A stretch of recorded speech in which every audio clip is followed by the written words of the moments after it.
LoveLore Library. Chapter 898. Hu Xing got a shock and wanted to close the door. The person standing outside the door wasn't Xing but Qing Meng, who almost bought Xing during the Big Dipper auction. Although Xing had only seen Qing Meng once, she remembered Qing Meng's lecherous face very clearly. Qing Meng pushed the door open. Seeing Xing's face that was shivering like a baby beast, Qing Meng knew that he had found the right person this time. I have been following you for a few days.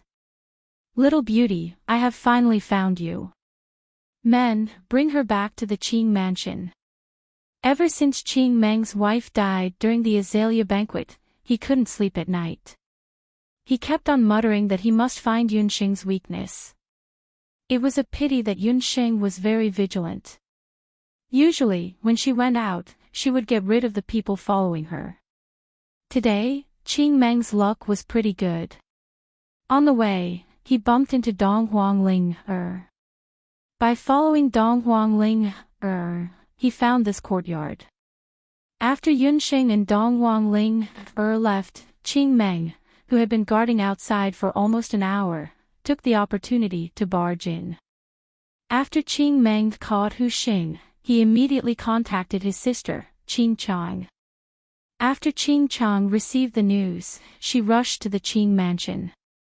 When she saw Xing, who looked exactly the same as Xing, Qing Chang's face was filled with astonishment. "Sister, there's no need to look anymore. This face is the same as the face of the woman in the Crown Prince's mansion.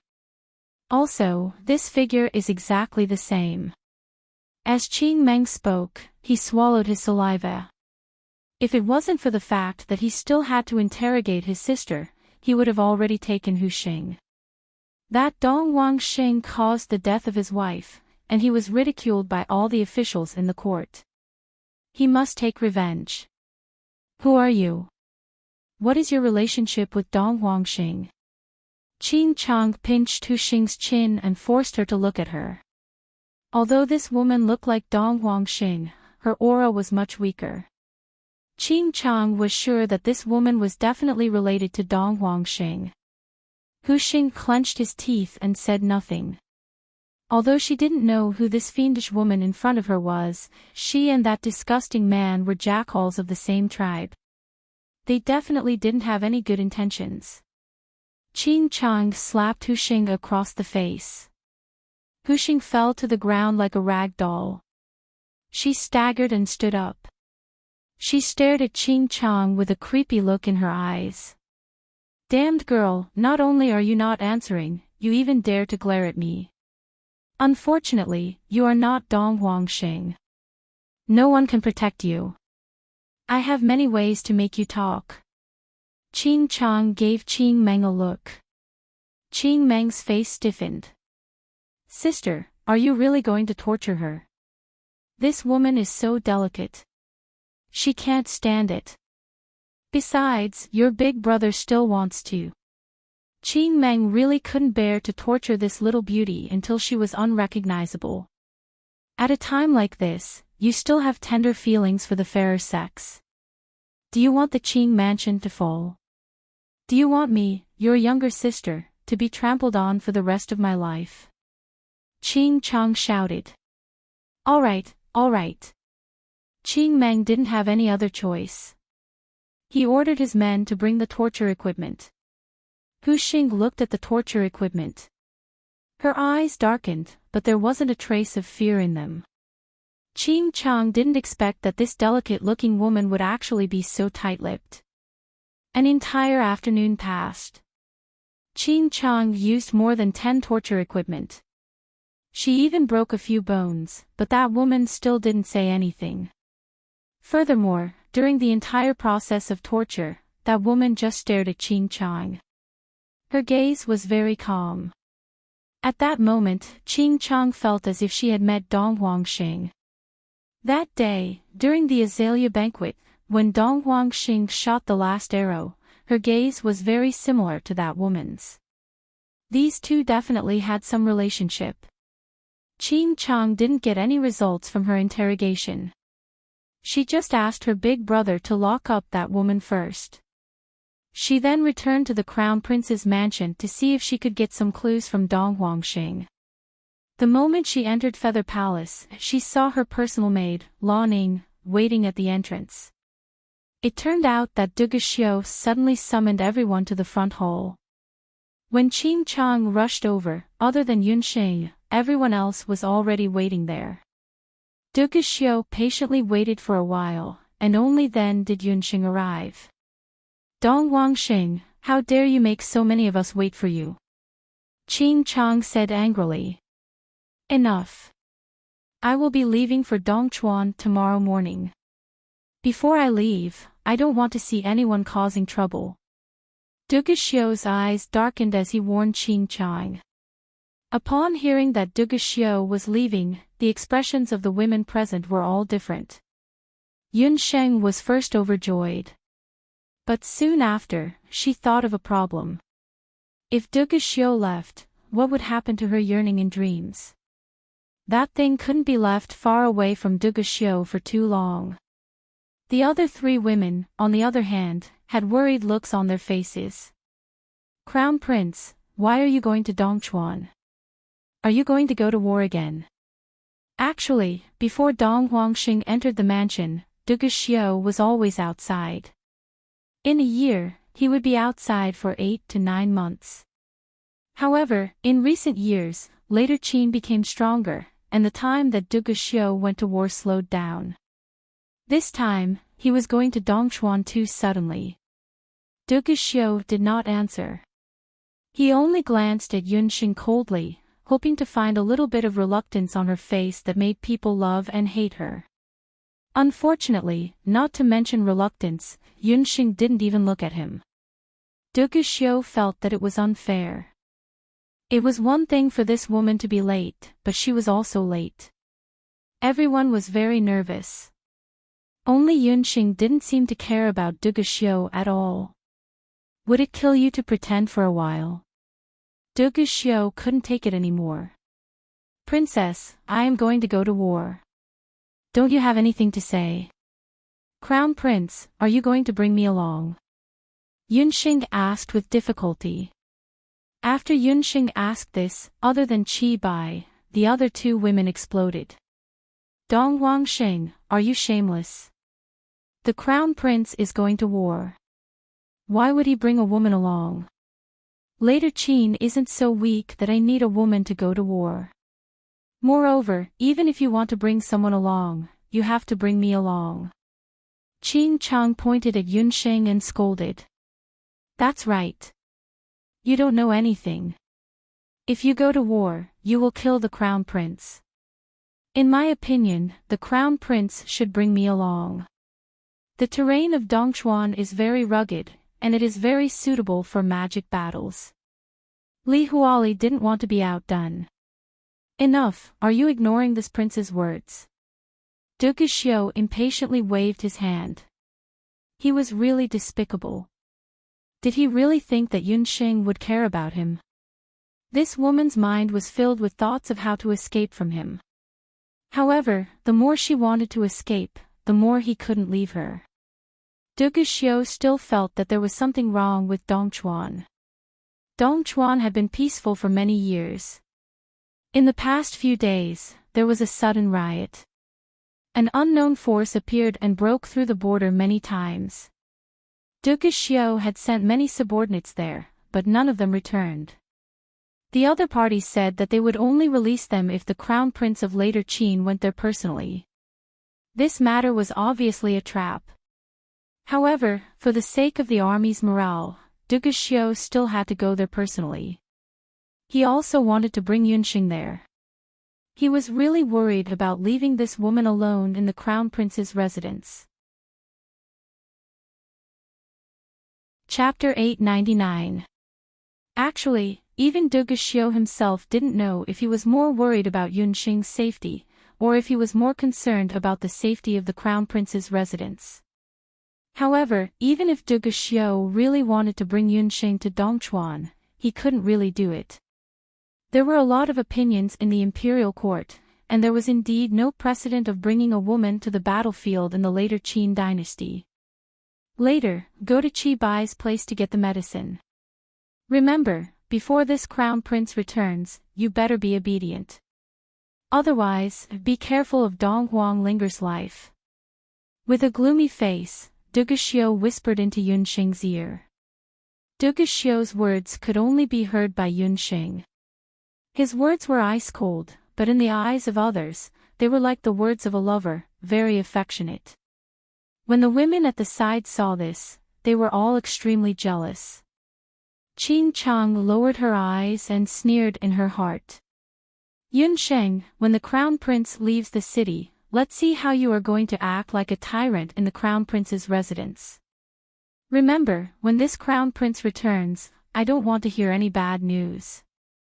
Otherwise, whoever is causing trouble, no matter who it is, immediately scram from the crown prince's residence. After Duguxiu warned, the concubines said their goodbyes, and the scene seemed to be very harmonious. On the second day, Duguxiu set off for Dongchuan to quell the chaos. Yunxing went to find Madame Qi Bai. There are 7 medicinal pills here. Take one a day. It can temporarily suppress the effects of yearning for dreams. Madame Qi Bai took out a bottle of medicinal pills and threw it to Yunxing. Yunxing impatiently opened the bottle. Inside the bottle were 7 red medicinal pills.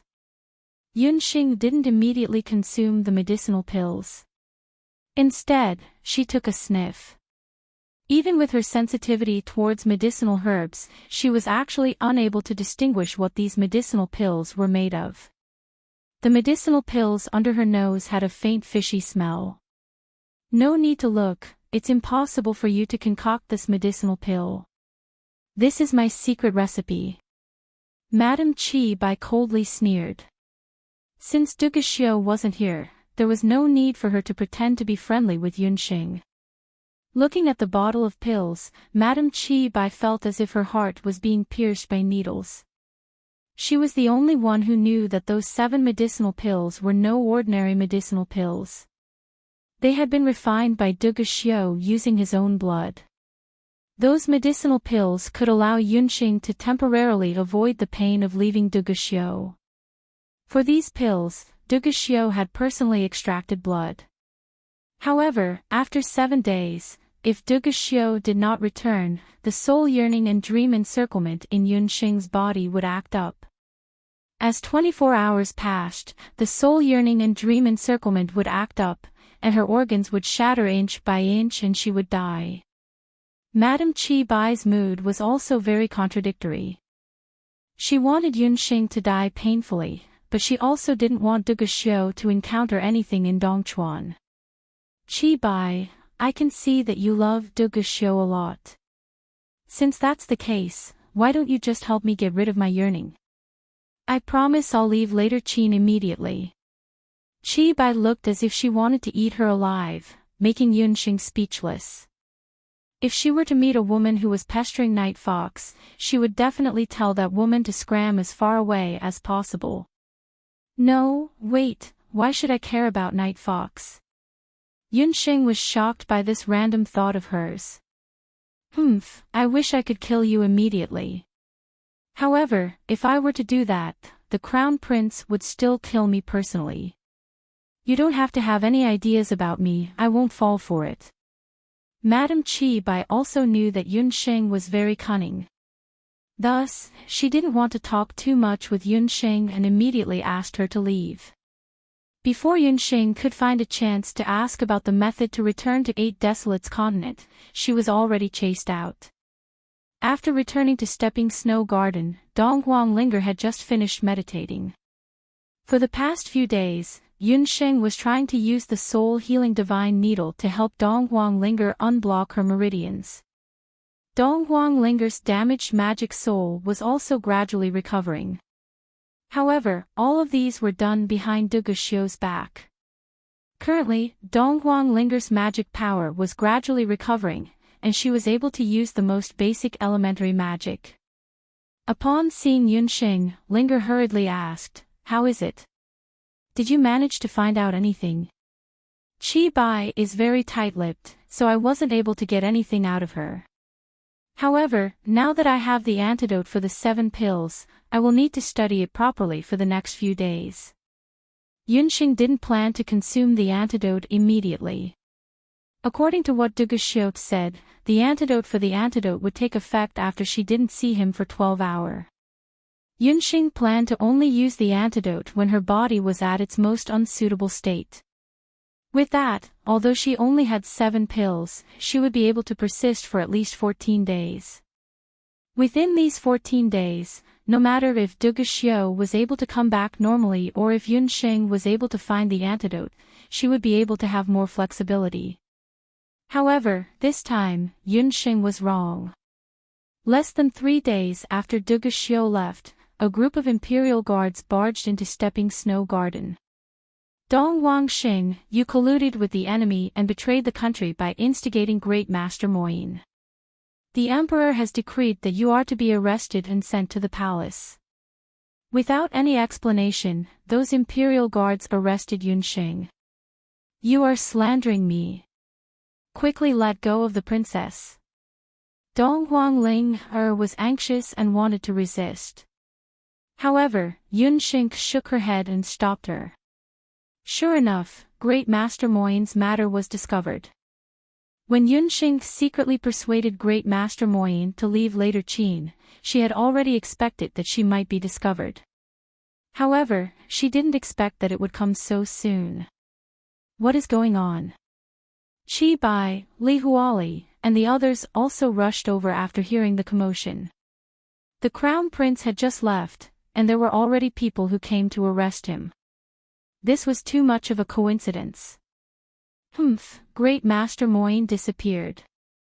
Someone can confirm that before Great Master Moyin disappeared, he saw Dong Wangxing. Qin Chang and Qing Meng swaggered over. Seeing that Yunxing was tied up by the imperial guards, the two siblings were gloating.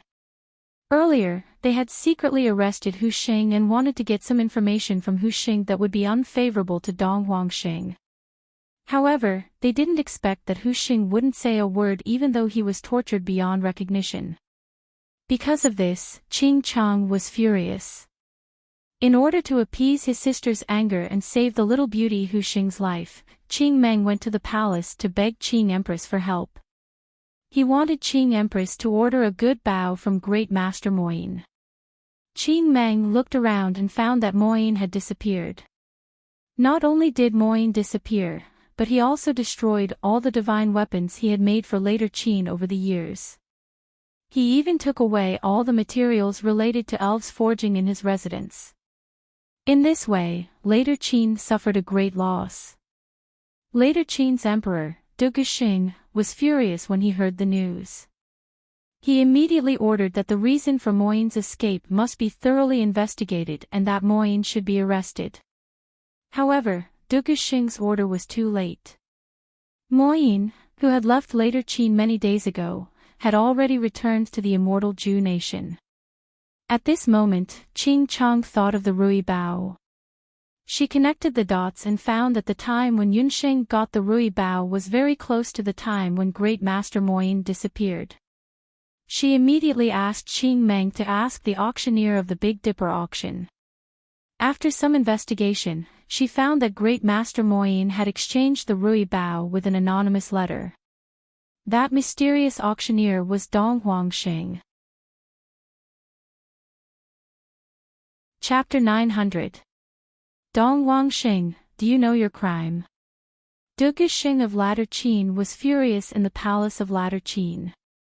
Moyin's escape, the destruction of Latter Qin's military, and the loss of Latter Qin's military, were all proven to be related to Dong Wangxing. Yunxing didn't even flinch in the face of the furious Duguxing and the cold Qing Empress and Qing Chang. She didn't even want to kneel. Yunxing's knees could kneel to the heavens and the earth, but not to the people of later Qin. What crime have I committed? Who can prove that I have anything to do with Great Master Moyin's disappearance? Yunxing said proudly. Yunxing's arrogance made Qing Empress even angrier. Bitch, I've already investigated. You're not Princess Donghuang at all. You're just an imposter. Your Majesty, this woman has ulterior motives. In Qinxia's opinion, we should immediately kill her. Ever since Qing Empress had suffered at Yunxing's hands during the Azalea banquet, she had been painstakingly plotting revenge. She ordered someone to secretly go to the eastern capital and found an old eunuch who had served the former East Emperor in the imperial palace of the eastern capital. That old eunuch personally confirmed that the former East Emperor only had one daughter, Donghuang Ling. There were no other princesses who had fallen into the hands of the commoners. Ha, what a joke. When did I admit that I'm the second princess of Donghuang? I don't want to pretend to be a princess of Donghuang. My surname is Yunxing, and I'm from the Yun residence of Zhou State. Your good son, the good crown prince of latter Qin, forced me to be his future crown princess by threatening me with poison, Yunxing sneered. What? You're Yunxing. Bastard, Xiao is really too much of a bastard this time. The later Qin emperor would have been fine if he had not known. Now that he knew Yunxing's identity, his expression changed. If there was one woman who was the most famous on the Wuji continent, it would be this rebellious woman, Yunxing of the Yun residence. Your Majesty, who cares if she is Yunxing? This woman let Moyne go first and then pretended to be Princess Donghuang. Each of these crimes is punishable by death. She should be dismembered into 1,000 pieces. Qing Empress only wanted to take advantage of Duge Xiu's absence to deal with Yunxing immediately to prevent any more problems. However, Duge Xing didn't give the order immediately. Duge Xing was the emperor of the later Qin dynasty. His shrewdness was nothing compared to the narrow-minded Empress Qing. Moyne's escape has become a fact. Killing Yunxing won't change anything. Moreover, Yunxing wasn't an ordinary person. It wasn't easy to kill her. Your Majesty, this woman is of great importance, and the Crown Prince is truly moved by her. In my opinion, we should first lock her up in the prison and wait for the Crown Prince to return before dealing with her. Curator Song was also very surprised when he learned that Moyne had escaped. However, he didn't expect Yunxing to be the one who instigated Moyne's betrayal. This woman was truly capable. She had only been in the later Qin dynasty for a few days, and his disciple Duge Xiu was already bewitched by her. Even Moyne, that stubborn old man, was persuaded to escape by her. If this continued, who knew what would happen? Even so, Curator Song still felt that he had to protect Yunxing first. At least, Yunxing's current status was too awkward. Keeping her alive was much more useful than killing her. Yunxing was sent to the prison. When Donghuang Ling saw that Yunxing was taken away, she became anxious and angry. She thought of many methods and finally managed to beg Madame Qi Bai. After using some connections, she was able to enter the prison to visit Yunxing. Within the prison, the air was very humid, and there was a moldy smell. There wasn't even a single illumination magic, and only the sound of water dripping could be heard. Yunxing, how are you? Linger was forced to be separated from Yunxing, and for the past few days, she had been on tenterhooks. Because he was still worried about Yunxing's status and Duge Xiu, later Qin dynasty's emperor didn't order people to torture Yunxing. However, even so, Yunxing's days in the prison weren't easy. Qing Empress secretly ordered people to not give Yunxing food and water. Yunxing looked somewhat weak, and when Donghuang Linger saw that, Donghuang Linger's heart ached. I'm fine. Didn't I tell you not to come? Wait until that brat Duge Xiu returns, everything will be fine. In the prison, Yunxing took medicinal pills every day, and didn't take any medicinal pills every day. She was tortured to the point that she had no strength left. This won't do. I just received news that something happened to Duge Xiu in Dongchuan, and his whereabouts are unknown. Also, Guxing is missing. Dong Linger had an apologetic look on her face. After Yun Xing was captured, Dong Linger thought of ways to contact Du Guxiu. However, she was unable to contact Du Guxiu. As for Hu Xing, when Dong Linger went to visit Hu Xing, she discovered that Hu Xing was missing as well. Dong Linger heard from the nearby residents that a few days ago, Hu Xing was taken away by a group of fierce-looking guards. Hu Xing was captured, and Du Guxiu's whereabouts were unknown. TSK, misfortunes never come singly. Yun Xing spat on the ground. Hu Xing being captured was definitely related to the Qing siblings or Hu Linglong. As for Du Guxiu, he definitely didn't die. Because of Du Guxiu, if Du Guxiu really died, the first person to suffer would be her. It's just that this brat got into trouble at such a crucial moment. If he were to return 10 days later than half a month later, even if Qing Empress didn't think of ways to torture her to death, she would still be tortured to death by Du Guxiu. Although Dong Linger was feeling anxious, in order to not let Dong Linger worry, Yun Xing persuaded Dong Linger to not worry about her own safety and to quickly find Hu Xing's whereabouts. Dong Linger left unwillingly. After Linger left, Yun Xing swallowed another medicinal pill. Right now, there were only 3 medicinal pills left in the medicinal bottle. Counting the pills, Dong Linger would only be able to last for 6 more days. Forget it, I'll just have to give it a try this time around. I'll try to use Jade Marrow technique and Soul Healing Divine Needle to neutralize the strange qi within my body. If my luck is good, I might be able to recover my magic power. Yun Xing clenched her teeth and made a decision in her heart. During the past few days in the prison, Dong Linger had been repeatedly trying to neutralize Du Guxiu's unique qi using her family's martial technique. However, every time when she was about to neutralize Du Guxiu's qi, her Jade Marrow technique would be reflected back by Du Guxiu's qi. This was the last time she would try it. Another 4 days passed by, and there was still no news about Du Guxiu and Hu Xing. Yun Xing closed her eyes. Shen Nong's pupils were divided into 4 stages: minute subtlety, clear vision, inner sight, and divine trace. After several years, Yun Xing Shen Nong's pupils had already reached the first stage of inner sight.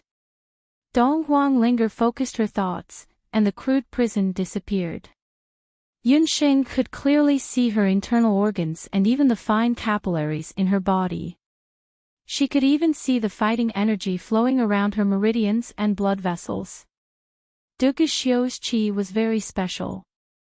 The qi that was swimming around Yun Xing's blood vessels like black hair was none other than Du Guxiu's qi. Alright, I'll give it a try. I'll use Jade Marrow technique and Dark Needle to neutralize these qi. Yun Xing took out a hairpin that was on her head, and using the end of the hairpin as a needle, she quickly pierced a few acupuncture points on her body. The Jade Marrow technique was like flowing water, responding to the black qi again and again. Just as Yun Xing was about to break through, the prison door opened with a crash. Yun Xing abruptly opened her eyes, and the qi in her body was like a raging river that overturned the sea. In an instant, it collapsed, and a wave of intense pain was transmitted from her internal organs. Yun Xing pressed her abdomen. Oh no, the yearning in dreams was acting up again. Qing Ho and Qing Chang walked in under the escort of the guards. Someone come, grab this little slut. Qing Ho waved her hand, and several guards who were like wolves and tigers dragged Yun Xing out of the prison cell. Chapter 901. As soon as she saw Yun Xing, Qing Chang was like a crazy bitch.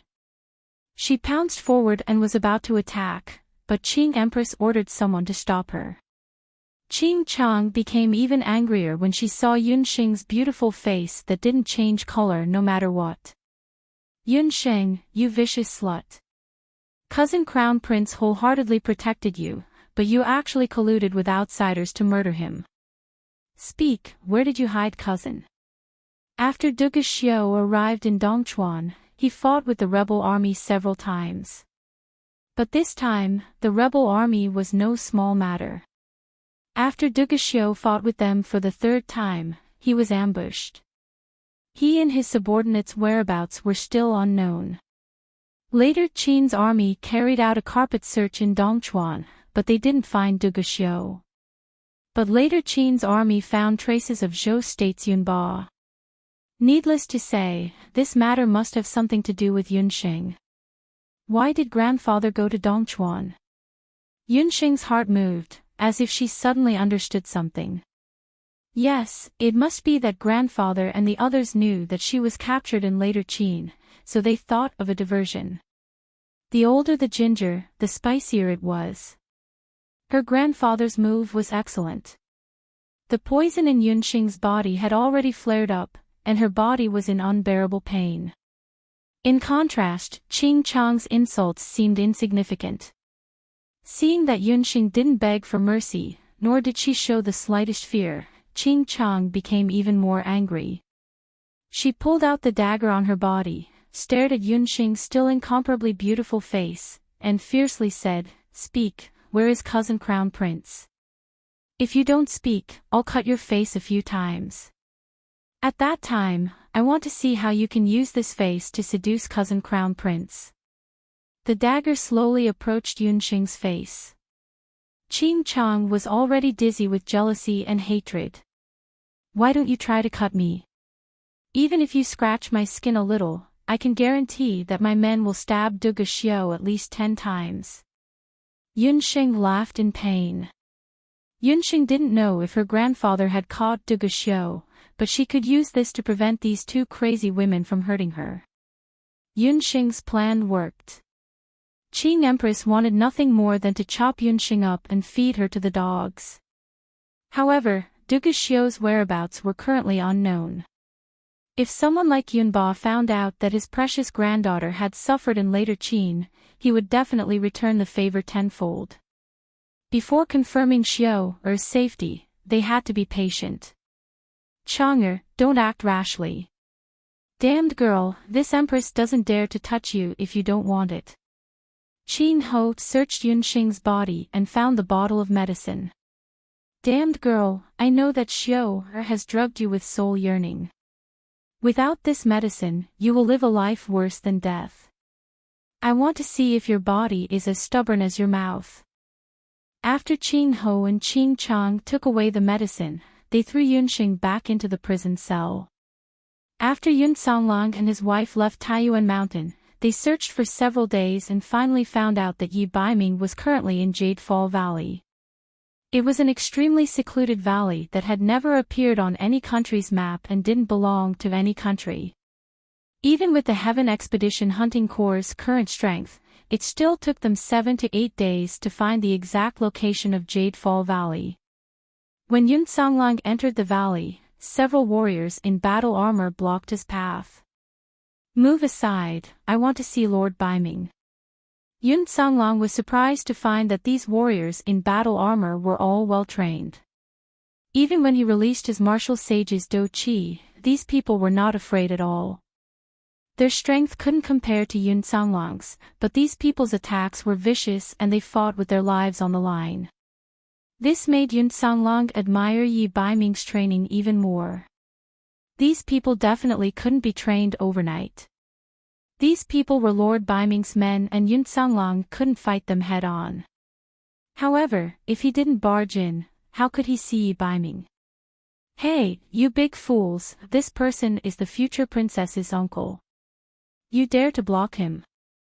Do you think the daily training isn't enough?" A sloppy voice interrupted the fight between the two sides. Strangely enough, these warriors who weren't even afraid of martial sages all looked terrified when they heard the word training and retreated to the side. Qing Bai walked out and bowed to Yun Songlong with a fawning expression. "Hello Commander Yun, please don't argue with these big fools. Besides fighting, these people only know how to fight. Speaking of which, why are you here?" It was also Qing Bai's first time encountering someone barging into Jade Fall Valley. "I'm here to find Yi Baiming." Where is he? I have an urgent matter. Yun Songlong was anxious to find Yi Baiming. You're looking for Baiming? Unfortunately, he just left the valley last night. Does Commander Yun not know that Zhou State's emperor passed away last night? Cheng Bai didn't have the slightest bit of regret on his face. This Zhou State's emperor was really useless. In just half a month, he actually passed away. What? Yi Qingtian is dead. How is that possible? Yun Songlong had been searching for Yi Baiming these past few days. Furthermore, Zhou State's emperor's death hadn't been announced to the public yet, so he didn't know anything about it. If Yi Qingtian was dead, then who was Zhou State's emperor? Before he died, he passed the throne to the underage crown prince. However, Empress Wenren issued an edict that day. Using the reason that the young emperor needed someone to assist him, she conferred the title of Prince Regent to Baiming and asked him to return to Jade Capital immediately. This matter came suddenly. Bu Zhouxiao accompanied Yi Baiming back to Jade Capital while Cheng Bai guarded Jade Fall Valley. With the death of Zhou State's emperor and Yi Baiming being conferred the title of Prince Regent, the chaos that had lasted for less than half a month came to an end just like that. To the citizens of Zhou State and Jade Capital, this was great news. It was the same for Yi Baiming as well. Right now, what he needed to do was to reorganize the imperial court and eliminate the previous emperor's remaining forces. When it rains, it pours. Everything has clashed together. Yun Songlong couldn't help but shake his head when he heard this. Everything has clashed together. Speaking of which, second Uncle Yun, why are you looking for Baiming? Cheng Bai saw that Yun Songlong was in a hurry and didn't have his usual calmness. I'm here to find Baiming to save Xing. Yun Sheng was captured by Duge Xiu and brought back to Later Qin. She's going to get married in 2 months. Yun Songlong had a headache. Zhou State's emperor had just died and Zhou State urgently needed to be reorganized. How could Yi Baiming take the time to save Yunsheng? What? Is this news true? Yunsheng has been captured. How long has it been? Why is there no news at all? Cheng Bai was also shocked. He was very clear about Yunsheng's position in Yi Baiming's heart. Not to mention a prince regent, Yi Baiming would even throw away his life as long as he could save Yunsheng. How can there be no news? It's a letter sent by Yunsheng's teacher. Thinking about it, when she sent the letter to me, she also sent a letter to Baiming King. Forget it, state matters are more important. I'll go save Xing. Yun Songlong didn't want to stay any longer and immediately rushed to Later Qin. Chapter 902. Yun Songlong's departure left behind a huge problem for Cheng Bai. Should I tell Baiming about this? Cheng Bai hesitated. He didn't know if he should rush back to Jade Capital. As Yi Baiming's childhood friend, no one knew better than Cheng Bai how Yi Baiming survived all these years. Yi Baiming endured humiliation. Now that he finally had the chance to ascend to the top, if he told him about Yunsheng now, he might. Cheng Bai couldn't help but smile bitterly. It wasn't a possibility, it was a certainty. Yi Baiming would definitely abandon Zhou State's affairs and rush to Later Qin. On one side was the country, on the other was a beauty in trouble. Country as a betrothal gift. Country as a betrothal gift. Sigh, Cheng Bai, you're such a fool. I have to tell Baiming about this. Cheng Bai slapped his head and rushed to Jade Capital like a whirlwind. In Zhou State's palace, Yi Baiming was dressed in white. Empress Dowager Wenren brought along the newly ascended emperor. She looked haggard as she knelt in front of Yi Qingtian's bed.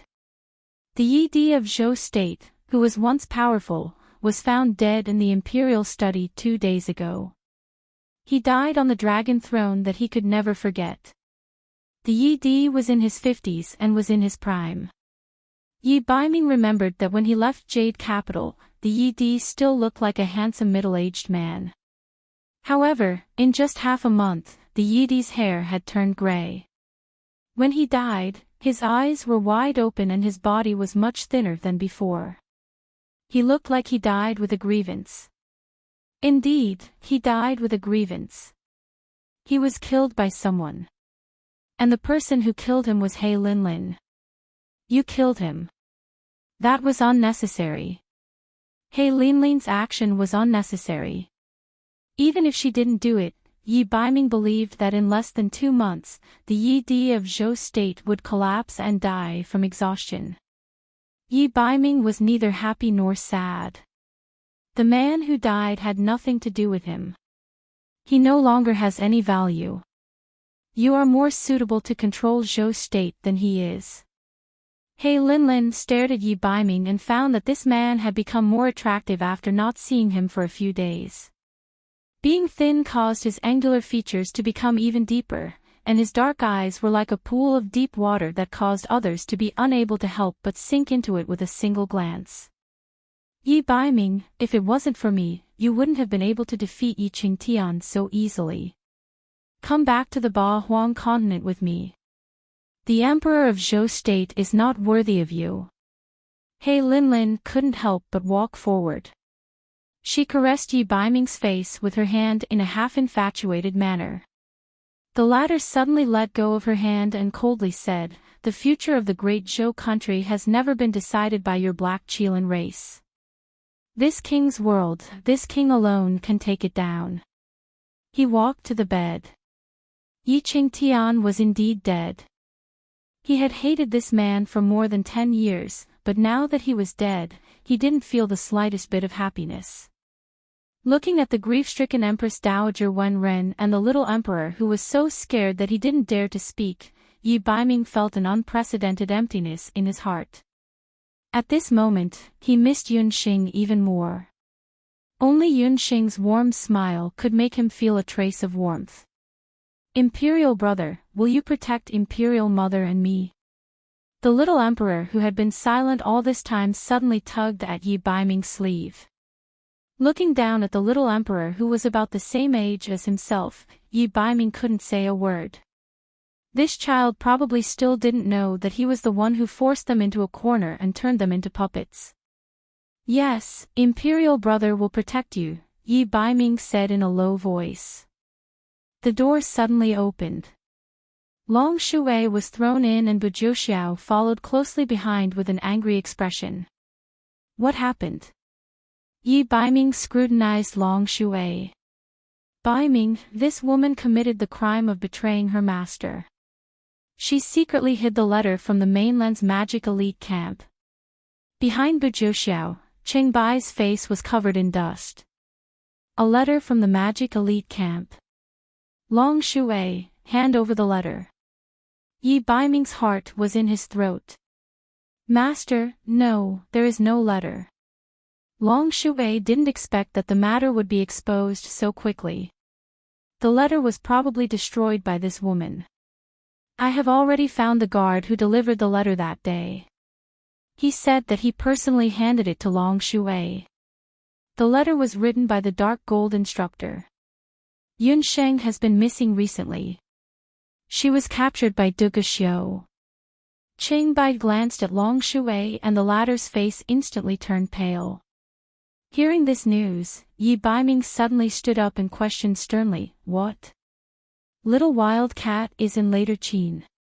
"That's right, she is in Later Qin. But don't worry, she will marry Duge Xiu in 2 months. Yi Baiming, don't tell me you want to leave the orphan and widow behind you and rush to save Yunxing at this time. Let me remind you, you are now the Prince Regent of Zhou State. The new emperor has just ascended the throne, and it is a time of internal and external troubles." He Linlin didn't believe that Yi Baiming would leave everything behind to save Yunxing at this time. Didn't all men pursue power and status? Yi Baiming should be no exception. Little Wild Cat is in Later Qin. She is in Later Qin. Marry Duge Xiu.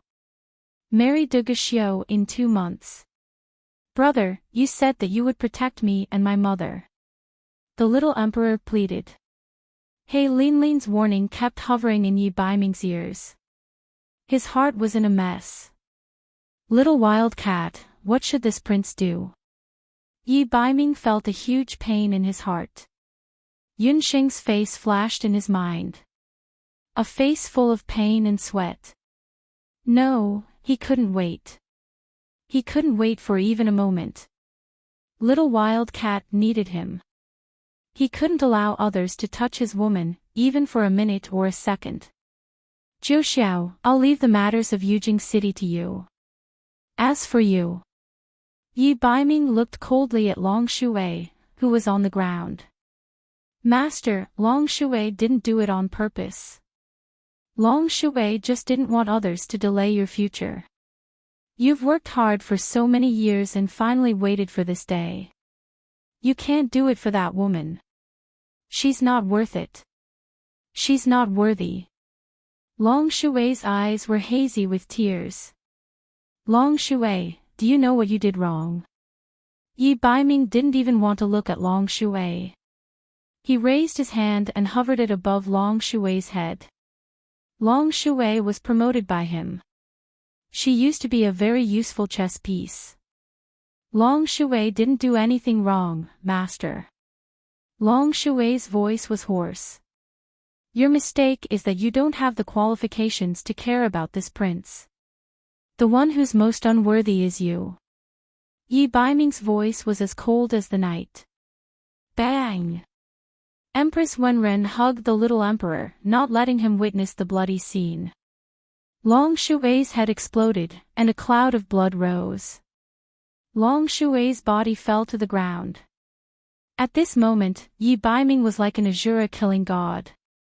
There was only absolute coldness between his brows. His figure flashed out like lightning. Yi Baiming, you can't go to later Qin. He Linlin saw Yi Baiming's strange method of controlling battle qi. She was shocked and blocked Yi Baiming's path. Scram! Yi Baiming narrowed his eyes. The woman in front of him was too much of an eyesore. Around his body, battle qi raged wildly like a gale. At the end of the year 2014, the fox was released. Chapter 903. He could destroy anyone who tried to stop him from saving Little Wild Cat. De Guxiu is our elder brother. Later Qin, Curator Song will still be around. If you fight with De Guxiu, Curator Song will kill you. He Linlin stubbornly blocked Yi Baiming's path. Does this man still not understand that even if he is a martial emperor and his ability to control battle aura is better than others, he is still not Curator Song's match? Screw your elder brother. This daddy has never acknowledged any patriarch as my father. He is your daddy, not mine. Those who try to stop me will only die. Even if He Yao comes, I will kill him too. Yi Baiming's gray eyes flickered between dark and bright. They were like flickering lights in the wind and rain, like an enraged beast. Yunxing's pained face kept appearing in his mind. Self-blame, pain, guilt, anger, and all sorts of emotions surrounded Yi Baiming. He felt the blood in his body boiling like boiling water. His heart was throbbing with pain. In his mind, Yunxing's pained expression was like a sharp awl piercing into his heart, driving him crazy. Little Wild Cat must have encountered something. She needs me. Little Wild Cat, you must hold on. I'm coming. Are you crazy? How is Yunxing better than me? You don't care about me at all. He Linlin was so jealous that she went crazy. For Yi Baiming, she didn't hesitate to go against her father's will and kill Yi Baiming. However, Yi Baiming didn't appreciate it at all. What does your good have to do with this prince? Scram, trash! Yi Baiming shouted angrily. He raised his left arm and used it as a staff. Complicated magic runes quickly formed around Yi Baiming. In just an instant, a space-time magic array flickering with gray space-time magic elements formed. He Linlin didn't even have time to react before Yi Baiming disappeared from the magic array. Yi Baiming, you. How is this possible? That. Could it be that he's also a magician? You can't be with that woman. He Linlin stubbornly said. She rushed out of the palace like a crazed beast. Bu Jiuxiao and Cheng Bai looked at each other. Both of them silently prayed in their hearts, Baiming, you must save Yunxing. Pain, so painful, as if thousands of ants were gnawing at the bottom of his heart. In the prison, Yunxing was in so much pain that his liver and gallbladder were about to burst. 12 hours had passed. Without the antidote, the yearning and dreams attack became more and more severe. Yunxing only felt that there were 1,000 ants living in her body, as if her body would be torn apart at any time. Hour after hour, Qing Ho and Qing Chang would come to visit. Seeing Yunxing in such pain, the two women felt a heartfelt joy. At the same time, in the Crown Prince's mansion, there were also people who were thinking of ways to save Yunxing. Ever since that day when Yunxing was taken away, in the Crown Prince's mansion, Madame Qi Bai didn't have a good time. On one hand, she was worried about Du Guxiu's safety. It had already been 7 to 8 days since Du Guxiu went to Dongchuan. Ever since the Blood Iron warriors that he led were ambushed and his whereabouts became unknown, there had been no news from him. On the other hand, Madame Qi Bai was also worried about Yunxing's matter. From a selfish point of view, Madame Qi Bai was very happy to see Yunxing being tortured by Qing Ho and Qing Chang. That woman was truly reckless. She even dared to instigate Great Master Moyin. It would be best if she was tortured to death by Qing Ho and Qing Chang. Even if Du Guxiu were to come back and ask for an explanation, he would only ask Qing Ho and Qing Chang. In this way, he could also help her get rid of that woman, Qing Chang. Madam, that Donghuang Linger has been waiting outside for an entire night. Madame Qi Bai's personal maid helped Madame Qi Bai insert a purple jade hairpin. TSK, that woman still hasn't left. Madame Qi Bai was displeased. The matters in the mansion were already troublesome enough. Now, she still had to deal with that crazy woman, Donghuang Linger. Ever since Yunxing was locked up in the prison, Donghuang Linger would come to look for her every 2 to 3 days. Earlier, she had already made an exception and arranged for Donghuang Linger to visit Yunxing once. However, that woman was still unwilling to give up and still wanted to save Yunxing. Madame Qi Bai naturally wouldn't agree to it. However, Donghuang Linger was still waiting for her. This was already the 3rd time that Donghuang Linger came to look for her in 2 days. Since yesterday evening, Donghuang Ling had been waiting outside for an entire night, not wanting to leave at all. Madame Qi Bai knew that if she didn't appear, Donghuang Linger wouldn't leave. Outside of the courtyard, Donghuang Linger was extremely anxious. She heard that Qing Ho and Qing Chang, those 2 vicious women, had snatched away Yunxing's medicine. Yunxing was in unbearable pain and was on the verge of death in the prison. Donghuang Linger, you don't have to come and beg me. Other than the Crown Prince, no one else is able to save that woman. If you want to blame someone, blame the people of Yun family for luring the Crown Prince away. Madame Qi Bai walked out. I came here to ask for medicine. Yunxing's medicinal pills were all snatched away. You definitely still have the antidote. Give me one, just one. Donghuang Linger begged. If it wasn't because she had no other choice, Donghuang Linger wouldn't come and beg Madame Qi Bai. Compared to Yunxing, Donghuang Linger was the one who hated Madame Qi Bai the most. This woman, Qi Bai, caused Linger's soul to almost be crippled. It was also this woman who caused her imperial brother to become an idiot. And now, she had to lower her voice and beg this woman.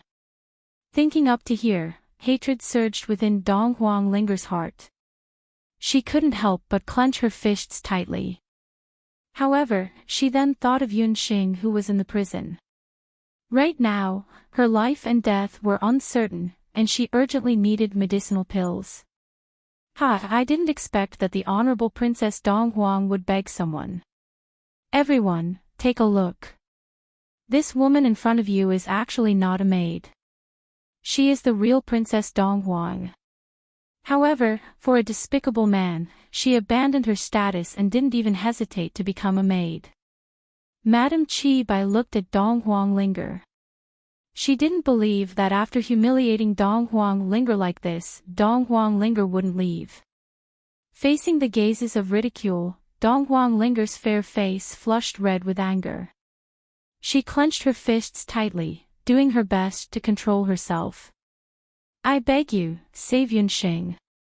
Donghuang Linger lowered her head. Her eyes were moist. Princess, this is not the way to beg someone. You want me to save Yunxing? Shouldn't you show some sincerity? Kneel down and beg me. Perhaps, I might consider it. Madame Qi Bai let out an ear-piercing laughter. Anger engulfed Donghuang Linger like a ferocious beast. Because of anger, Donghuang Linger's shoulders couldn't help but tremble. If I kneel down, you will save her. Donghuang Linger seemed as if she was dreaming.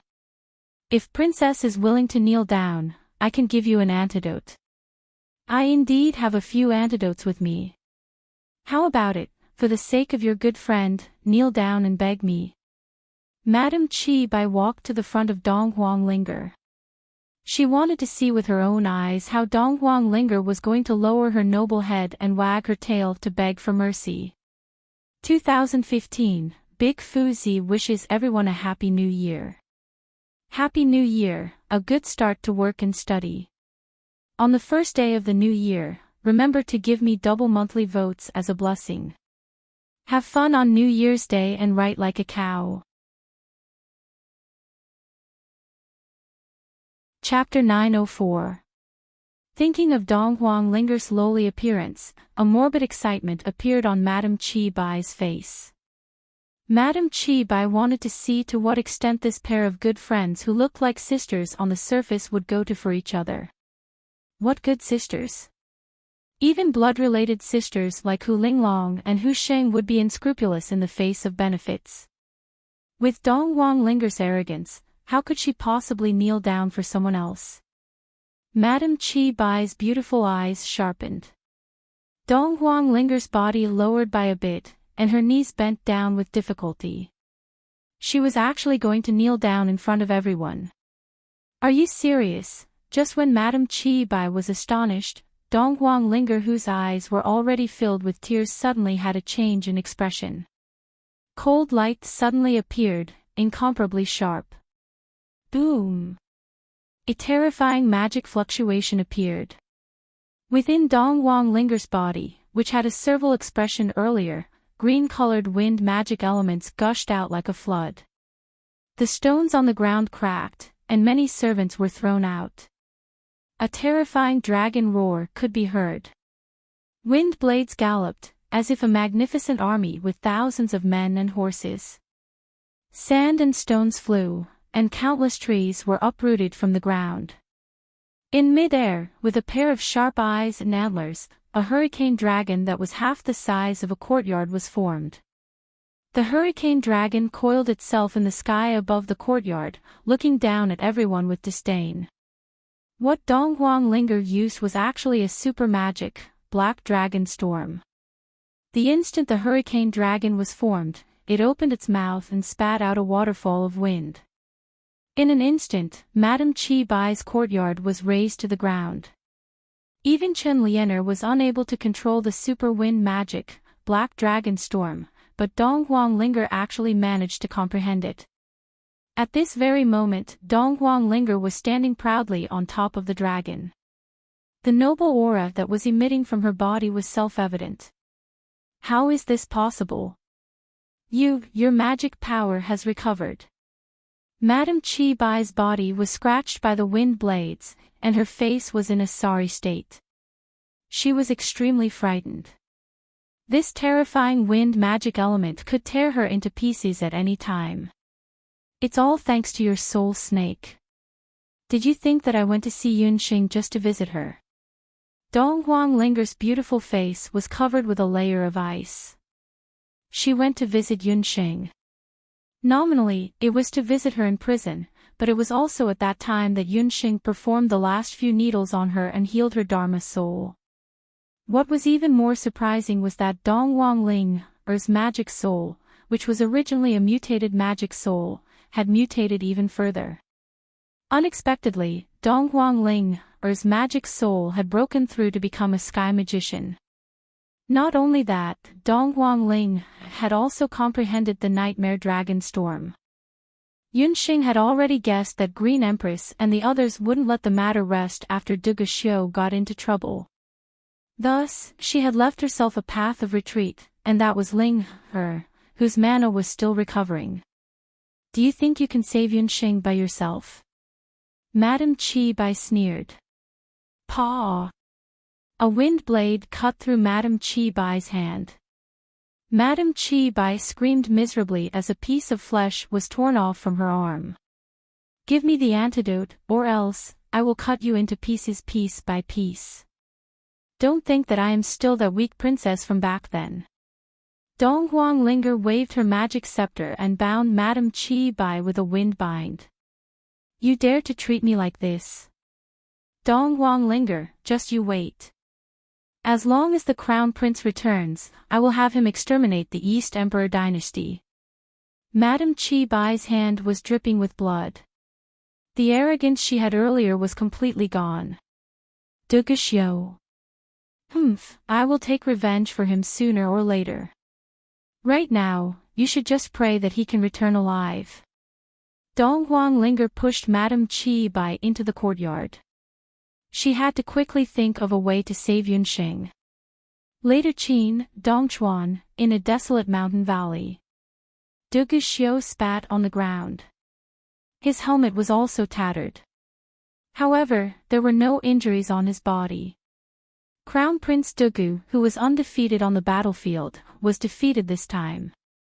Who asked him to meet that old fellow, Yunba? Yunba had been on the battlefield for a long time. This time, he was also very shameless and started to fight a guerrilla war with Duga Xiu. Not only that, he even found some magicians and set up many magic formations to ambush Duga Xiu. TSK, that old fellow from the Yun family indeed has some skills. The Blood Iron warriors beside Duga Xiu were all killed. Right now, not only was he trapped, he didn't even have a way to contact his subordinates. Duga Xiu wasn't worried about his own safety. However, he was worried about Yunxing, who was far away in the Jade Capital. It had already been 8 days since he left the Jade Capital. Before he left, he gave Yunxing 7 pills. In order to prevent any accidents from happening, he also gave Madame Chi Bai 3 pills. At most, Yunxing could only last for 10 days. Right now, 8 days had already passed, and he was still trapped in this corner of the mountain. The one who trapped him was that old fellow, Yunba. The reason why Yunba suddenly attacked was definitely because he already knew that Yunxing was in Duga Xiu's hands. It wasn't that Duga Xiu couldn't break through, but if he did, he would definitely have to fight with that old fellow, Yunba. Even if Yunxing became Dong Huangxing, she was still that old fellow's granddaughter. If he hurt that old fellow, Yunxing would probably never forgive him. If he wanted to break through, he could only use his wits and not fight head-on. However, there wasn't much time left. Looking at the golden snake mark on his arm, Duga Xiu's gaze turned cold. Duga Xiu, you bastard. If you have the ability, hide in there forever and don't come out. Duga Xiu, what kind of blood iron crown prince are you? You're so wishy-washy, just like a woman. There was a loud scolding. Without guessing, Duga Xiu knew who was scolding him. Duga Xiu wasn't willing to have a direct confrontation with Yunba, so he simply avoided him. However, his subordinates couldn't stand it anymore and rushed out like grasshoppers. In the end, every single one of them was caught by Yunba. Duguxiu was so angry that his red hair was about to start burning. Damned old man, I gave you face, but you don't want it. If it wasn't for the fact that I'm your granddaughter, I wouldn't have tolerated you like this. I would have even crippled 10 Yunbas. As a martial emperor, Duguxiu had never felt so sullen in his entire life. Just when Duguxiu was feeling gloomy, he felt an itch on his chest. Feeling puzzled, he took out a ring. This ring was Yunxing's summoning ring. Duguxiu knew that this was the most important thing to Yunxing. Thus, he had always kept it close to him. Although Duguxiu wasn't a summoner, he knew that the summoning ring would only react when the summoner was using it. Yunxing's summoning ring actually moved by itself. Within the beast language ring, a dazzling radiance came out from it. It was an egg with a pair of eye-catching wings. Duguxiu had a dazed expression on his face. He even ignored Yunba's scolding from afar. What the hell is this? Wasn't Yunxing's magical beast a black puppy? Why did it turn into an egg? It was still disgusting, pink, round and round.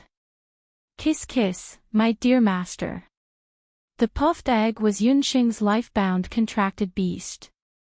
When Yunxing was suffering in the heavenly prison, it also felt uncomfortable for a while. The puffed egg couldn't bear it and finally jumped out by itself. Awoo, so many double monthly votes. Today is the first day of the new year, so there are monthly votes to add chapters. Starry eyes, more votes, Kong Mang. Chapter 905. Puyin. My dear master is gone. Red-haired monster, go away. Puffed Egg had been cultivating in the exquisite beast pagoda for the past few months, and its body had grown fatter.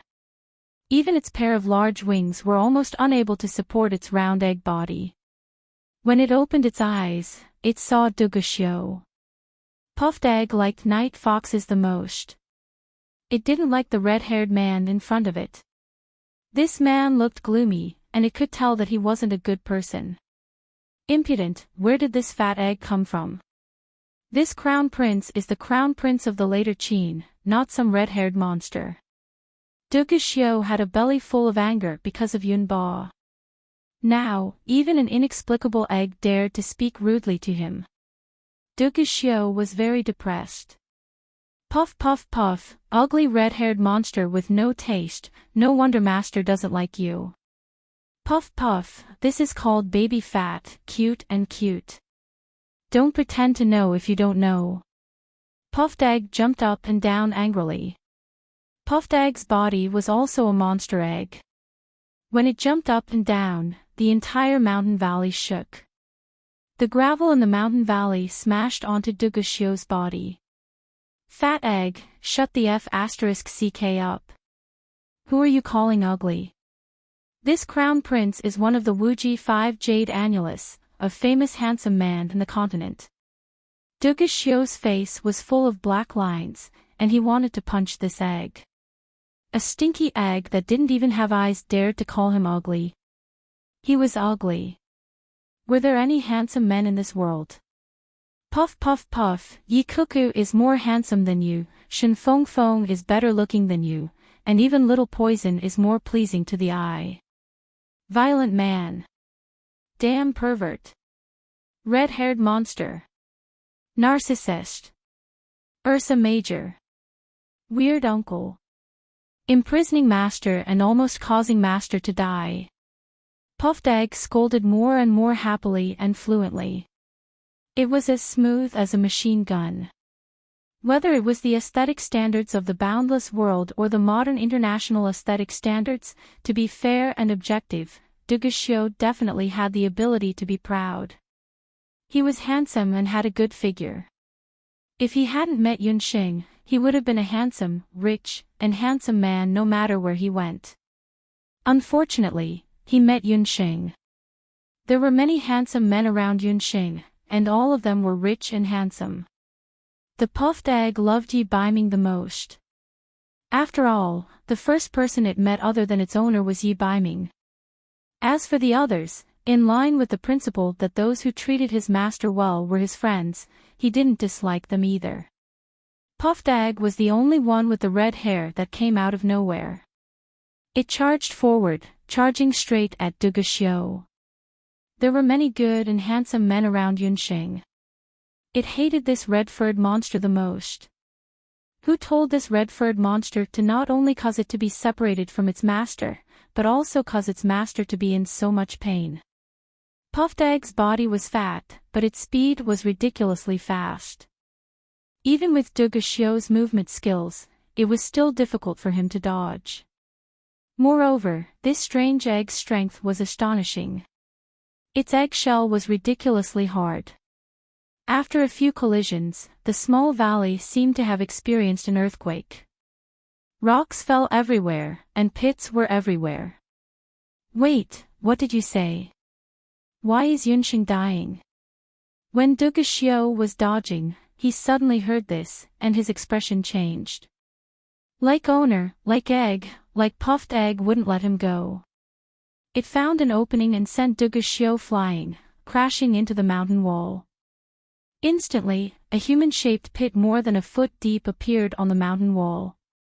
Puff, puff, puff. Master has been locked up. Those two disgusting women stole Master's medicine. She's dying now. Puff, don't let Master die. Puff, ah. Puffed Egg reached a sad point and started bawling. Two disgusting women. A bad premonition arose in Duguxiu's heart. Duguxiu originally thought that Puffed Egg's collisions were already very powerful. Only now did he realize that its cries were the most terrifying. In an instant, the entire small valley was filled with ghostly cries and wolf howls. Waves of demonic sounds assaulted his mind. Everyone within a radius of 10 li could hear the terrifying cries. Puffed Egg wanted to immediately rush back to Master's side, but it didn't know the way. Master couldn't summon it either. If this dragged on, Master would die. Shut up, speak clearly. You're crazy, damned egg. Shut up. Duguxiu heard dense footsteps coming from the other side of the valley. Yunba and the others had already rushed over. I'll bring you back to later, Qin. Immediately, stop. Duguxiu was distraught. What Dongchuan's chaos? Scram to the side. He had to immediately rush back to Fengdu. Duguxiu grabbed one of Puffed Egg's wings and transformed it into battle chi. He rushed in the direction of later Qin like a meteor. Only then did Yunxing realize that when the pain reached the extreme, only numbness was left. This damned yearning made Yunxing not even have the strength to cry out in pain. All the strength in her body seemed to have been peeled out of a cocoon. Even lifting a finger was tiring. Beside her, the voices of the two women were like countless sparrows, chirping non-stop.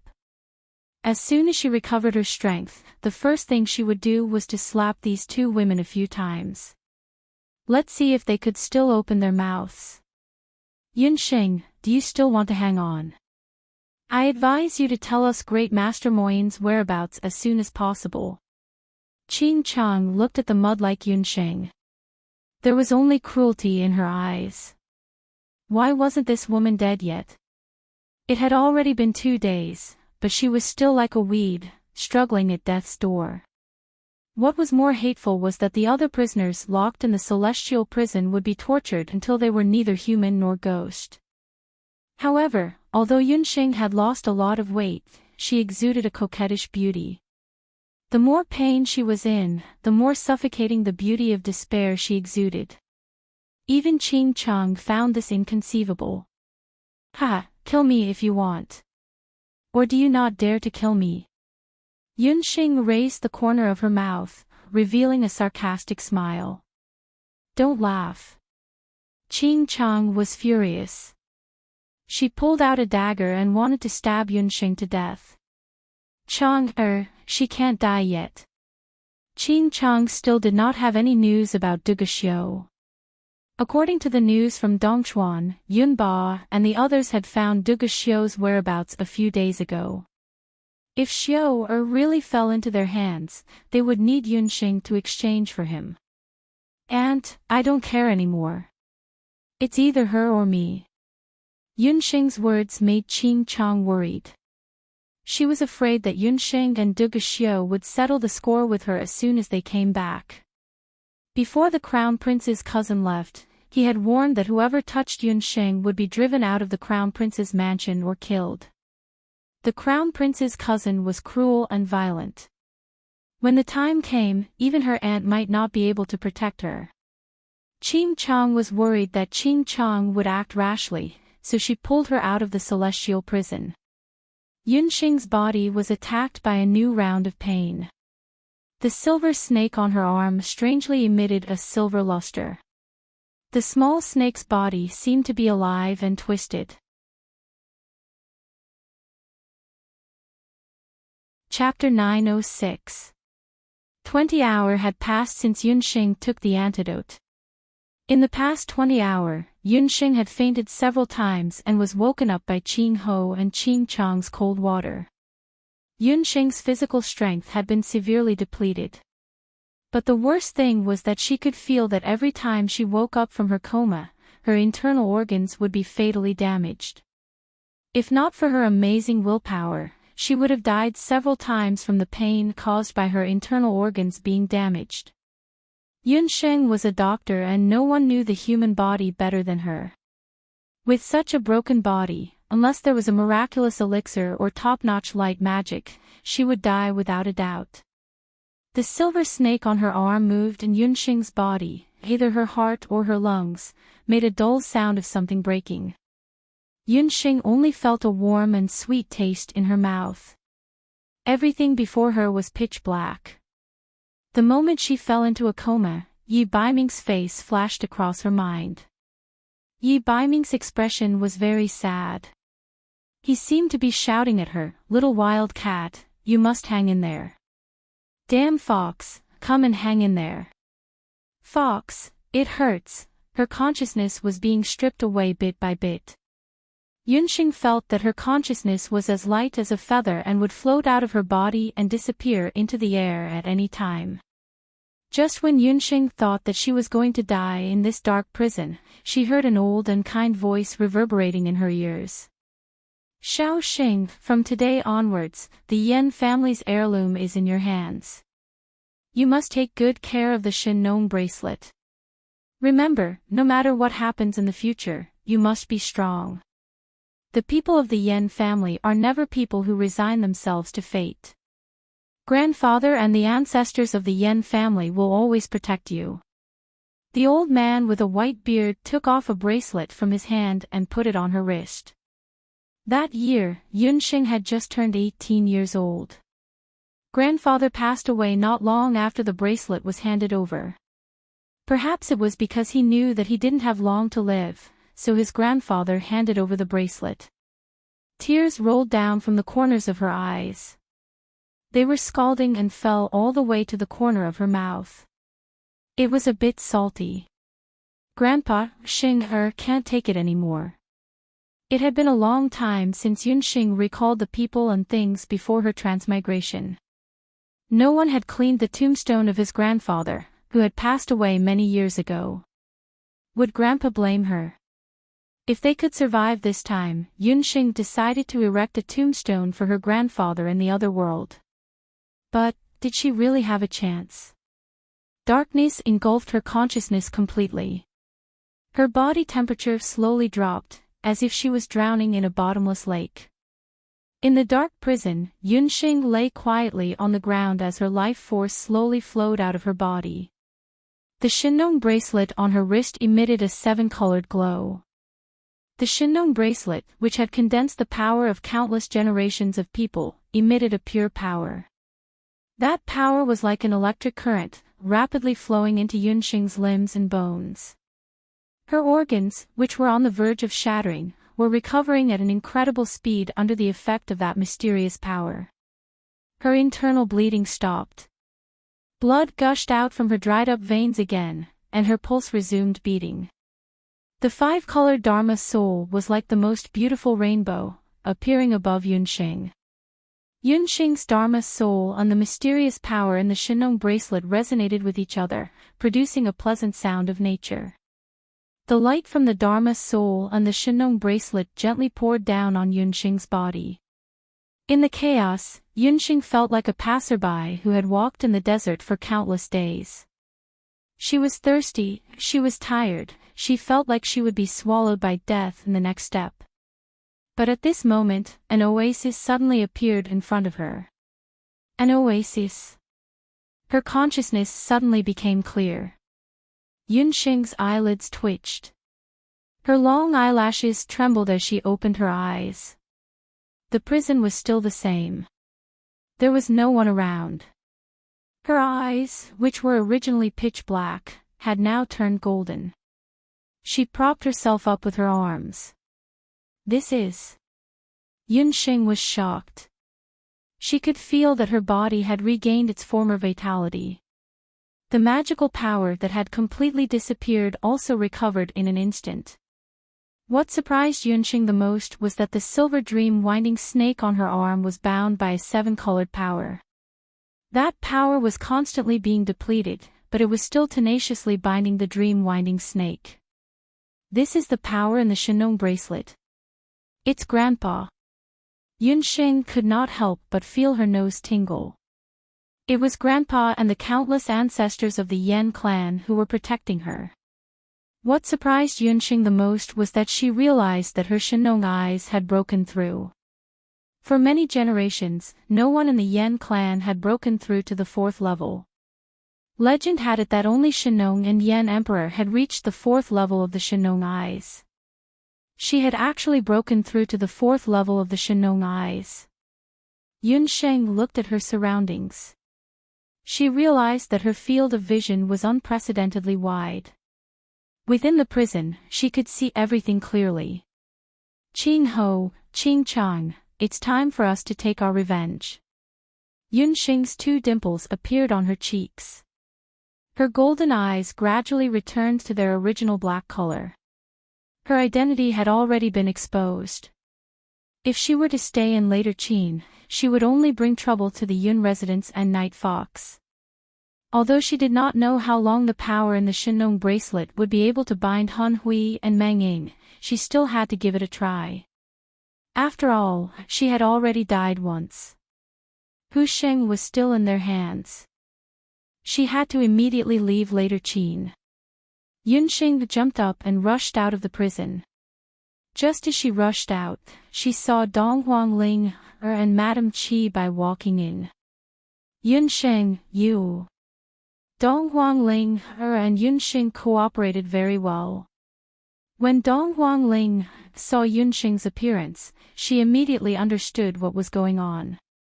Originally, she thought that she would see Yunxing's pitiful appearance. However, who would have thought that the Yunxing in front of her had a rosy complexion and was very agile? Men. Madame Qi Bai's face turned pale with fright. Just as she was about to scream, a strange knife that was as thin as a cicada's wing was already placed on her throat. With just a light slash, Madame Qi Bai felt that a small cut was made on her throat.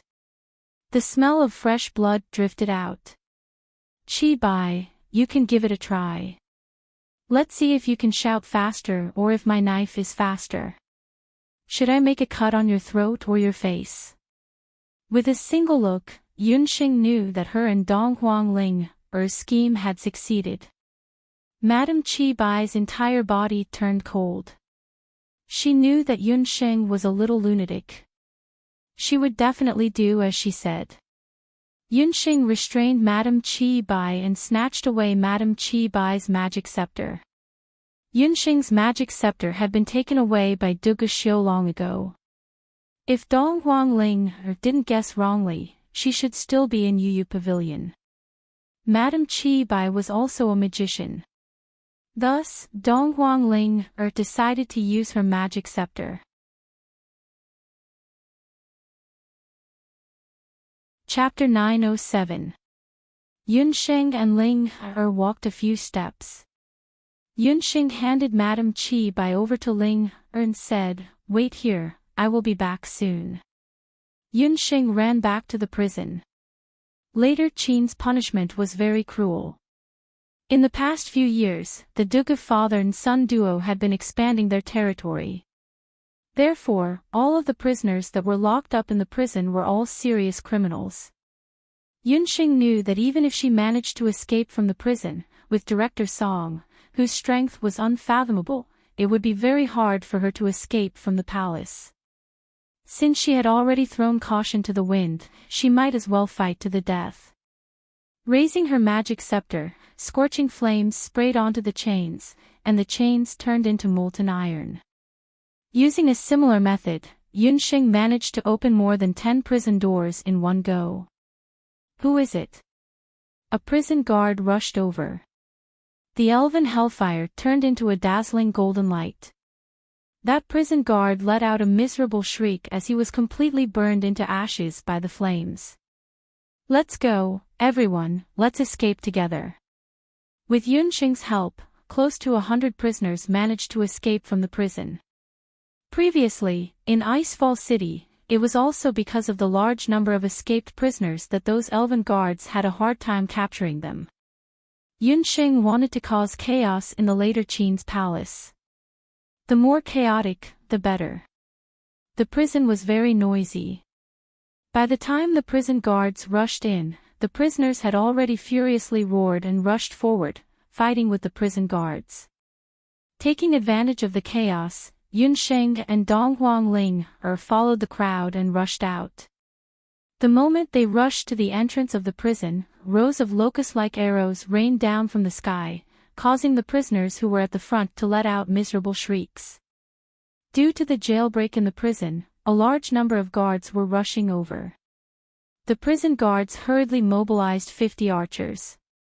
Donghuang Ling and Yunsheng chanted at the same time. Wind blades swept across the prison guards, and countless fireballs smashed towards the archers. In an instant, the human wall turned into a wall of fire. Yunsheng soared into the sky.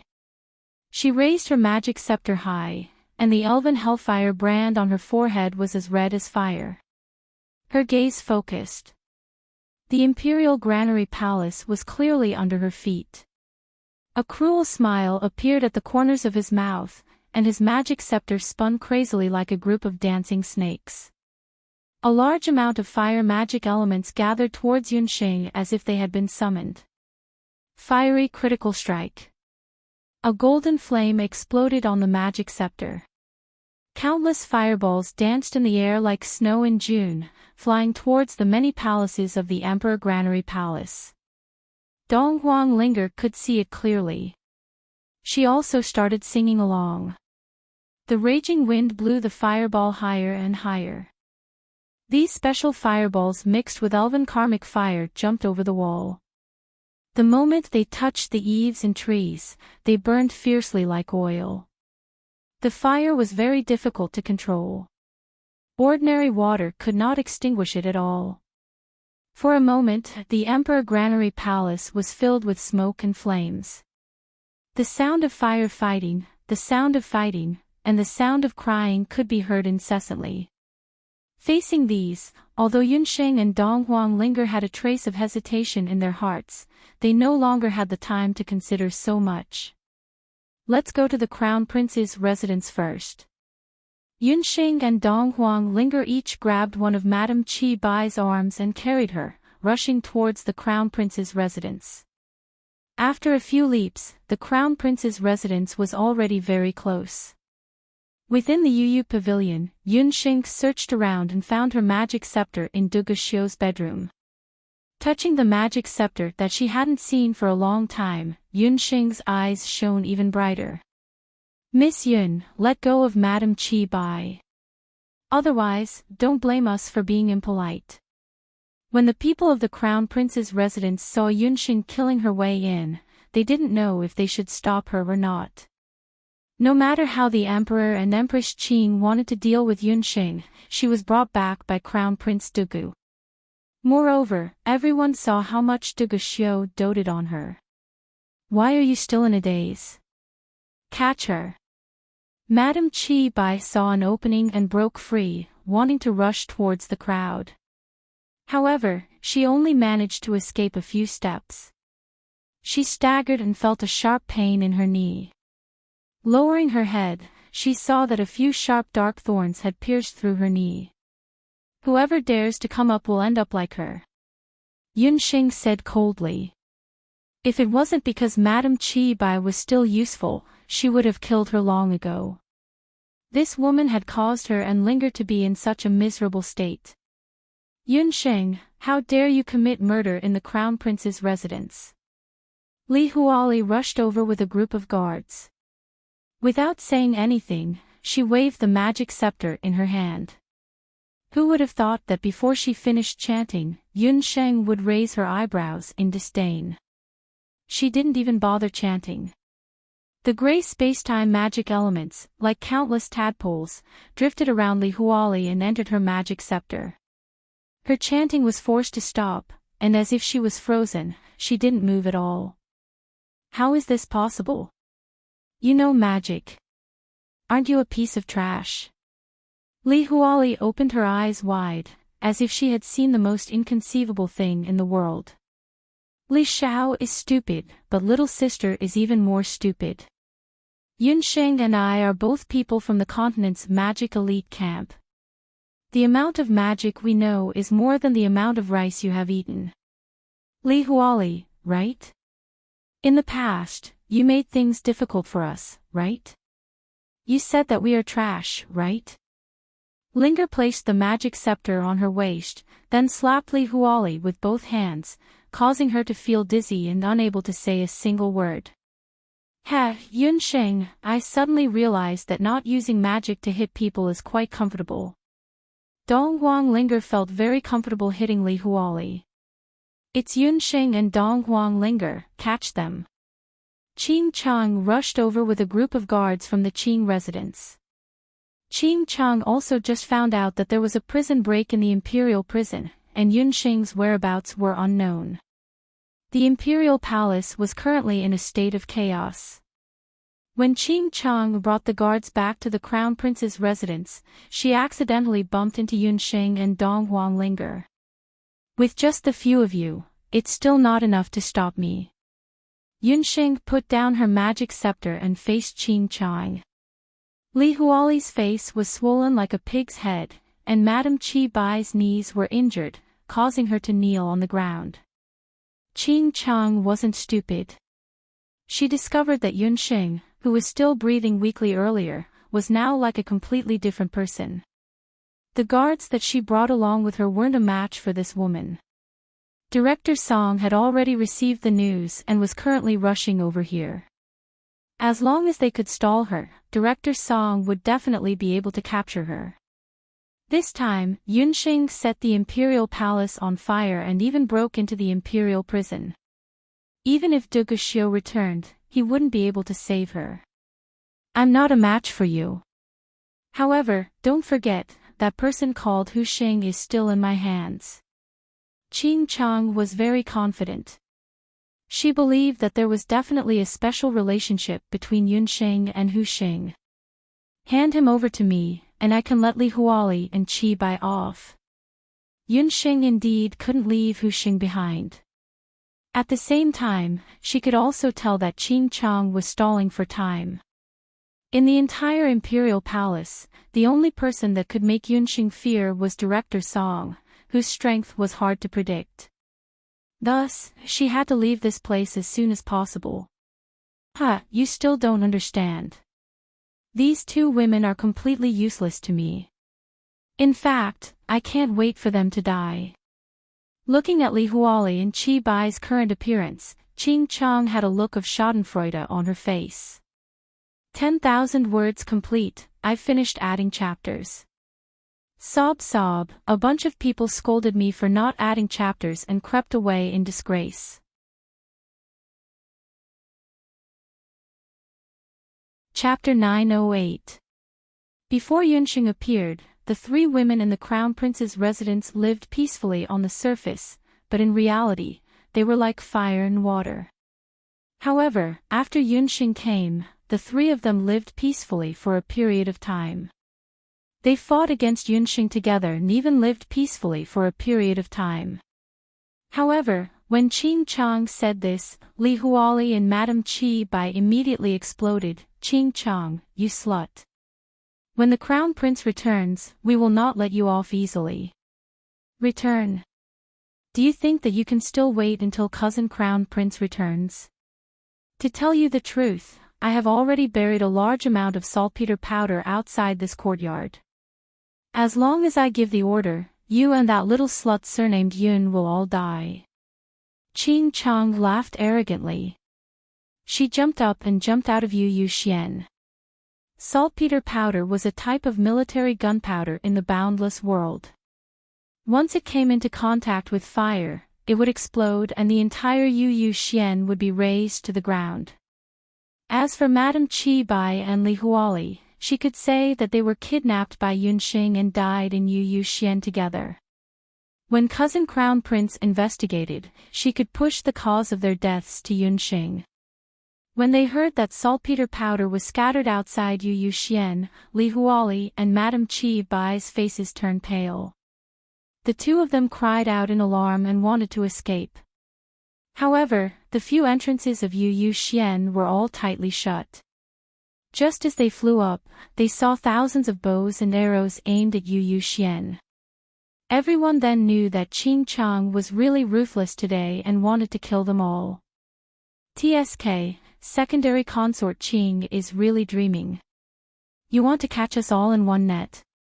Let's see if you have the ability. Yunxing did not escape or avoid. She sniffed the air and there was a pungent smell of saltpeter powder in the air. It seemed that Qing Chang was not exaggerating. Death is at hand and you still want to be stubborn. Let this lady personally draw the bow and send you on your way. Qing Chang sneered. She raised her hand and the archer behind her immediately handed her a fire bow. There was a ball of fire burning on the bow. Qing Chang pulled the bow and the fire arrow flew towards the courtyard with a swoosh sound. Who would have thought that when the rocket flew halfway, an arrow hit the rocket with a ping sound? Qing Chang looked over and saw that Yunxing was holding the rui bow. She was the one who had shot the arrow. You can block it for a while, but you can't block it forever. I don't believe that you can block all the arrows, Qing Chang said enviously, looking at the bow in Yunxing's hands. Damn Yunxing. If she killed her, the Rui Bao and her cousin would be hers. Qing Chang shot out 5 more arrows in a row, but what shocked her was that all 5 arrows were shot down by Yunxing not long after they were shot out. Let alone igniting the saltpeter powder, even shooting it into the courtyard had become an extravagant hope. How is this possible? If it was only 1 arrow, it could still be considered a coincidence. However, 6 arrows were shot down by Yunxing in a row. Qing Chang, who had always been very confident in her archery skills, was shocked and angry. It must be because of the Rui Bao. Qing Chang put all the blame on the Rui Bao. This made Qing Chang want to kill Yunxing even more. Archers, shoot, Qing Chang said through gritted teeth. She couldn't hit the target by herself, but she didn't believe that a group of people couldn't. Could it be that Yunxing alone could withstand thousands of arrows? Hundreds of strong archers raised their flaming bows and aimed at Yu Yuxuan. At this critical moment, a thunderous roar sounded. A figure fell from the sky like a goshawk. Who dares to hurt Xing? A fierce fighting aura, like a fierce tiger coming down the mountain, came down like a huge wave and a fierce flood. The bows and arrows in the hands of the hundreds of archers actually broke with a cracking sound. Then, dozens of hunters fell from the sky, and dozens of evil beasts appeared in the sky. Young master, we're here to help you. Master Zhongren arrived in time with a group of hunters. The sounds of killing were like thunder, incessant. The crown prince's palace was in chaos. Hearing the person's voice, Yunxing could not help but be overjoyed. Second uncle. Master Zhongren. It turned out that after Yun Songlong notified Yi Baiming, he hurried to later Qin. He spent a lot of effort and finally sneaked into Fengdu. However, the palace was heavily guarded, so Yun Songlong and the people of Tianfa couldn't break into the palace. However, recently, Yunxing had escaped from the imperial prison. The guards outside the imperial palace had all entered the palace to put out the fire. This had unknowingly given Yun Songlong an excellent opportunity. After he had ascertained the location, he led a group of hunters and charged in. Yunxing and the others took advantage of the chaos and killed their way out of Yu Yushuan. Qing Chang, on the other hand, was killed head-on. Seeing her subordinates being slaughtered like vegetables by the hunters led by Yun Songlong, fear rose in Qing Chang's heart and she wanted to run. Qing Chang, you vicious woman. Li Huali and Madame Qi Bai had just escaped death. When they saw Qing Chang, their eyes turned red and they blocked Qing Chang's path. Sisters, it was just a misunderstanding just now. I just wanted to kill that little bitch Yunxing. Now that the enemy is invading, we should work together and capture Yunxing first. Director Song will be here soon. Qing Chang was blocked. Hee, secondary consort Qing, do you need to sprinkle saltpeter powder in the entire courtyard to kill me? Li Huali, Qi Bai, you are smart people. You should know who your real enemy is. Yunxing looked on coldly from the side. You hated me and ostracized me because of Duguxiu. But you should know that I don't love Duguxiu. But Qing Chang is different. She clearly wanted to kill all of you just now. Her concubine mother is the Qing Empress. Yunxing couldn't be bothered to kill these jealous women. Just let them bite each other. Hearing this, Qing Chang's face turned pale. Yunxing, you're doing this on purpose. You're trying to drive a wedge between us. Qi Bai, Li Huali, we don't have any deep hatred between us. You guys can deal with Qing Chang together. When the time comes, I'll walk my own path and you guys will walk your own path. Everyone will be happy. Yunxing smiled mischievously. Madame Qi Bai and Li Huali shouted and attacked Qing Chang at the same time. Second uncle, why are you here? Yunxing was relieved when she saw them fighting among themselves. The dark gold instructor sent a letter saying that you were captured. Let's not talk about this and leave the palace first. Yun Songlong was relieved when he saw that his niece was safe and sound. I'm afraid that you won't be able to leave so easily. A cold voice suddenly appeared in the sky. Director Song looked down at the crowd on the ground from above. Ah! At this time, Qing Chang let out a miserable cry. Her face had already been bitten by a soul snake released by Madame Qi Bai. Her skin was rotting at a speed visible to the naked eye. Qing Chang screamed as her body gradually rotted and turned into a puddle of pus. Qi Bai, that's enough. Director Song frowned when he saw the three women fighting. How stupid. They were still fighting among themselves at this time. Chapter 909. Curator Song did not expect the situation in the Crown Prince's residence.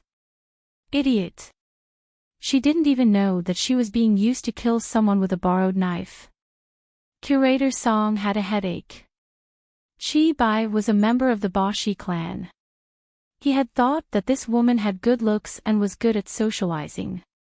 He thought that she would be of some value to Xiu. He didn't expect that she would become worse as she lived. Didn't she see that Yunxing was watching the show calmly from the side when she killed Qing Chang? As a strong person of his generation, Curator Song had seen all kinds of people.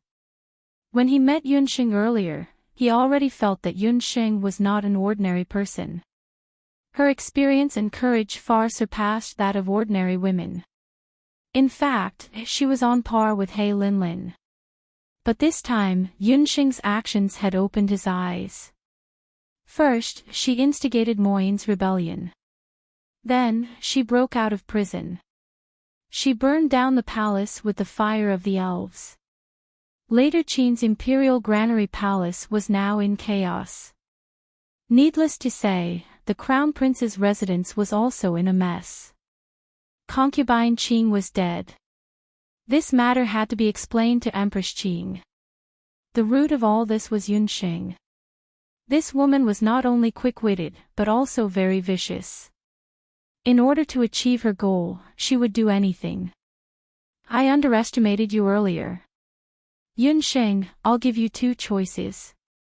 1. Marry Xiao and be the crown princess obediently. 2. Commit suicide. Curator Song's gaze fell on Yunxing. Lord Song, how can she be the crown princess? Madame Yunxing was puzzled. According to the laws of later Qin, Yunxing's crimes, including arson, instigation, and causing chaos in the palace, were enough to make Yunxing die 10 times over. Qi Bai, don't think that I don't know about your shady business with Hu Linglong. Curator Song's gaze was like a sharp arrow, piercing Qi Bai so much that she didn't dare to raise her head.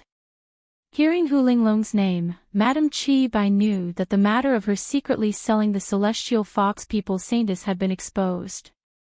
In Director Song's opinion, it wasn't important whether the later Qin Emperor and Empress Qing wanted this crown princess or not. What was important was that Duge Xiu wanted her. The chaos in the palace this time also made Director Song realize that this human woman had a sharp and vicious side. Such a woman was perfect for Duge Xiu. Director Song, you are also a senior who has been famous for many years. Marriage between a man and a woman has to be consensual. Xing Er is already engaged, so she won't marry Prince Dugu.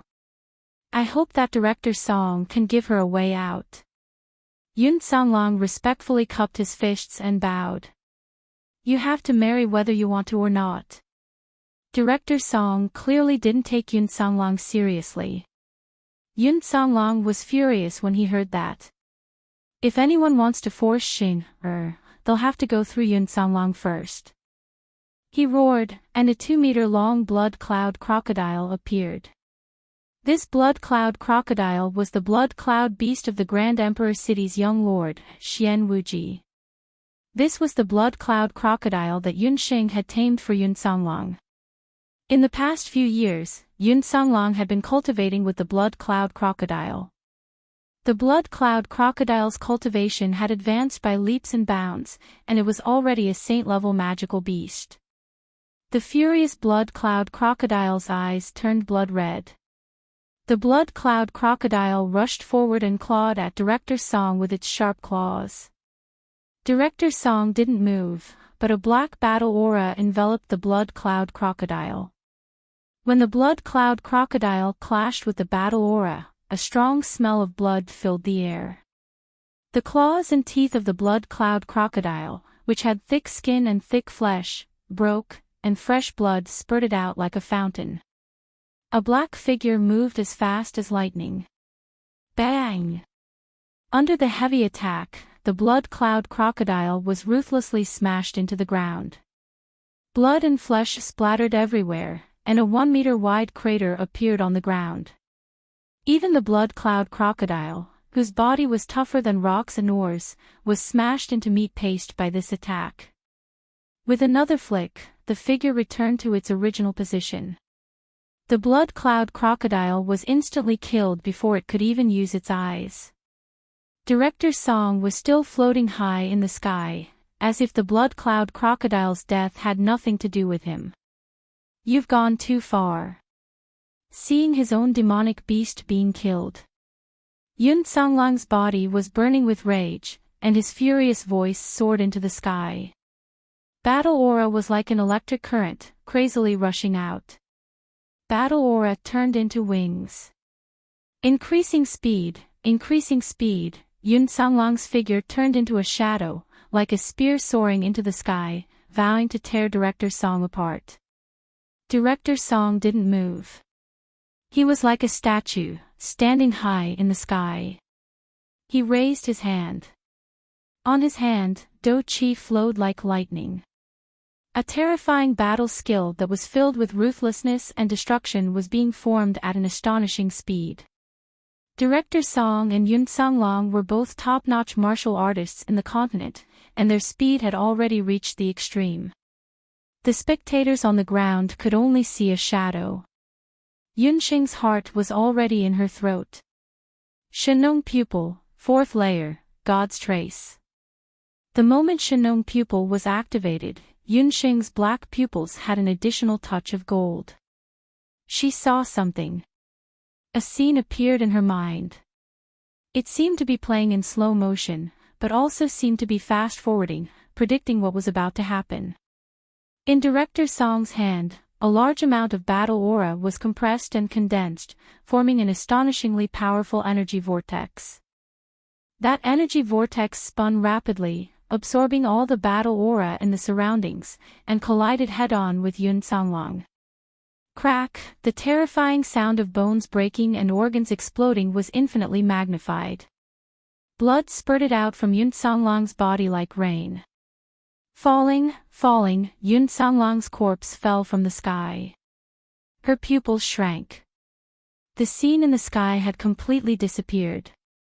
Shenong Pupil, God's Trace, could foresee to a certain extent what would happen in the future. Second uncle will die. Yunxing screamed in her heart. No. Absolutely not. She definitely couldn't sit and watch his second uncle was killed. Following her heart, Yunxing's magic wings flapped, and she rushed towards the two figures in the sky.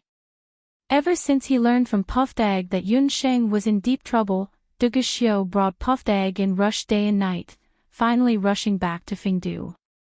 The moment he entered Fingdu, he saw flames soaring into the sky in the direction of Imperial Granary Palace, and thick smoke billowed. That fire was extremely unusual. The fire in the entire Imperial City was getting fiercer and fiercer, and it looked like it was going to burn down the entire Imperial Granary Palace. Duguxiu rushed to the outskirts of the Imperial City and caught a panic-stricken guard. What happened?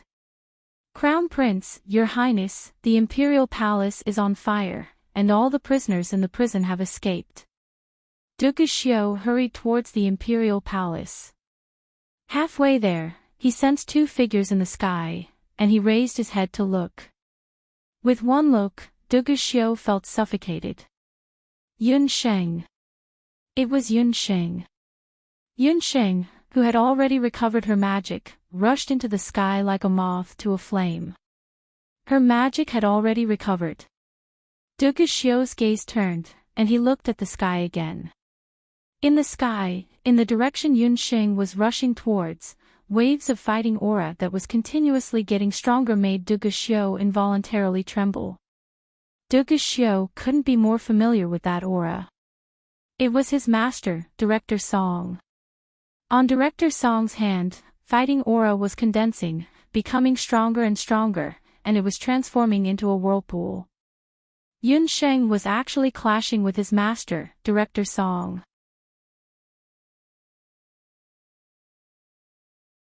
Chapter 9-10. On the continent, those who could exchange blows with Director Song were all experts of the older generation who had been famous for a long time. Anyone who had exchanged blows with Director Song would definitely recognize his death spiraling technique. The death spiraling technique was a peak combat skill, equivalent to the profound magic of magic. It was an extremely powerful combat skill comprehended by martial artists who had broken through a certain level of the martial realm. The death spiraling technique was terrifying not only because of its destructive power, but also because it was incomparably tyrannical. It could instantly devour all the Do Chi in the surroundings of the death spiraling technique, causing the opponent's Do Chi to instantly disperse and be unable to form a defense or combat skill. Once the death spiraling technique was used, even if one didn't die, they would be seriously injured. Due to Yunxing's arson, the fire in the imperial city spread rapidly. Director Song only wanted to immediately kill Yun Songlong, capture Yunxing, and end the battle quickly.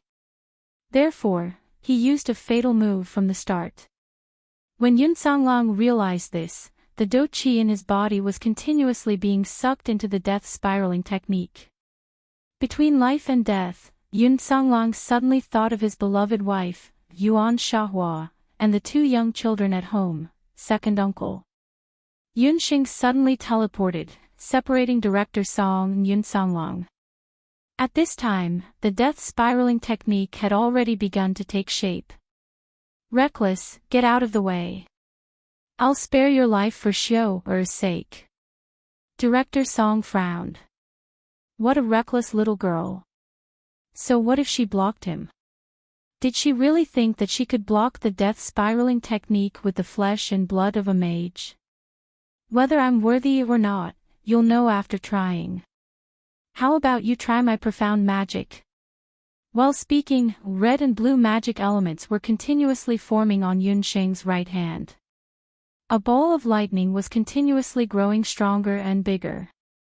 Master, have mercy. Duge Xiu only felt a buzzing sound in his head as he cried out in alarm. It was too far, he couldn't make it in time. Director Song was also quite shocked when he discovered the profound lightning spiraling technique in Yunxing's hand. However, his death spiraling technique had already formed, and spilled water couldn't be taken back. Profound lightning spiraling technique. Yunxing raised both of her hands. The profound lightning spiraling technique in her palms was like a newborn sun, releasing a dazzling light, reflecting the scorching sun in the sky. It was as if two suns had appeared in the sky. A terrifying explosion rang out, as if a gorgeous firework had exploded. Everyone within a 1-mile radius felt a huge force hit them, and they were all flung away. Even Director Song was forced to fall from the sky. Yun Songlong was severely injured. Yunxing was the closest to him and was the weakest. She felt an intense pain and felt as if her entire body was being torn apart. She fell straight down from the sky. Yunxing. Duge Xiu's eyes were red as he rushed forward and caught Yunxing. She's not dead. Director Song's face was as calm as water. His clothes were torn open by that strange force, and there were a few more wounds on his face. How many years had it been? How many years had it been since he was forced into such a sorry state by a human? Duge Xiu hugged Yunxing and hurriedly checked on her condition. To Yunxing, when the profound lightning spiraling technique collided with the death spiraling technique, the power it produced was like a miniature atomic bomb exploding. Even the jade marrow art couldn't withstand that terrifying impact. Her face was deathly pale, and a large portion of the skin on her right hand was broken. Warm blood dripped down from her jade-like fingers. But even so, her right hand was still raised high, and the remaining magical power of the profound lightning spiraling technique was still pulsing in her hand. Profound magic, it's actually profound magic. Director Song lost his voice in shock. This was profound magic. A sky-rank magician had actually comprehended profound magic. This silly little girl whom he had looked down upon had actually used an esoteric magic at such a critical moment. A sky-rank magician's profound magic was actually on par with his Qilin spiraling technique. Duge Xiu was also shocked. Yunxing had actually blocked his master's Qi spiraling technique. In a flash, a profound lightning spiraling technique was formed. Although the profound lightning spiraling technique and the spiraling technique's power had been greatly reduced, the difference between Director Song and Yunxing's strength was more than just 1 or 2 realms.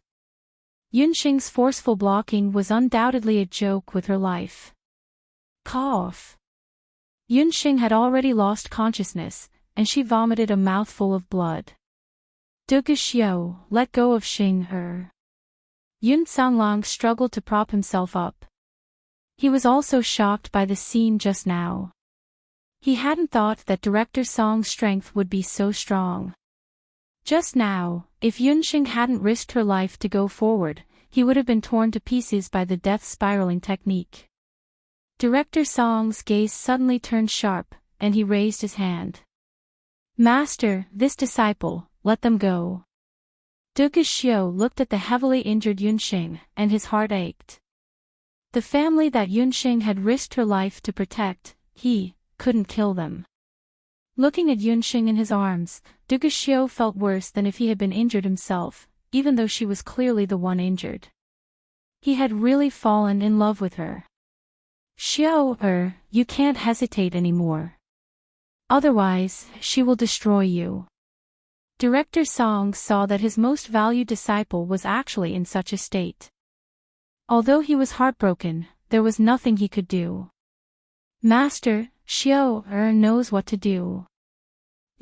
Don't worry, she will become my woman. Duge Xiu carried Yunxing and rushed away. Lock these people up in the heavenly prison. Director Song coldly snorted, and ordered the rest of the people to be locked up in the heavenly prison. After an unknown period of time, Yunxing felt a terrible headache, and her body felt weak. She opened her eyes. Her eyes stung a little, and the scene before she fainted slowly replayed in her mind. Profound magic. In order to save second uncle, she had used profound magic. The profound lightning vortex had collided with Director Song's battled spiraling technique, and she had been struck down. She had been seriously injured and fainted. Yunxing was shocked, and she remembered everything that had happened before she fainted. She hurriedly sat up, and realized that the tattered clothes on her body had been changed. Because she had used the profound lightning vortex, her severely injured hand had been bandaged. Below her was a spacious bed, and the surroundings were quiet. A golden red curtain hung at the side, and the fragrance of expensive ambergris filled the entire room. You're awake. The curtain moved, and Duge Xiu walked in. Today, Duge Xiu was a little different from usual. He did not wear a battle helmet, but wore a red robe with golden patterns. On the robe, there was only a loose belt, revealing his well-defined chest. This was the first time Duge Xiu had seen Yunxing like this. The injured Yunxing was also a little different from usual. Her face was pale, and there was a faint layer of mist in her eyes. The moment she saw Duge Xiu, her body subconsciously stiffened, and her face was full of resistance. Duge Xiu looked at Yunxing darkly, as if he wanted to swallow her.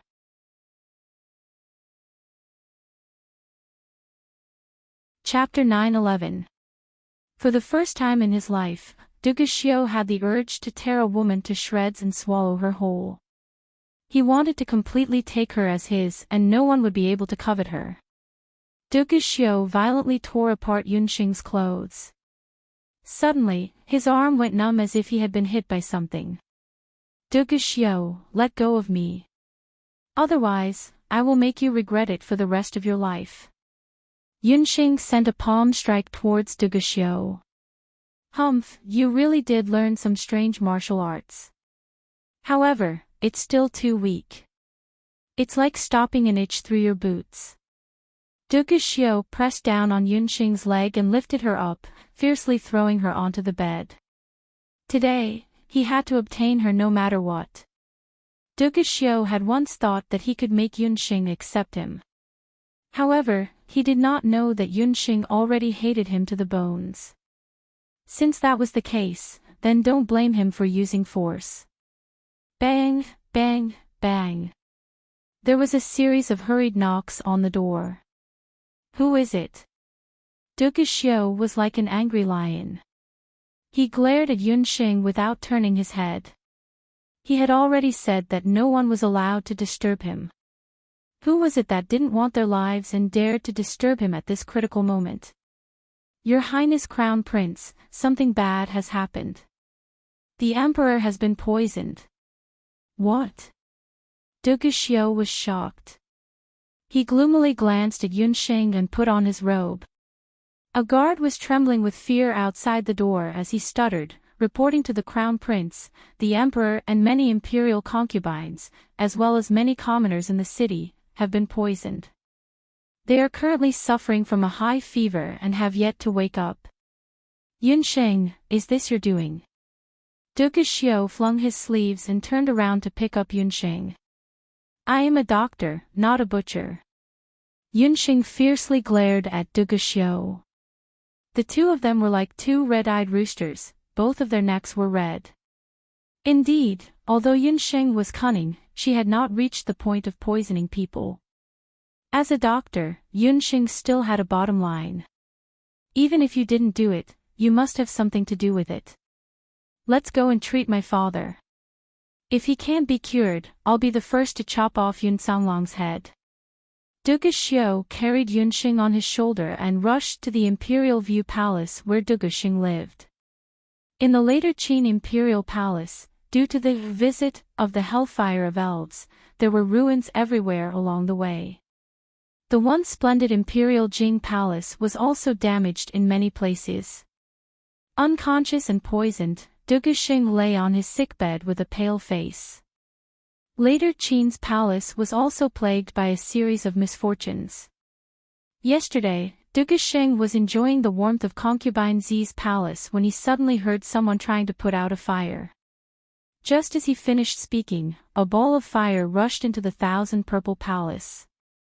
The fire was extremely fierce. Even the beams of the Thousand Purple Palace fell down.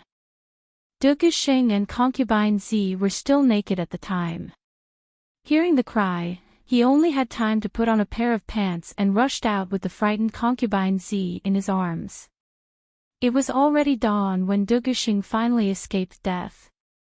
Concubine Zi boiled a bowl of tonic soup to help him recover from the shock. Little did she know that Duge Xing's complexion changed drastically after drinking the soup, and he fainted on the ground. All the doctors in the Imperial Hospital were summoned. But no one could do anything about the fierce poison in Duge Xing's body. At the same time, the same situation was happening in many places in later Qin and Yang City. When Duge Xing arrived, concubine Zi was kneeling on the ground.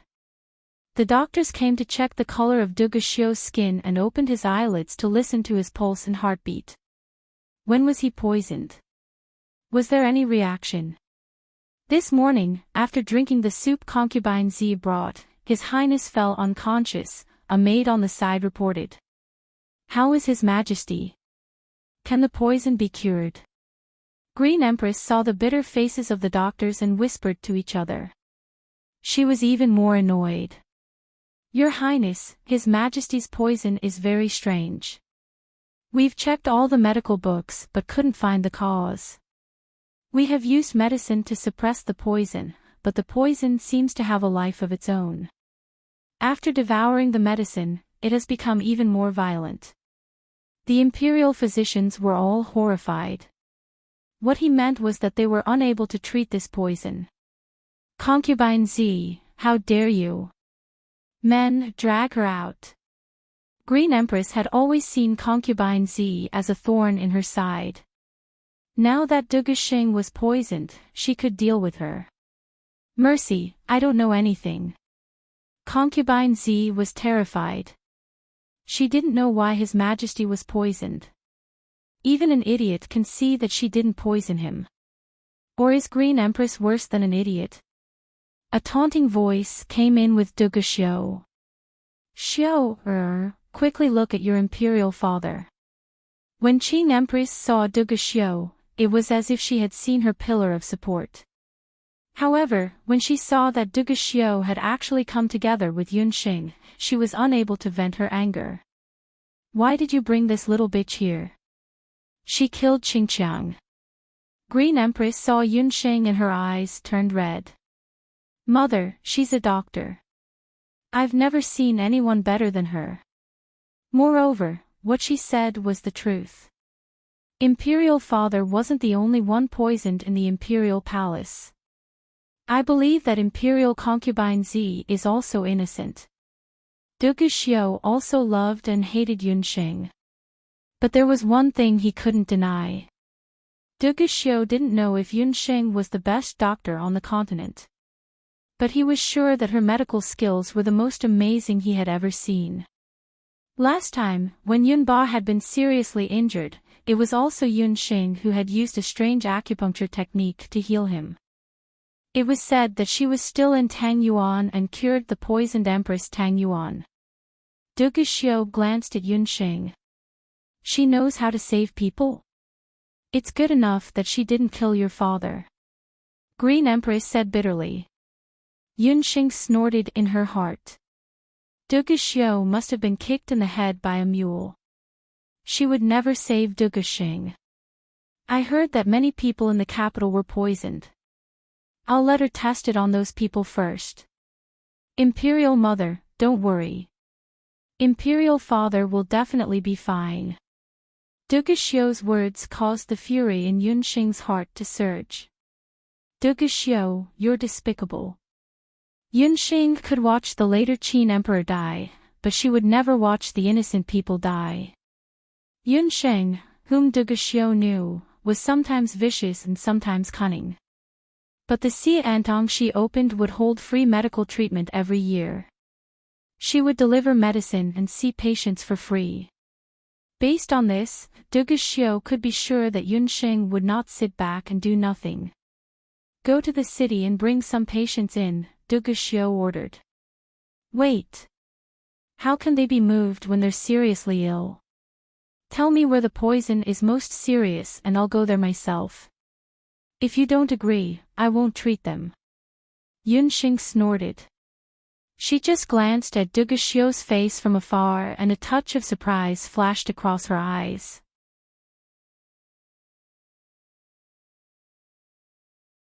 Chapter 9:12. You're just a prisoner. How dare you bargain? His Majesty's life is at stake. You can't be so presumptuous. Qin Ho's face was red with anger. Nobles, generals, and ministers all have the guts. Whose life is not a life? Or are you saying that there are so many imperial physicians here that you can't even afford to waste an hour? I'm presumptuous because I have the ability. I'll be honest.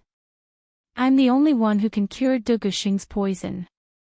Whether you want to treat him or not, Qin Ho, you should consider it carefully. Yunxing sneered, her eyes full of disdain. She was mocking Qin Ho for not caring about the lives of the people and mocking the later Qin doctors for their incompetence. Her words made Qin Ho's face turn red. You bitch. The more Qin Ho looked at Yunxing, the more she found her an eyesore. Her long nails reached for Yunxing's face. Mother, I'll take her away. Duguxiu pulled Qin Ho away, glanced at Yunxing, and walked up to her. He grabbed her wrist and dragged her out of the palace, ignoring Qin Ho's clamor.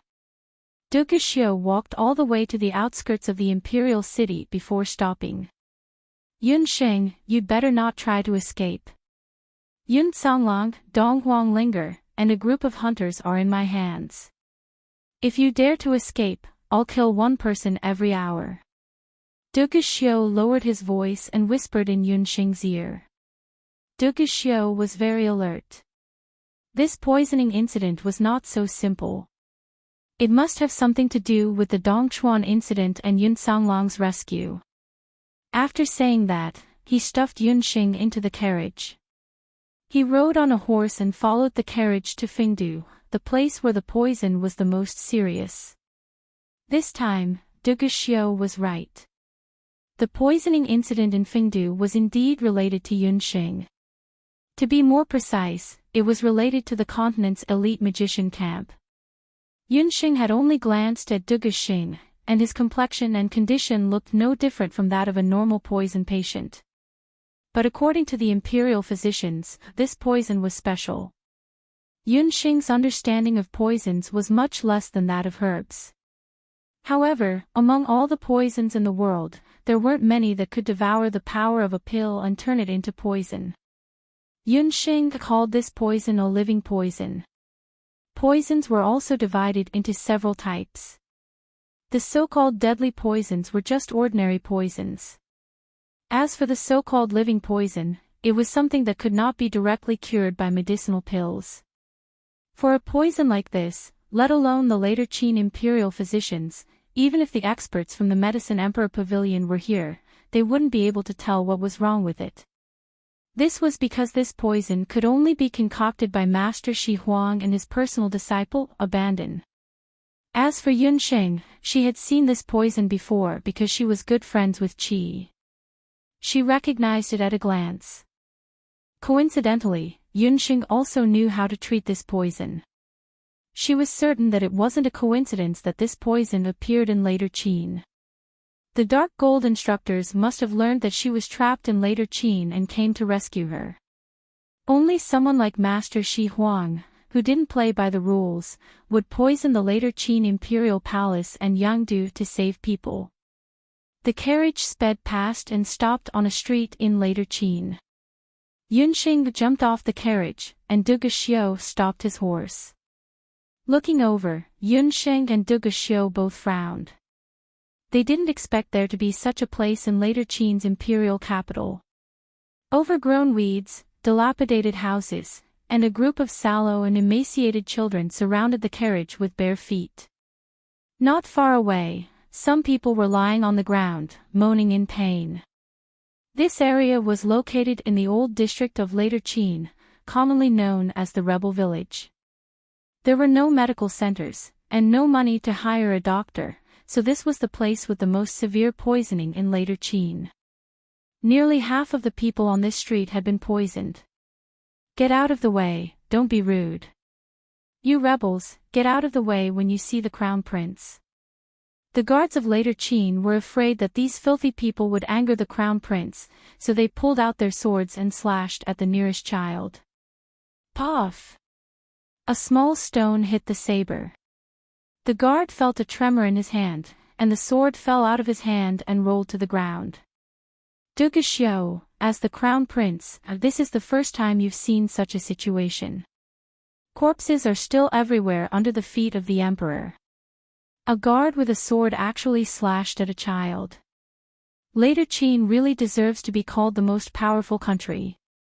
Yunsheng sneered and jumped off the carriage. A thin layer of red appeared on Duge Xiu's face. It was unknown whether it was because of shame or something else. All soldiers, listen to my order. Don't use force, or you'll be punished by military punishment. Go and find the people with the most severe poisoning. Duge Xiu glared at them with a dignified manner. The iron-blooded guards were all silent, and no one dared to say anything. After searching for a while, a guard came forward. Reporting to the crown prince, the family in front of the street has the most severe poisoning. It said that they're on the verge of death and won't be able to hold on much longer. Quick, I'll go and take a look. Yunsheng and Duge Xiu rushed to the corner of the street. It was a low straw hut, and it looked like it would be difficult to even enter. I'll go in. Yunsheng wanted to go in. This crown prince will go with you. Duge Xiu pushed the door open, and a moldy smell hit him in the face. He couldn't help but frown. Patients can't be exposed to the wind. Moreover, you're so big, how can you stand when you go in? The house is going to collapse. Yunsheng pushed Duge Xiu out in a bad mood. Duge Xiu was suspicious, and he glanced inside the house. The house was very narrow, and the straw hut was only a few square meters in size. There was only a worn-out wooden table and a bed. On the bed in the house, there was a person covered with worn-out bedding. The person didn't look big, and he didn't look like a strong man. One of the patient's hands was exposed under the bedding, and he looked like an old man who was only skin and bones. Duge Xiu looked inside the house again, and there were no other windows or passageways. Even if Yunsheng wanted to escape, it was impossible. Moreover, Yun Songlong and the others were still in his hands, and Yunsheng's yearning in dreams had not been removed, so she couldn't escape. Thinking of this, Duge Xiu retreated out of the house with relief. Yunxing immediately closed the door. She walked to the bed and looked at the bedding, and she hesitated. Mentor Shi Huang. Yunxing's hand had just touched the bedding when it was suddenly lifted by someone. She only felt that the world was turned upside down, and she was about to cry out in surprise when there was a trace of wetness on her lips. Immediately after, a familiar aura attacked her from all directions. The man's lips were cold and trembling. His tongue nimbly drilled into her lips. Yunxing, who wanted to resist, felt her face burn as if it was on fire, and her heart felt like it was going to jump out of her chest. The same aura, the same hot kiss, she couldn't help but close her eyes. After a while, just when Yunxing thought that she was going to suffocate, the man reluctantly let go of her lips, and there was a low laughter in her ear. Little wild cat, you still taste so sweet.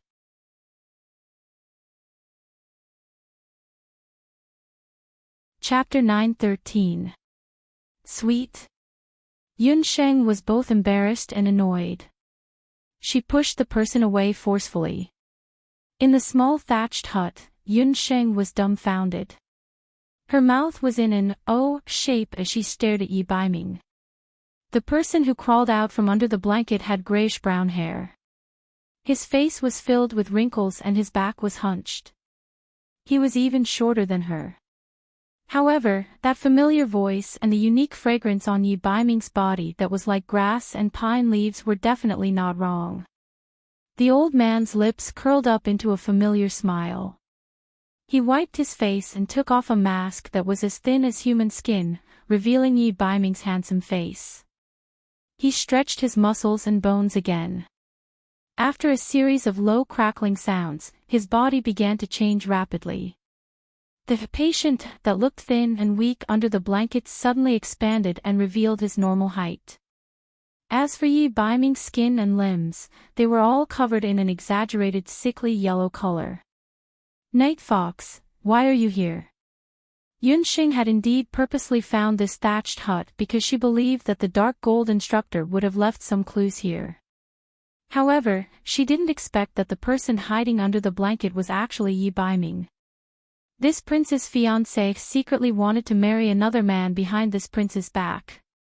If this prince didn't rush over, this green hat would definitely be worn. Yi Baiming licked his lips suggestively. Between his lips, there was still the scent of a wild kitten. Who made you a green hat? There's nothing between Duguxiu and me. No, why do I have to explain? You've already divorced me. Yunxing was both embarrassed and angry. She was always at a loss for words whenever she met this rascal. Yi Baiming was the one who announced the divorce to the world. This prince has never acknowledged it.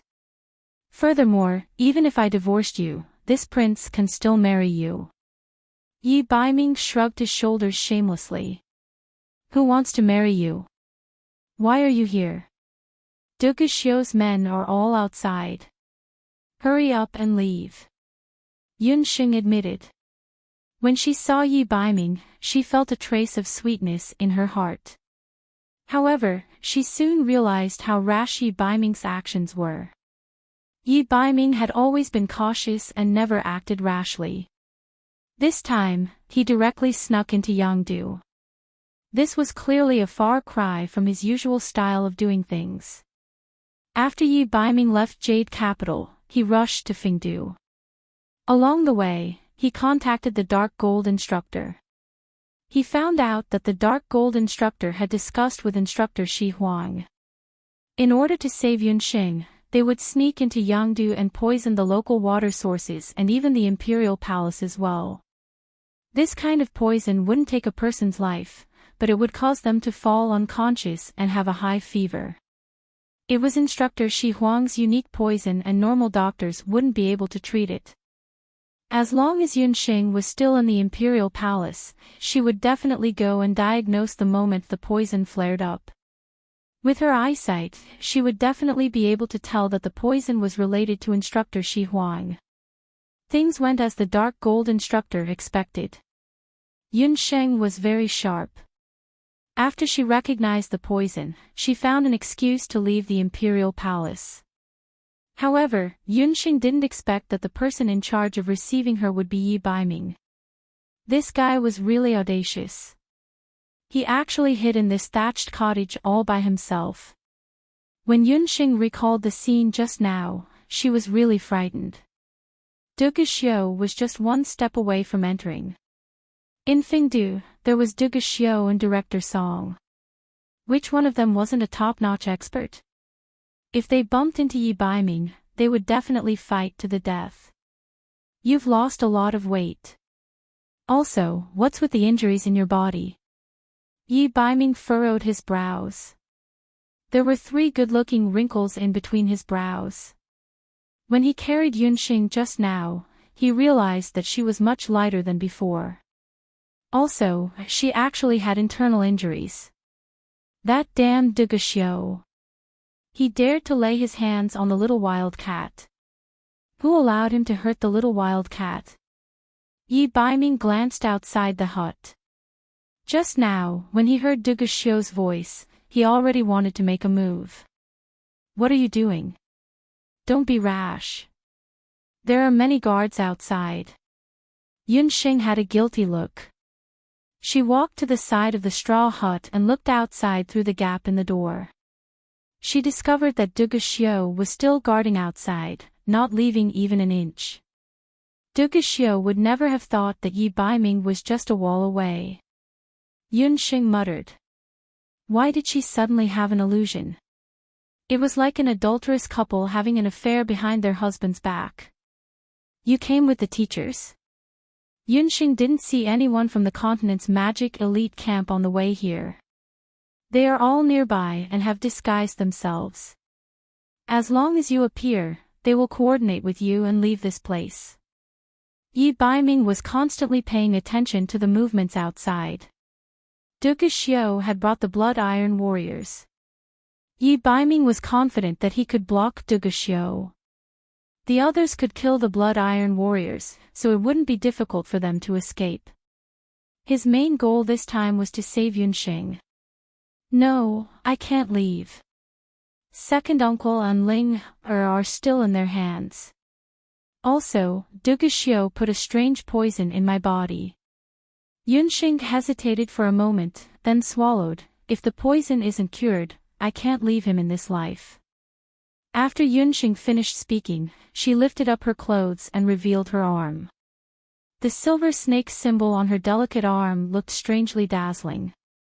In order to save time, Yunxing told Yi Baiming about her poisoning, as well as the situation when the poison flared up recently. Hearing that Yunxing had been in pain for several days in the heavenly prison because of this, Yi Baiming let out a muffled groan. In his gray eyes, waves of anger surged, as if a storm was coming. Damn it, she actually suffered so much, and he didn't know about it at all. He stared at the silver snake symbol on Yunxing's arm, feeling extremely depressed. In Yi Baiming's heart, a thought became stronger and stronger. He wanted to rush out and fight with Duge Xiu. He wanted to dig out the heart of Duge Xiu, who coveted Yunxing. However, his rationality quickly won over his impulse. In a situation where he didn't have absolute confidence in subduing Duge Xiu, any rash actions could lead to a huge loss. So, I can't leave. You should leave with the teachers first. Yangdou isn't a place where you can stay for long. Furthermore, Yi Qingtian is still looking for you. I can handle the matters here alone. Yunxing persuaded Yi Baiming. She knew how difficult Yi Baiming's current situation was. She didn't want to add any more difficulties to him at this time. Yi Baiming remained silent for a moment. Then, he stretched out his long arms and unexpectedly hugged Yunxing. Yunxing wasn't prepared and bumped into his hard chest. Because they were so close, with only a layer of clothes between them, she could feel the unique masculine aura of the man. She could even hear Yi Baiming's steady and powerful heartbeat. In the straw hut, the temperature suddenly rose by a few degrees. Yunxing only felt that it was difficult for her to breathe again. Yi Baiming's firm chin rested on her forehead. His voice was low and slightly hoarse. Little wild cat, in front of me, you don't have to force yourself. If you're tired, I'm here for you. Sweet Dead, 2333.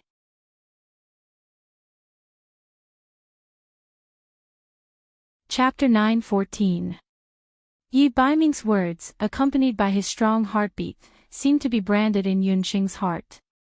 Everything was with him. Everything was with him. Yunxing couldn't remember if anyone had ever said such words to her. After being reborn in the boundless land, Yunxing had been born with memories. Psychologically, she had always been a mature woman in her 30s. But because her parents had been separated since she was young, and her father had been drunk all year round due to his drug addiction, Yunxing didn't have a childhood. She carried too much burden at a young age. But even before being reborn, Yunxing didn't have a childhood to speak of. Her parents had passed away early, and under the care of her elderly grandfather, she only remembered that her grandfather had taught her all kinds of medicinal herbs and the various teachings that the descendants of the Yan family should follow. Since she was young, she had been surrounded by all kinds of medicinal herbs. When she was older, she met Lu Minglang, but that man wasn't the right person for her. In the first few years, she raised money for Lu Minglang to study abroad while supporting the small TCM clinic. She was too strong and never had such thoughts. She didn't need to ask for extravagant wishes. She could still rely on others. Until she met Yi Baiming. From the first time they met, it wasn't a happy encounter. This man was devilishly charming and black-bellied. He always made her angry, and she couldn't wait to stab him with a few needles. However, it was also this man who stood up for her at the most dangerous moments several times and blocked disaster for her time and time again. It was also him who told her that she was a woman. So, she could also rely on others. He could do it. Could she? Yunxing's nose tingled. For the first time in her life, she felt that it was good to have someone to rely on. She buried her head in Yi Baiming's arms and breathed in the warm air from his body. Her eyes were a little sour, and something was about to come out. When Yi Baiming said this, he felt that the little wild cat in his arms was a little strange. He lowered his head and looked at the tip of the wild cat's red nose and soft black hair. He gently took her hand and let her hug him with her arms as if he was teaching her. Yunxing's movements were very stiff, but she didn't resist. Until her arm wrapped around Yi Baiming's waist. The man's hard and elastic muscles filled her arm bit by bit, and a part of her heart was also filled bit by bit. A quarter of an hour later, the two of them were still in the same position. You should go. Yunxing's voice had an indescribable meaning. It was soft and carried a woman's tone that he had never heard before. If you don't leave, I won't leave either. If you enter the palace, I will accompany you. Since he had already found Yunxing, Yi Baiming would not allow her to be alone with Duge Xiu. He would not allow his woman to be alone with Duge Xiu in the same room. Yi Baiming was very domineering. Duge Xiu was a temperamental person, but his coveting of Yunxing was not something that happened overnight. He had to accompany Yunxing. Even if the Qin Palace was a place of tigers and wolves later Qin, Yi Baiming would not hesitate to barge in. No, the palace is too dangerous. Yunxing glared at Yi Baiming. Yunxing still wanted to say something, but at this moment, outside the thatched hut, there was a knock on the door. Yunxing, how's the treatment? Duge Xiu waited for a while, but there was no movement in the hut. He knocked on the door and was about to open it. The door of the thatched hut suddenly opened. Yunxing's face was a little red, and beside her was a haggard old man. The old man looked like he was breathing in less than he was exhaling, and he looked like he was going to die at any moment. This old man's illness is very similar to Duge Xing's. There are no treatment tools or pills here. We need to bring him back to the palace for treatment. Yunxing forced herself to calm down, but she was actually very nervous. Just now, when Duguxiu knocked on the door, Night Fox had disguised himself as the dying old man with astonishing speed. According to him, he had used a special battle technique to change his body shape. As for the disguise tools on him, they were all provided by teacher Shi Huang, so there was no chance of anything going wrong. He wanted to enter the later Qin palace with Yunxing and find a chance to save Yun Canglang and Dong Huangling. Yunxing's persuasion was useless, so she could only beat him at his own game and request to bring the old man into the palace for treatment. Bring him back to the palace. Duguxiu looked at the old man and felt that there was something wrong with him. This old man's poison is very serious. If even he can be cured, then Duguxing's poison will definitely be cured as well. If Yi Baiming didn't insist on going to the palace with her, she wouldn't have come up with this plan. Come, help the old man into the carriage. Since Yunxing insisted, Duguxiu had no choice. When the carriage was pulled over, the old man who hadn't moved at all until now seemed to have caught his breath. His eyelids twitched. Oh, I'm used to being poor. I haven't been in a carriage for most of my life. Whenever I sit in a carriage, I feel nauseous. After saying that, the old man even made a disgusting gesture. Damn old man. Why is he so particular? Duguxiu suppressed his displeasure. The old man is old and seriously ill. It's not good for him to take a bumpy ride. He needs someone to carry him into the palace. Yunxing spoke like a doctor, and there was no flaw in her words. Come. Duguxiu waved his hand. Big guy, you're strong. Come and carry me. The old man called out again. As he spoke, he held Duguxiu's hand and refused to let go. The old man's clothes were tattered and his body was dirty. With this grab, all the dirt on his body was smeared on Duguxiu's sleeve. Yunxing found it funny. Yi Baiming was so bad. He knew that Duguxiu had a bad temper and couldn't bear to see dirty things. But he still wanted Duguxiu to carry him. He was obviously taking the opportunity to take revenge. Yi Baiming and Duguxiu were both 1.9 meters tall. However, Yi Baiming had disguised himself with a battle technique. From his height, he looked like a skinny old man. Moreover, he was dirty and smelly. His old bones were all skin and bones. He looked like he was going to die if someone were to touch him. The crown prince was going to carry the dirty old man. The blood warriors who followed him all widened their eyes. Damn old man. Duguxiu's eyebrows twitched. He was about to explode. But when he turned around, he saw Yunxing looking at him. Yunxing's words just now were still ringing in his ears. She despised him for not loving the people of the later Qin dynasty despite being the crown prince. No matter what, he had to save some face. Thinking of this, Duguxiu walked in front of the old man and unwillingly lowered his body.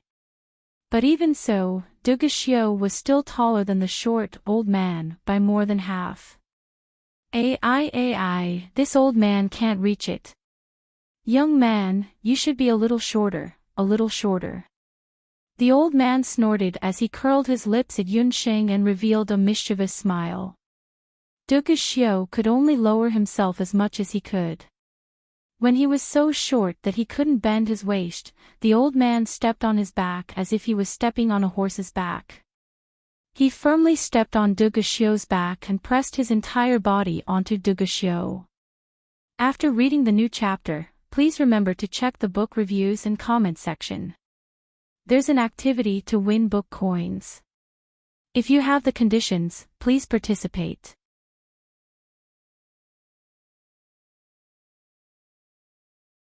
Chapter 9:15. Duguxiu only felt a weight on his body. That thin and weak-looking old man was already lying on his shoulder. That weight was like a small mountain pressing down on his back. Even with Duguxiu's cultivation, his body couldn't help but sway, and he almost fell to the ground. Damn it, there was something wrong with this weight. If he hadn't seen that old man with his own eyes, Duguxiu would never have imagined that a thin and weak old man's body was actually heavier than a 200-gene strong man. What was worse was that the old man's 2 hands were like dry firewood. At this moment, they were tightly gripping his neck. Duguxiu felt as if his neck was about to be broken. His face was red from the suffocation. He had an impulse to throw this old man out. "Your Highness, you look very tired. This is a sign of kidney deficiency. A doctor has the heart of a parent. I have already advised you that there are hundreds of women in the Crown Prince residence, so you can't overwork yourself." Yunxing moaned and groaned. What she meant was that Duguxiu was overworking himself at night, and couldn't even carry an old man. Those Iron Blood Guards thought about the group of women in the Crown Prince residence, and then looked at the Crown Prince, whose lower body was obviously unstable. The corners of their mouths were twitching non-stop, and their expressions when they looked at Duguxiu were wonderful. "Shut up, damned woman, let's go back to the palace." Duguxiu cursed in his heart. On the other side, Yi Baiming, who was disguised as an old man, was smiling like a chrysanthemum flower on his wrinkled face. Although Yi Baiming didn't use fighting energy, that step and pinch just now was very ingenious, and made Duguxiu suffer a loss. "Duguxiu, you dare to touch this prince's woman. If I don't kill you, then this prince isn't Yi Baiming." Duguxiu's face turned purple from the choking, and he walked step by step, carrying the old man on his back towards the palace. The Iron Blood Guards protected Duguxiu, and Yunxing followed behind them, all the way to the palace. After they walked far away, a few people peeked out from a few inconspicuous corners of the street. What's going on? Why didn't Dark North Lord save Yunxing? Instead, he went back with Duguxiu. The few people who were hiding in the dark were the mentors of the Continental Magic Elite Camp, Gufeng, and the others. They had planned meticulously and even poisoned the wells in the city in order to lure Yunxing out. Who would have thought that even though they were waiting for her, Yi Baiming would change his plans at the last minute? He didn't follow their plan and immediately leave with Yunxing. No one knew what those two were up to. The few of them entered the straw hut and saw a piece of paper left under the bedding. There were a few sentences written on it, which explained Yunxing's current situation. Yi Baiming would follow her into the palace and think of a way to save Regiment Commander Yun and the others who were tied up. Yunxing also wrote in the letter that she wants us to go to the general's residence in the city to save a woman called Hu Xing. After the Dark Gold Mentor finished reading the letter, he didn't hesitate any longer. The few of them immediately discussed how to go to the general's residence to save the people. Ever since Qing Qiong's death, Qing Meng was like a frightened bird. Previously, he was still coveting Hu Xing's beauty, but now, he only felt that Hu Xing was a hot potato. After thinking about it, he still felt that it was best to send Hu Xing to the Crown Prince's residence. Hu Xing's appearance was very similar to the future Crown Princess, and she might be able to please the Crown Prince. Qing Meng escorted Hu Xing onto a horse carriage and rushed towards the palace. He had a lot on his mind and didn't notice that when he boarded the horse carriage, the coachman driving the carriage wasn't the Qing residence's usual coachman. The coachman lowered the brim of his hat and waved his whip. The horse carriage shuttled through the streets and alleys of Fengdu. Halfway through, the horse carriage let out a hissing sound. Many small snakes crawled into the carriage's windows and curtains. Qing Meng was bitten until he screamed in pain. Hu Xing, who was beside him, was so frightened that his face turned pale. However, those snakes were also strange. They all attacked Qing Meng alone.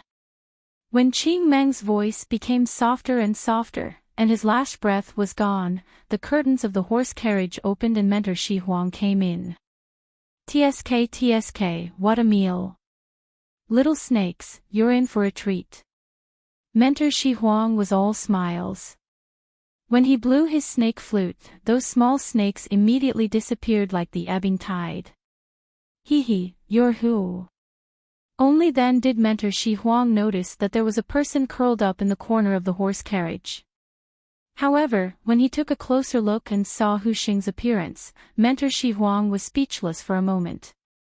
My goodness, this woman looks exactly like Yun Xing. Gu Feng, who was disguised as a coachman, also came in to take a look. When he saw Hu Xing, everyone was very shocked. Who are you people? Hu Xing still hadn't recovered from the fright just now. She rarely saw people, and this group of people seemed to know Yun Xing. They didn't look like bad people. We can't stay here for long. Gu Feng, Qi, follow Yun Xing's instructions and send this lady out of Yangdu. The dark gold instructor was astonished and couldn't help but take a few more glances at Hu Xing. Qi also looked at Hu Xing absent-mindedly. Only when Gu Feng nudged him did Qi retract his gaze. Not long after Hu Xing was sent out of the residence, Madame Qi Bai brought a group of people and rushed to the general's residence. After searching for a while, Madame Qi Bai couldn't find Hu Xing.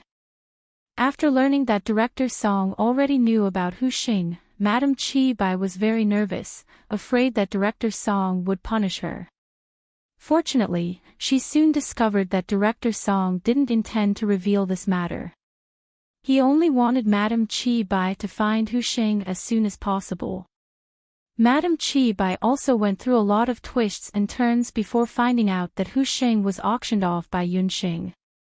Then, he fell into the hands of the Qing siblings. She hurriedly returned to the later Qin Imperial Palace and found Director Song in the prison. Lord Song, we couldn't find the celestial fox people Saintess. The people in Qing Meng's residence said that Qing Meng took her out of the residence early in the morning. We don't know where they went. Madame Qi Bai's face was full of fear. Bastard, even if we have to turn the entire later Qin upside down, we still have to find Hu Xing. If he's alive, I want to see him. If he's dead, I want to see his corpse. Director Song reprimanded. Lord, Qi Bai doesn't understand. Hu Xing is only a good-for-nothing. It doesn't matter whether she's here or not. Madame Qi Bai didn't understand. What do you know? What we need is a good-for-nothing saintess. If Hu Xing goes missing or dies, the celestial fox people will have to find a new saintess. Once they find someone who can awaken the beast god's inheritance. Director Song coldly said. The celestial fox tribe had declined for many years. Most of the beast clans had already forgotten how powerful they were. However, Director Song was born in the Black Qilin tribe. The Black Qilin tribe was different from the other Bakra orcs. Only the Black Qilin tribe would know how terrifying the power of the Celestial Fox tribe was. There were 2 penguin group numbers at the end of Wenwen's introduction. Book friends are being recruited. The holidays have ended. Work and study have been hard. Joe.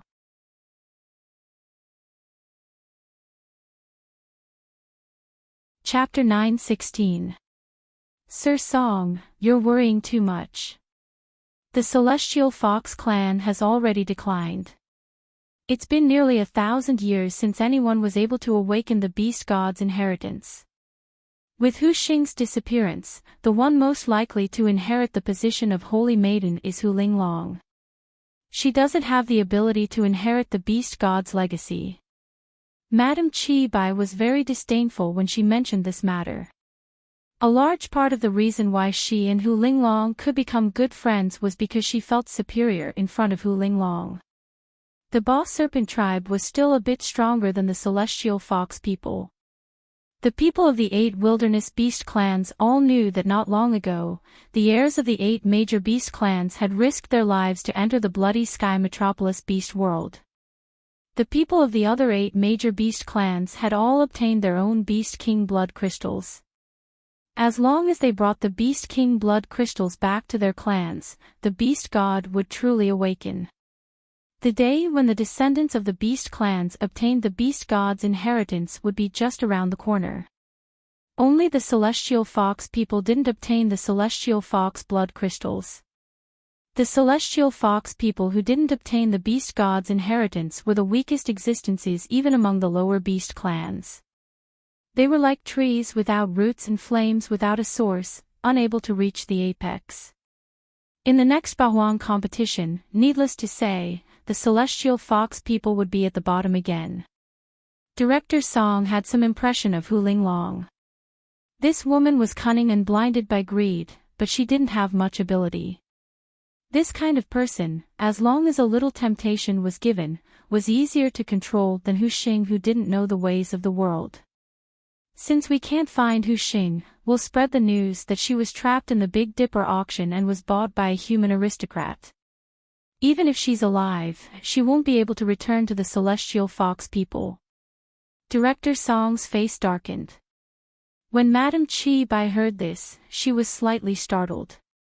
A chill rose from the bottom of her heart. Director Song's intentions were truly vicious. As the saintess of the Celestial Fox people, Hu Xing was bought at a human's auction. This meant that, in this way, even if Hu Xing did not die and was sent back to the Celestial Fox people, what awaited her was only a cruel execution according to the clan's rules. Yes, Chi Bai will do it right away. Chi Bai felt a chill in her heart.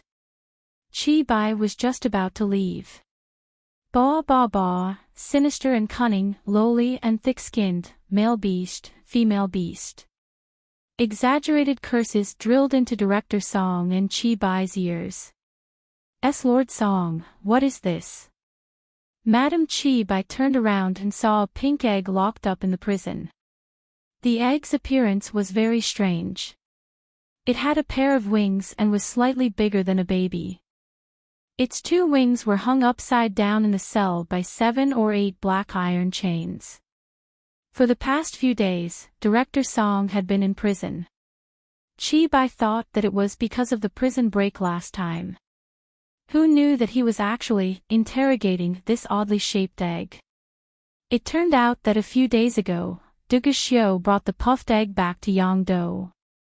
In order to prevent the puffed egg from causing trouble, he directly threw the puffed egg to Director Song, saying that he picked it up on the way back.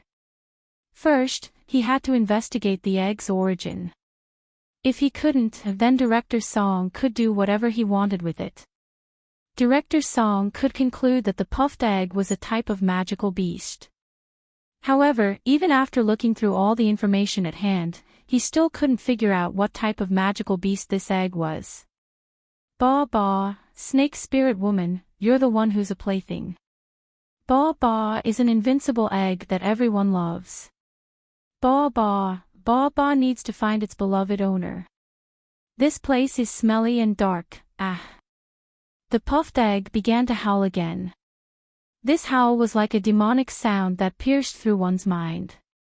Even though Director Song's cultivation wasn't bad, he still felt dizzy and had no choice but to withdraw from the prison with Chi Bailu. Lord Song, that egg is too strange. In my opinion, its owner must be a hidden summoner.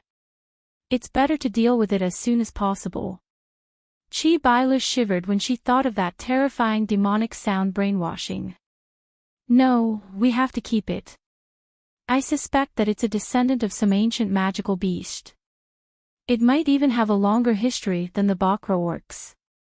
Director Song was somewhat afraid of the existence of the puffed egg. He decided to bring the puffed egg back to the Ba Huang continent. The puffed egg had an owner. This proved that it must be a summoner's summoned beast. However, its rank and species were unknown. Every time Director Song wanted to interrogate it, the puffed egg would howl. Director Song couldn't resist the demonic sound brainwashing and had no choice but to give up. Not only that, the puffed egg's strength was incomparably great. 1 or 2 black iron chains couldn't restrain it at all, not to mention those prison guards who couldn't even get close to it. Director Song even tried to use a magic seal to control the puffed egg. However, what made him even more baffled was that the puffed egg completely ignored the magic seal. After Director Song discovered the secret, the shock in his heart was unimaginable. Director Song had been roaming the Boundless Continent and the Ba Huang Continent for many years, but he had never seen a magical beast or a human that could ignore a magic seal. Director Song was curious. He didn't know where Xiao got this strange egg, but at the same time, he was indescribably surprised. He thought that he had discovered an existence that might be superior to humans and Bakra orcs. However, all of this still needed to be investigated. Director Song couldn't verify it by himself. At the very least, he had to wait until the puffed egg hatched and brought it back to the Ba Huang continent.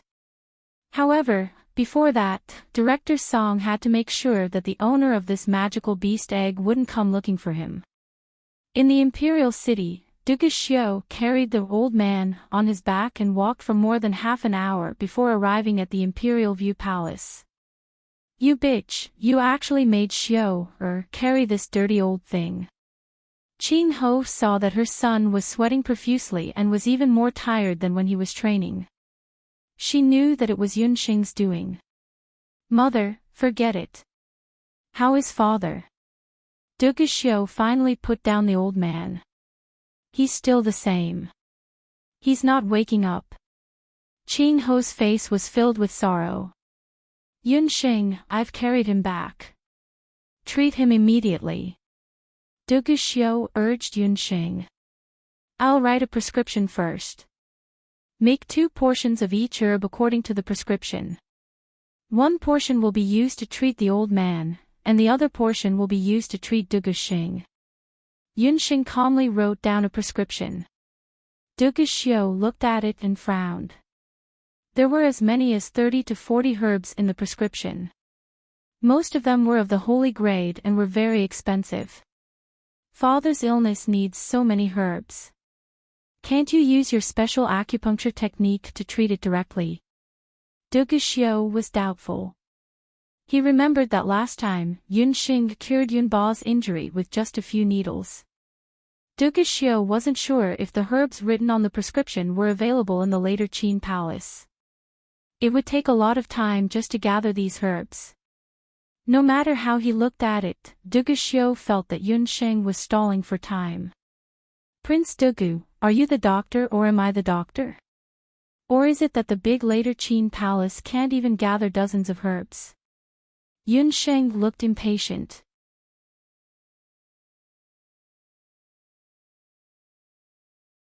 Chapter 9:17. All healers had a common problem: the better their medical skills, the worse their temper. Duga Xiao had witnessed Yunxing's medical skills with his own eyes. Now that Duga Xing looked like he was about to meet the king of hell, if Yunxing left him alone, Duga Xing might really die. As the crown prince, Duga Xiao had never been despised like this. But he couldn't talk back, so he could only gloomily send people to gather herbs. "Before the herbs are gathered, you and this crown prince will wait in the side hall and observe Imperial Father's condition. Everyone else, withdraw. Imperial Father needs some peace and quiet," Duga Xiao ordered. Even the Qing Empress was asked to leave. "Heyoyo," the old man called out at the right time. Yunxing hurried forward to check. "The old man's condition is serious. I need to treat him for now." Yunxing didn't miss the smile on Yi Baiming's face. "How troublesome. Someone, arrange a clean room." Duga Xiao felt that the old man was born to be his nemesis. No matter how he looked at him, he didn't like him. If it weren't for the fact that Imperial Father's poison still needed treatment, he really wanted to kill that old bastard. Yunxing and Yi Baiming were sent to a room, and Yunxing closed the door. The old man, who was lying on the sick bed, immediately sat up with a grunt.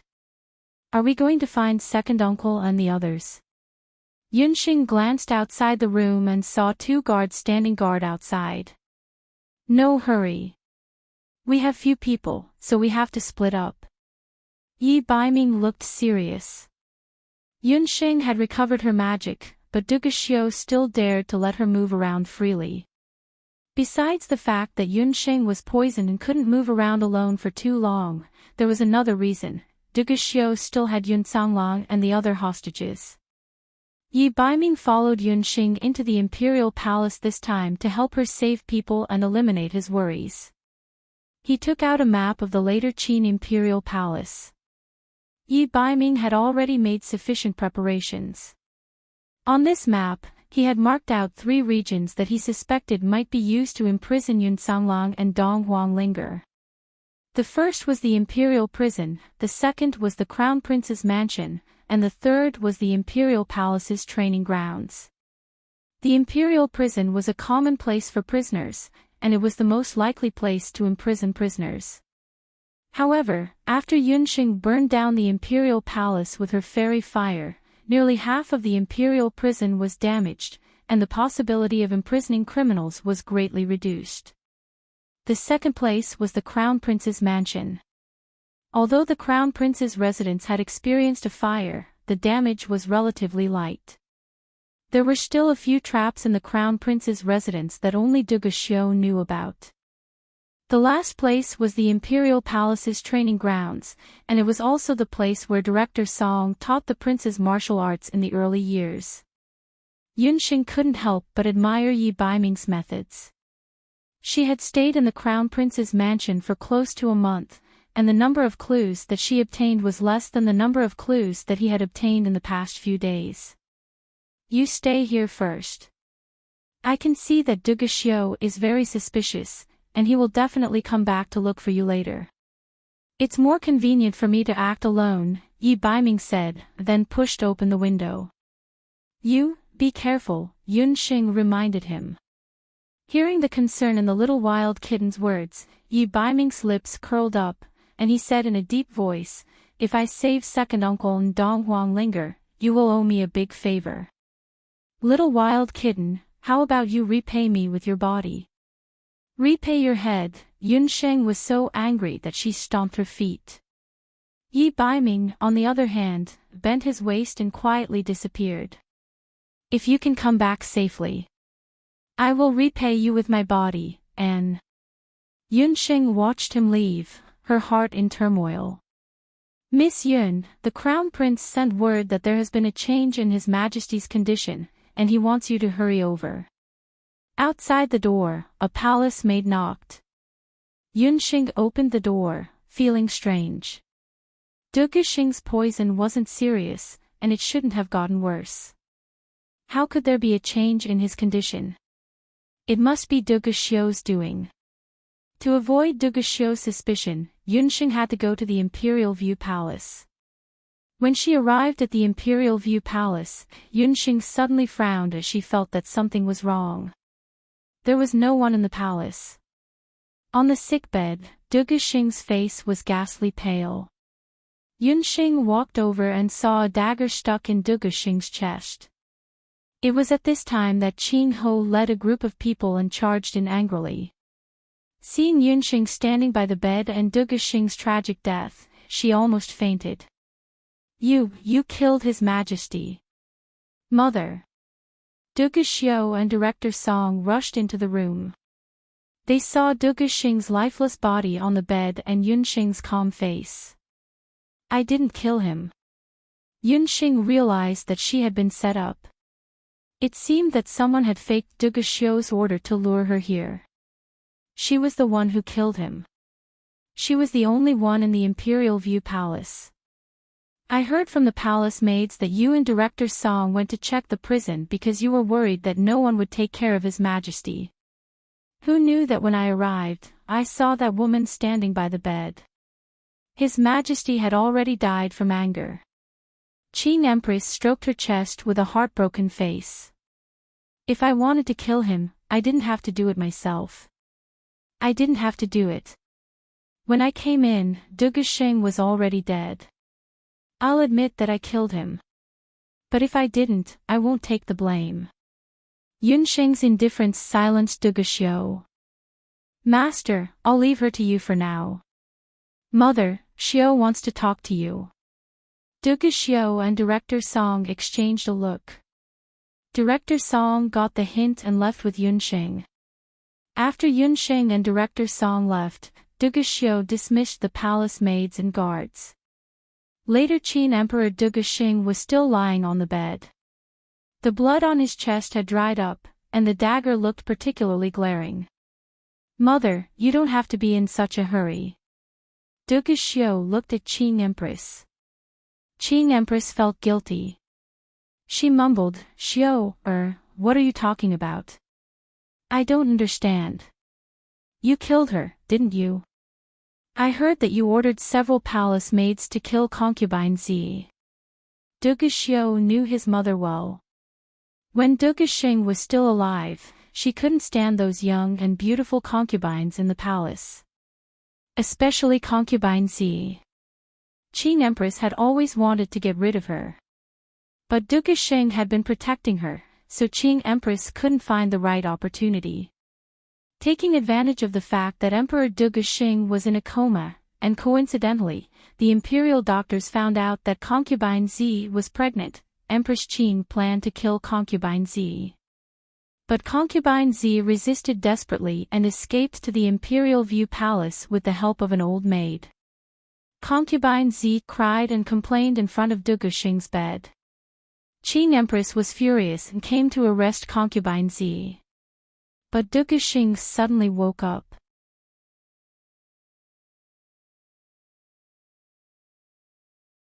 Chapter 9:18. Seeing her scheme exposed, Qing Empress made up her mind to execute concubine Zi. Unexpectedly, Duga Xing scolded Qing Empress, Qing Ling, you vicious woman. Don't think you can do whatever you want just because I made Xiao the crown prince. You've killed so many of my women over the years. Concubine Zi is my favorite. This time, I won't let you harm her and her son. Once I recover, the first thing I'll do is to depose you. Empress Qing was so angry that she almost choked. She said with jealousy, Your Majesty, you said that imperial concubine Zi is your beloved. Back then, when you doted on me, you clearly told me that I was the one you loved the most. Qing Ling, how can you compare to concubine Zi? She's from a noble house. What about you? You're just a lowly maid. Back then, I was bewitched by your beauty. That's why I took advantage of you when I was drunk. I've doted on you and the Qing clan over the years, but you're still not satisfied. Duga Xing had long lost his love for Qing Empress. The reason why he still kept the Green Empress position as Empress was partly because of Duga Xiao. What a heartless Duga Xing. Well, I've gotten over it. Thanks to your Majesty, Xiao and I have been able to live smoothly these years. Since your Majesty wants to depose me, I might as well tell you something. Qing Empress was so angry that she laughed. Madness flashed across her enchanting eyes. Xiao isn't your son. He's the flesh and blood of He Yao, the leader of the Dark Qilin clan. You've been a cuckold for 20 years. Duga Xing, you're a bastard. Qing Empress pulled out a dagger and stabbed at Duga Xing. Poisoned, Duga Xing couldn't resist at all. Concubine Zi collapsed to the ground in fright. Qing Empress's guards held down Duga Xing, who was still struggling. Qing Empress glanced coldly at concubine Zi on the ground until Duga Xing stopped breathing. Drag this little bitch out and feed her baby to the dogs. Poison it with poison and break its tendons. Throw her into the barracks and make her a military prostitute. Imperial concubine Zi screamed as she was dragged out. Qing Empress sat on Duga Xing's bed for a while before ordering someone to summon Yunxing in Duga Xiao's name. Whether it was Imperial concubine Zi or Yunxing, anyone who wanted to steal her man must die. Seeing that Duga Xiao already knew the truth, Qing Ho couldn't help but turn pale. She hugged Duga Xiao's arm and pleaded, Xiao, mother had no choice. It doesn't matter whether Duga Xing dies or not. But Imperial Mother, why do you want to harm Yunxing? You know I won't marry anyone else but her. Duge Xiu looked at Qing Ho. He couldn't express his love for her anymore. Later Qin Emperor Duge Xing would die sooner or later, but Duge Xiu wasn't in a hurry to inherit the throne of later Qin. That woman deserves to die. She killed Qingqiang and insulted Mother. She doesn't love you at all. Xiu, you've lost your mind because of her. You're no longer my Xiu, Qing Ho wept. Duge Xing said he loved concubine Zi because she was young, beautiful, kind, and noble. Qing Ho had spent her entire life in Imperial Minaret Palace. There were only 3 men in her life. The first man was Duge Xing. As later Qin Emperor, Duge Xing had once made Qing Ho fantasize that if she attached herself to this man, she would be able to live a carefree life and rise to the top. Unfortunately, Duge Xing soon destroyed Qing Ho's dream. That man was powerful and had countless beauties in his harem. It was only because he was greedy for novelty that he doted on a laundry maid. After Qing Ho escaped the fate of being a maid, she did not have any children. Soon, she became one of the countless women in the harem waiting for Duge Xing's favor. That was when He Yao appeared. He was Qing Ho's second man. Compared to Duge Xing, He Yao was even more handsome and seductive. He came from the mysterious 8 Desolation tribe. His cultivation was amazing, and he had a strong body. He just happened to need a woman to pass on his heirs and plant his pawns on the boundless. Qing Ho and He Yao hit it off and fell in love with him. But He Yao disappointed her again. When she gave birth to Duge Xiu, He Yao brought another woman with him. That woman was even more beautiful than her, and He Yao was even more infatuated with her. That woman was Empress Li of Zhou State. After He Yao received Li, even though it was just a short 7 days, he doted on her and even took her to Bloody Sky Metropolis Jia to pay respects to the ancestors of the Black Qilin race. Empress Li also had He Yao's heirs. In the end, He Yao returned to 8 Desolation Continent and never returned. Qing Ho's last shred of fantasy towards men was also shattered. Since then, Qing Ho was obsessed with politics. She used Duge Xiu's powerful Dark Qilin talents to rise above the many concubines and princes of later Qin and become the Empress of later Qin. She also helped the Qin clan rise to prominence and become a famous clan in later Qin. She took charge of the harem and secretly executed the disobedient concubines and court ladies. No one dared to mock her background in front of her again. However, Qing Ho didn't expect Duge Xing to dig up her past after so many years and mock her as a lowly woman. Duge Xing's every word was like a whip lashing at Blue Empress's heart. Had she never been young, pure, and kind? She rose from a maid to the position of Empress. It was this damned court that made her lose her initial innocence. None of that mattered anymore. Whether it was Duge Xing or He Yao, these people had become the past in Blue Empress life. Her only hope now was Duge Xiu. Only her bloodline, Duge Xiu, would never betray her. But once again, Qing Ho found that she was wrong. At this moment, the son that he had painstakingly raised for nearly 20 years, Duge Xiu, was questioning him with a hateful tone. He was questioning him for another woman, a similarly young and beautiful woman. That woman deserves to die, even more than Consort Zi. Xiu, she didn't even spare you a glance. I can't bear to see you suffer like this. Qing Ho was terrified. She clutched Duge Xiu's sleeve like a helpless child. Mother, do you still not understand? She has never seduced me. It was me who was willing to draw a circle around her and imprison her by my side. Mother, I'm so disappointed in you. From now on, you will live in the cold palace. Duge Xiu pulled his sleeve away, his heart empty. He couldn't tell if it was disappointment or coldness. Everyone thought that the deposed crown prince of Zhou State, Yi Baiming, was pitiful, but no one knew that he, Duge Xiu, was the truly pitiful one. The woman he loved didn't love him back. His so-called parents wanted to use him. What was left of him? Dejected, Duge Xiu sat by the bed, looking at Duge Xing's dead body. He was emotionless, like a wooden statue.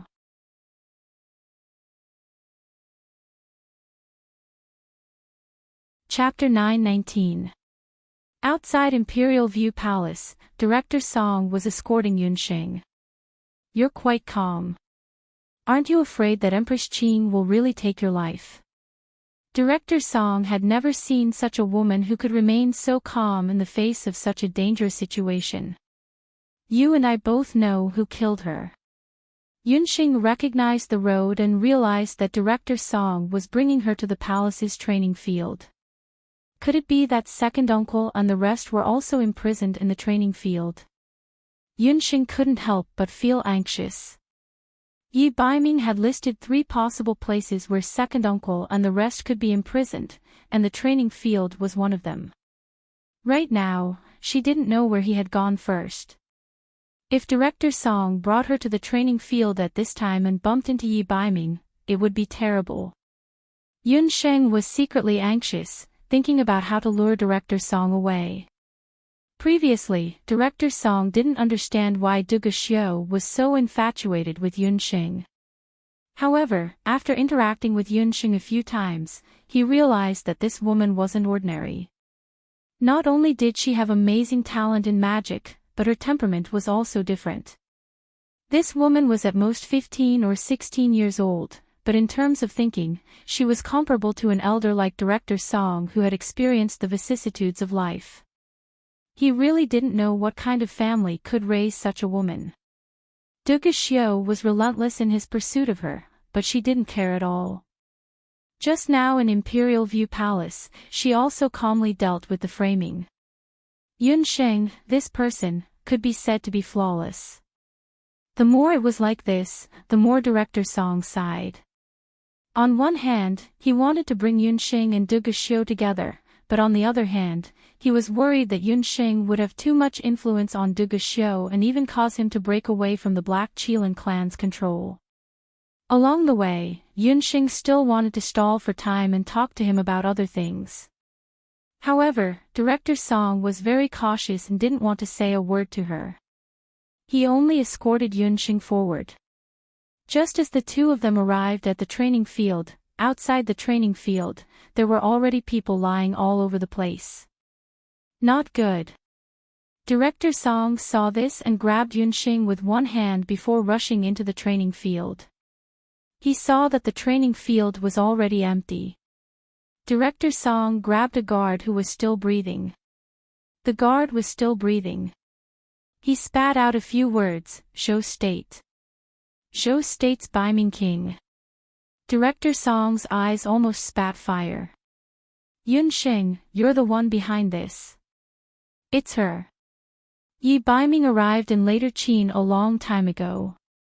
He saved Yun Songlong and the others a quarter of an hour ago. He Linlin suddenly appeared. Her arm was injured and her aura was chaotic. It seemed that she had just fought with someone. She rolled her eyes at Yunxing, walked to Director Song's side, and whispered into his ear. After Yi Baiming left Show State, He Linlin was angry and chased after him.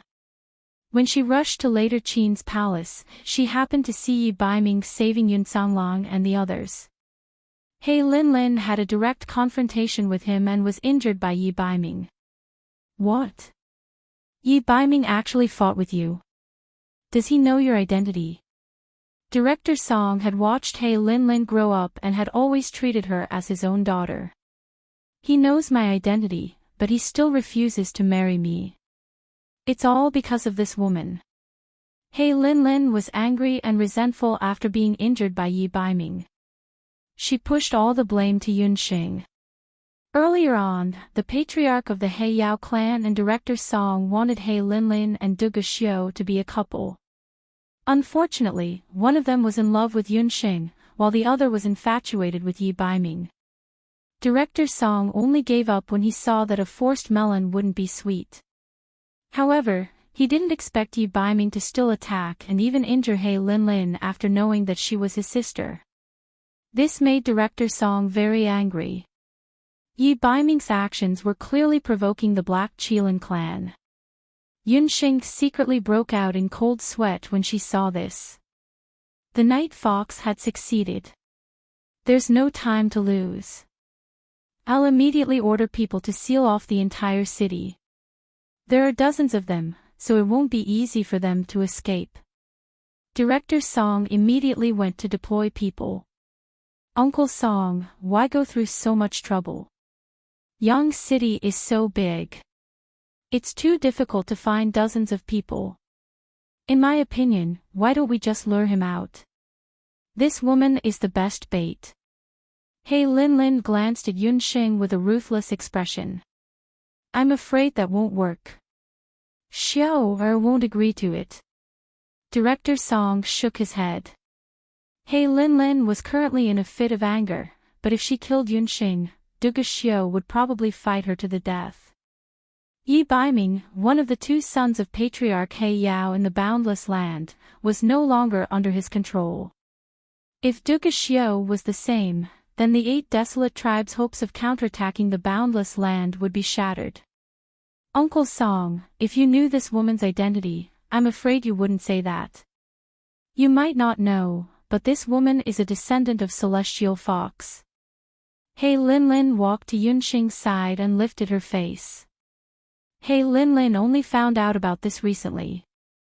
Before He Linlin killed the Emperor of Zhou State, she heard him say that Yunxing's mother was actually a celestial fox. Yunxing was a mixed-blood celestial fox. What? Director Song turned pale with fright and disbelief. He couldn't help but think of Yunxing's profound magic that day. Celestial fox. If she was a celestial fox, it wouldn't be difficult to explain why Yunxing had such a high magic talent. Take her away. Director Song no longer objected. Yunxing was very puzzled, but she vaguely guessed that Director Song's sudden change in attitude had something to do with her bloodline. You want to execute Yunxing? No, I won't agree. Hey Linlin, Yunxing is my person. It's not up to you to decide. When Duga Xiao learned that Yunxing and the others had been rescued, he was even more surprised that He Linlin actually wanted to execute Yunxing. Duga Xiao, what do you mean she's your person? This woman has already colluded with outsiders. She came in under your nose with Yi Biming in disguise. You're being led by the nose and you don't even know, He Linlin mocked. Duga Xiao's face turned ugly. No matter what, I won't allow you to hurt Yunxing. Then you can watch them escape from Later Qin and let the whole world laugh at you. Qin Empress killed the Emperor of Later Qin. If you don't execute this woman, what excuse will you use to fool those officials in the imperial court? Or will you say that you want to hand over your own mother? What's more, you can't marry her. She's a descendant of Celestial Fox. You should know the rules of the Black Qilin group. He Linlin glanced at Duga Xiao gloatingly. Duga Xiao's body suddenly shook. Impossible. She's a human. How can she be a descendant of Celestial Fox? If you don't believe me, you can go and check. I heard that more than 10 years ago, the reason why the Zhao state wanted to kill her father was because her mother was a descendant of the Celestial Fox people. As for the rules of the clan, it's already written down. You can ask Uncle Song about this. When He Linlin saw the blood draining from Duga Xiao's face, she felt a kind of carefree after taking revenge.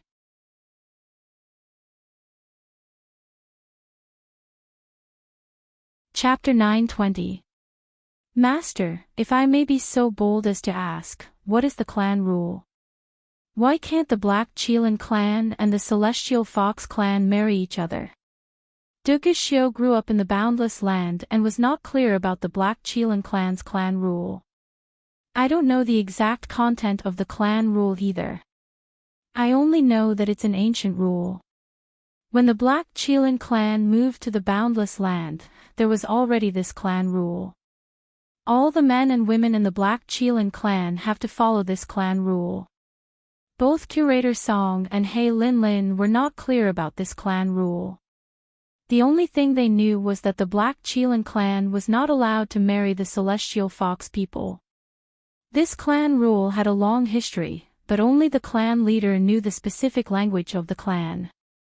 Previously, there was a Black Chelan clan aristocrat who secretly wanted to take a woman from the Celestial Fox people as a concubine behind the clan leader's back. Who knew that on the day of the concubine marriage, someone secretly reported it? At that time, the Black Chelan clan leader personally went to cripple the cultivation of that Black Chelan clan aristocrat. After that incident, no one dared to disobey the clan rule anymore. Master, if there is no specific reason, even if I have to disobey the clan rule, I still want to marry her. Even if I don't want the throne of the later Qin dynasty. Duge Xiu was still unwilling to give up. Duge Xiu had once thought that his entire life was to work hard to ascend the throne of the later Qin dynasty. Ever since he was 3 years old, he had indeed done that. However, until today, when his father died and his mother was imprisoned, Duge Xiu realized that his many years of pursuit were just a joke. So what if he had great power? It could not be compared to a clan rule. Among the Bakra orcs, the clan rule was greater than the heavens. Anyone who disobeyed the clan rule would be punished by the clan leader personally. No matter where they were, they would be hunted down. Even if Duge Xiu was the son of the clan leader, he was no exception. Bastard, Xiu, you have disappointed me too much. I still remember how high-spirited you were when you first met me. Now, you are doing it for a woman. If you dare to act rashly again, Master will go and kill that woman right now. Director Song threatened. Duge Xiu, you still dare to compete with me in this state. Father will be very disappointed if he sees this. Hei Lin Lin said disdainfully. She also felt a burst of jealousy in her heart. Hei Lin Lin said in her heart. It is said that the women of the Celestial Fox people are good at seduction. It seems that this is true. No, she had to persuade Uncle Song later. Whether Yi Baiming came or not, they couldn't let Yunxing go.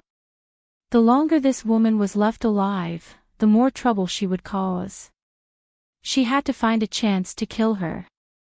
Hearing that Director Song wanted to kill Yunxing, Duge Xiu couldn't help but clench his fists.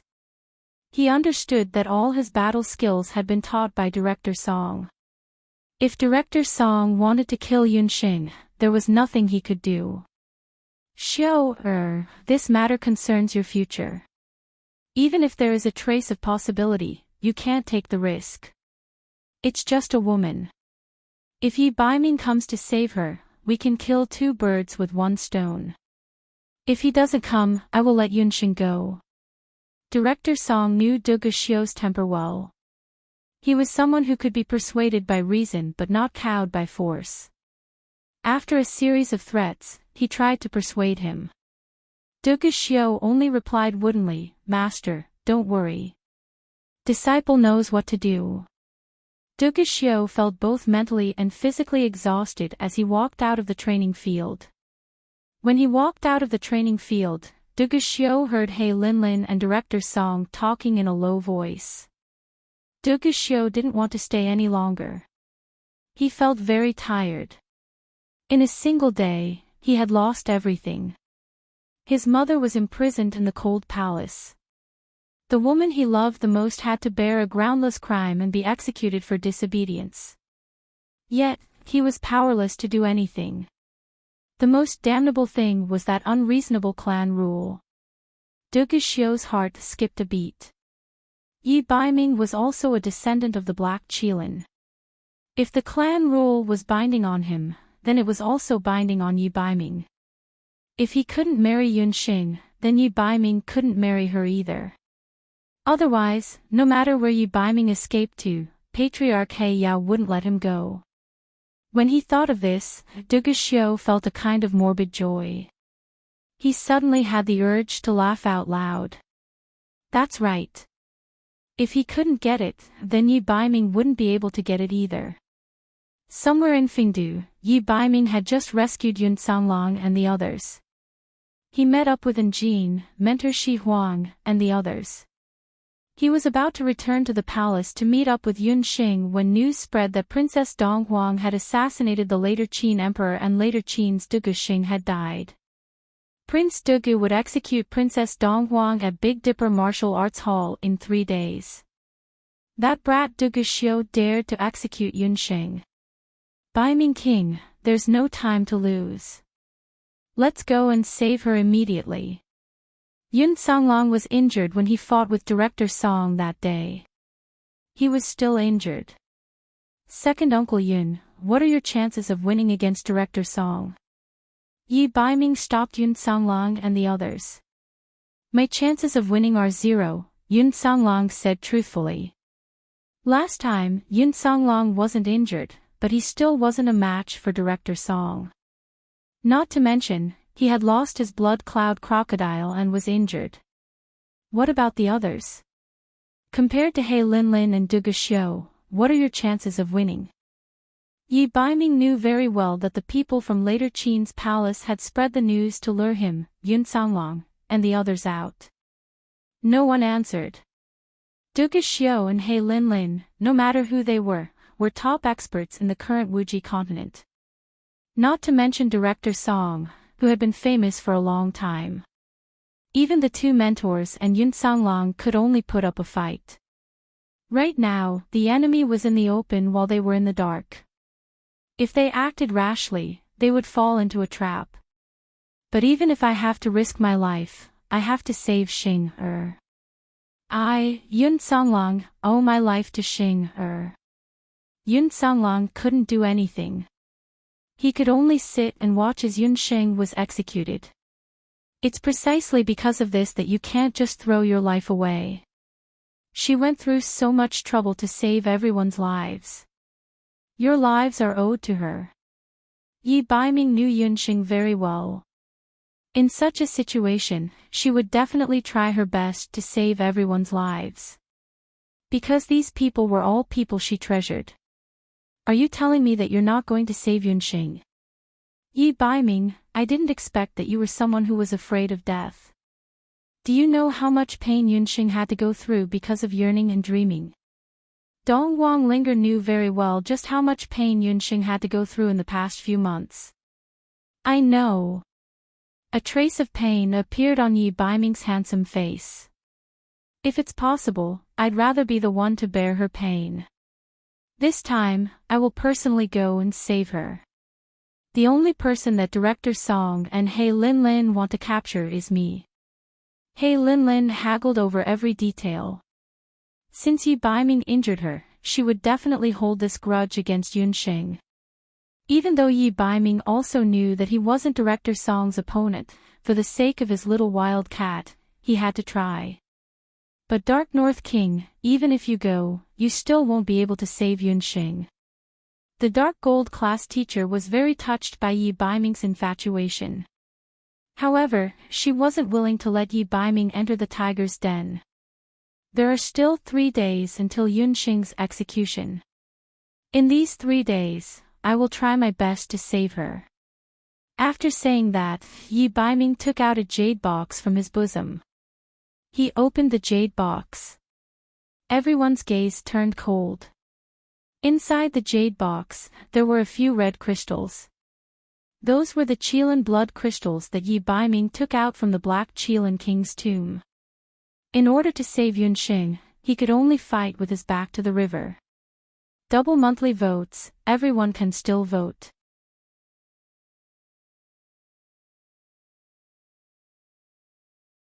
Chapter 921. Duguxiu walked into the dungeon of the Crown Prince's residence.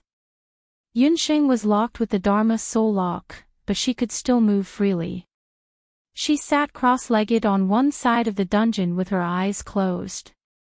Her long eyelashes looked like butterfly wings under the illumination of the magic array. Although she was a prisoner, she was still neat and tidy, like an orchid blooming on the other side of the river. Duguxiu felt suffocated for a moment. It was said that the celestial fox family had the beauty of a celestial being. Yunxing lived up to the name of celestial fox. But why didn't he know that she was a descendant of celestial fox until today? You will be executed in the Big Dipper Martial Arts Club in 3 days. This time, I can't protect you. Duguxiu observed Yunxing's expression. Her eyelids didn't even twitch. Duguxiu thought she would react, or at least open her eyes and scold him. But the dungeon was silent. Yunxing was like a shadow in the corner. Even her breathing was not messed up. Duguxiu couldn't help but smile bitterly. This was more like Yunxing. It would be strange if she showed fear or begged for mercy. Do you think Yi Baiming will come? But whether he comes or not, you have to die. Yunxing, why are you a descendant of celestial fox? If you weren't a celestial fox people, I would elope with you. How about it? Think about it and accept my confession of love. I'll throw caution to the wind and give up the throne. I'll take you with me, Duguxiu whispered sinisterly into Yunxing's ear, blowing into her ear. Duguxiu, I don't like you. Not to mention, you are not the kind of person who would give up everything for a woman. Yunxing's eyelids twitched. She opened her eyes, which were full of disgust. Seeing Yunxing's reaction, Duguxiu was happy. Hee, Yunxing, why are you a woman? If you were a man, we would either be close friends or mortal enemies. Yes, I can't give it up, whether it's my mother or the throne of the later Qin. My fate was already decided 20 years ago. Duguxiu laughed loudly, but there wasn't a trace of joy in his voice. Ignoring the filth of the dungeon, he sat on the floor and took out 2 jars of wine, one large and one small, from his storage belt. I'm not in a good mood today. Why don't you drink with me? Duguxiu shook the wine in his hand. He already knew that Yunxing wouldn't agree. However, he still didn't give up and brought it up again. This continued until the woman flatly rejected him. His heart ached and sank bit by bit. He threw a bottle of wine to Yunxing, raised his head, and took a big gulp of wine to numb the pain in his heart. Yunxing hesitated and did not drink. If you don't drink, this prince doesn't mind feeding you mouth to mouth. Don't worry, there's no drug in the wine. Duguxiu drank half a bottle of wine in one breath. Duguxiu, who drank the wine, had a fiery red complexion. When Yunxing heard this, she spat and could only drink a mouthful of wine. After drinking a mouthful of wine, Yunxing calmed down. She looked at the wine and the astonishment in her eyes was clear. The wine in the wine jar, the wine was later Qin's unique barley wine. The taste was strong and pungent. Yunxing was used to drinking elven fruit wine in the past few years, so she couldn't get used to drinking this kind of wine. The most special thing was that there was a strong smell of blood in the wine. No need to look.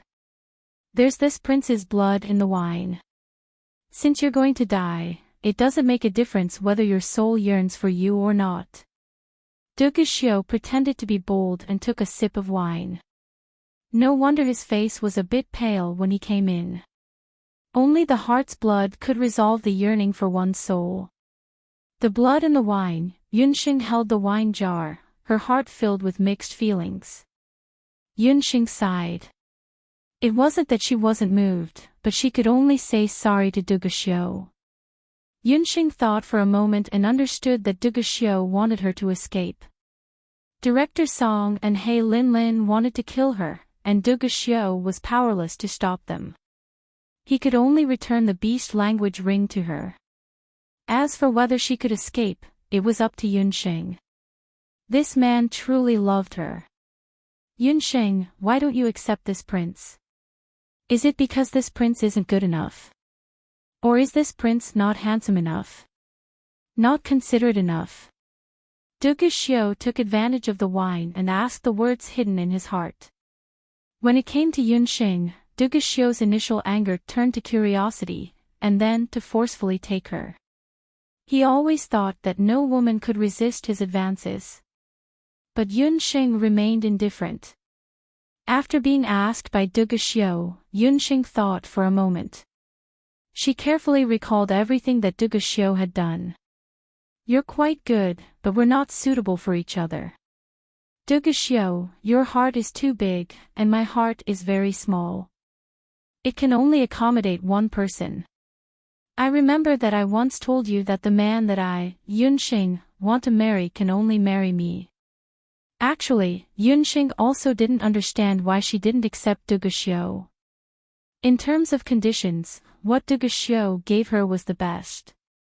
Even when she caused chaos in the Qin palace later Qin, this man still tried his best to protect her. Even though this time, he had to make her the scapegoat under the pressure of director Song and He Linlin. After thinking about it, Yunxing could only blame it on Xiu being too fickle in love. Lu Minglang, who had a foot in two boats, gave Yunxing a bad first impression. So, Yunxing rejected the married man Xiu from the beginning. Then what about Yi Baiming? Do you love him? Xiu tilted his face, narrowed his eyes, and asked unwillingly. Yunxing was at a loss for words. She originally thought that she could directly deny it, but she didn't know if it was because of the alcohol or something else, but for some reason, Yunxing unexpectedly remembered that day in the dilapidated house. Yi Baiming hugged her and whispered in her ear like a lover, "Yunxing, you're a woman. If you're tired, I'll take care of everything." These words were still lingering in Yunxing's ears. So, even if she was going to be executed 3 days later, she was still fearless. Because she knew that man would definitely come to save her. Thinking of this, Yunxing felt as if her tongue was tied. She couldn't spit out the word no, no matter how hard she tried. Xiu's heart was bitter. The wine in his mouth had long lost its taste. Yunxing was still stubborn, but he could see it clearly. Yunxing could reject his confession of love without hesitation. But when he asked about Yi Baiming, Yunxing's eyes had a trace of intoxication. Her cheeks flushed red. In the end, he had lost to Yi Baiming. Even if the blood of the Black Qilin clan flowed in their bodies, that man, his half-brother, had already occupied this woman's heart. So what? If he couldn't have it, Yi Baiming wouldn't have it either. That night, Xiu drank a total of 10 jars of wine in the dungeon. He didn't say much and just drank in silence. He only got up around daybreak. Before leaving, he kicked the wine jar and said in a muffled voice, "Yunxing, if Yi Baiming comes this time, I'll definitely kill him." Definitely. His ferocious look made Yunxing a little scared. With that, Xiu walked out, leaving behind a floor full of broken porcelain.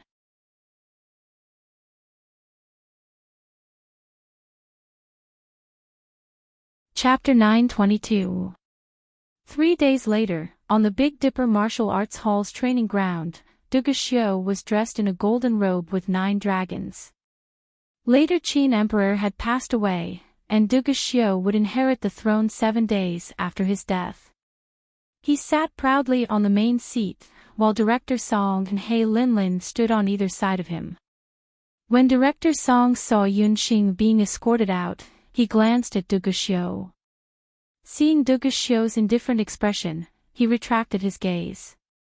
3 days ago, under He Linlin's persuasion, Director Song thought of Yunxing's powerful strength and decided to capture Yi Baiming in one fell swoop. During the chaos, He Linlin would make a move and kill Yunxing. Today, the Big Dipper Martial Arts Hall was heavily guarded, and there were ambushes everywhere.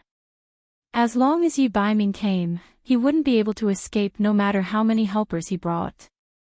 Time passed minute by minute, and Yunxing was escorted to the center of the training ground.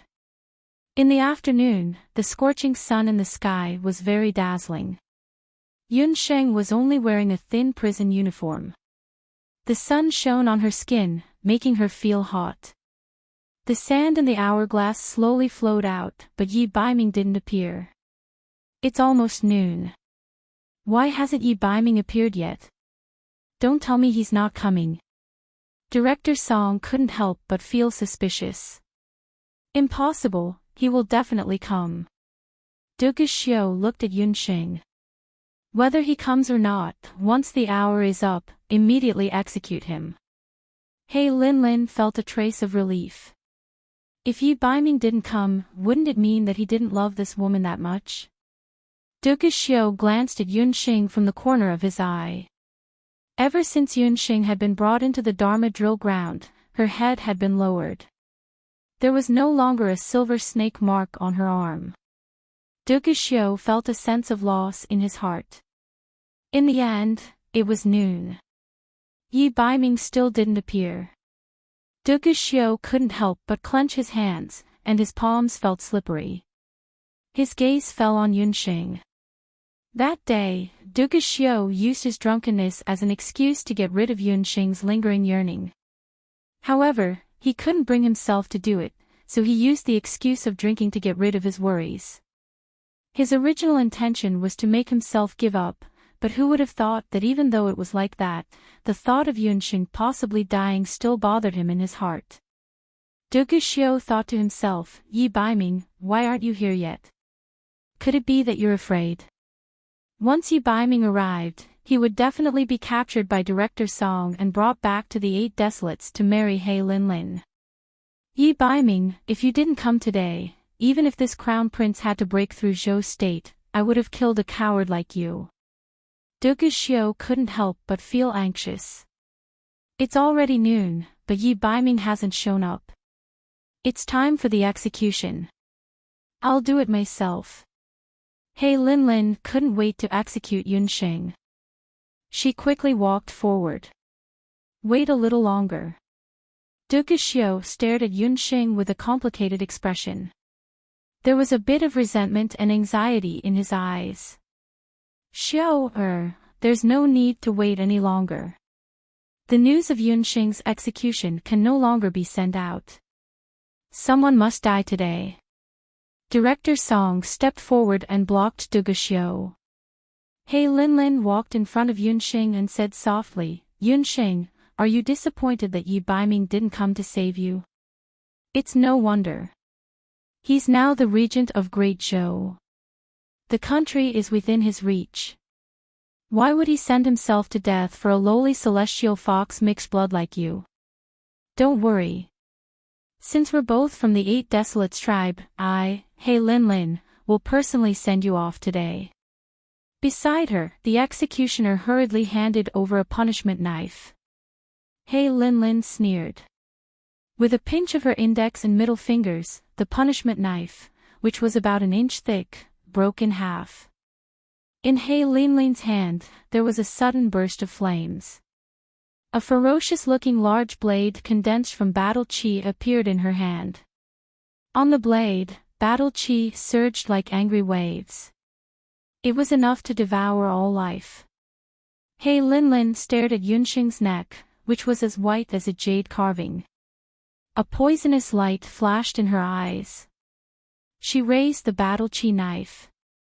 Wait, I have something to say to her. Dugu Xiu glanced at Director Song. Master, she's still the person this disciple loved deeply. This disciple wants to say a few words to her before she dies. Director Song looked at the sun. It was already noon. There was no movement in the surroundings. Why hadn't Yi Baiming come yet? Could it be that that brat had heard some news? Or did he also know that Yunsheng was a descendant of Celestial Fox? He was afraid of the clan's rules and gave up on Yunsheng. Director Song nodded. He Linlin could only unwillingly retreat to the side. Dugu Xiu walked in front of Yunsheng. He knelt down on one knee, and looked at Yunsheng at the same level. Due to the scorching sun, a layer of sweat appeared on Yunsheng's white face. Her dark eyes were as calm as before. He won't come. Do you hate him? Duguxiu's finger brushed Yunxing's wet hair. I believe in him. Yunxing smiled brightly. The dimples on the side of her mouth were exceptionally beautiful. You're still so stupid when you're about to die. Duguxiu smiled bitterly. He suddenly hugged Yunxing. Yunxing stiffened, but her hands were tied. She couldn't break free for a moment. Suddenly, a hard, ring-shaped object appeared in her hand. Beast language ring. Yunxing stopped struggling. Due to Duguxiu's blocking, He Linlin and Director Song didn't notice Duguxiu's actions. They also didn't know that Yunxing was slowly putting on the summoning ring. Duguxiu, have you said enough? He Linlin was a little annoyed. Why are you panicking? This prince has locked this woman up for so long, and I haven't even touched her finger. If it were you, would you be satisfied? Duguxiu changed into a cold tone.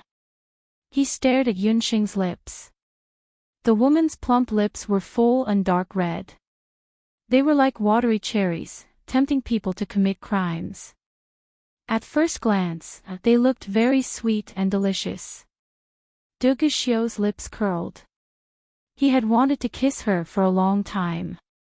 This time, he was going to kiss her to his heart's content. He kissed her. Seeing that Duguxiu's breath was just inches away from Yunxing, Yunxing sped up her movements and tried hard to put on the beast language ring. She muttered in her heart, "Damn Yi Baiming, why aren't you coming?" Almost at the same time, there was a roar in the sky. A purple lightning cut across the sky. In an instant, the blue sky was filled with rolling dark clouds like angry waves. In an instant, the sky seemed to have turned into an ocean. The clouds were like seawater, and the sky was like a raging sea. When the purple lightning cut across the sky, it was as if someone had slashed the sky with a knife. A crack that was 2 feet wide and dozens of feet long appeared in the sky. In the crack, a man in black clothes appeared. Under the contrast of his black clothes, the man's bronze skin flashed with a metallic luster. He had a pair of flirtatious phoenix eyes, a high nose bridge, and lips that were as thin as a blade. In his hands, there were 2 short daggers made from fighting energy. His eyes were arrogant as he looked disdainfully at everyone in the drill ground. Duguxiu, that woman, every inch of her body belongs to this prince. How can I allow you to touch her?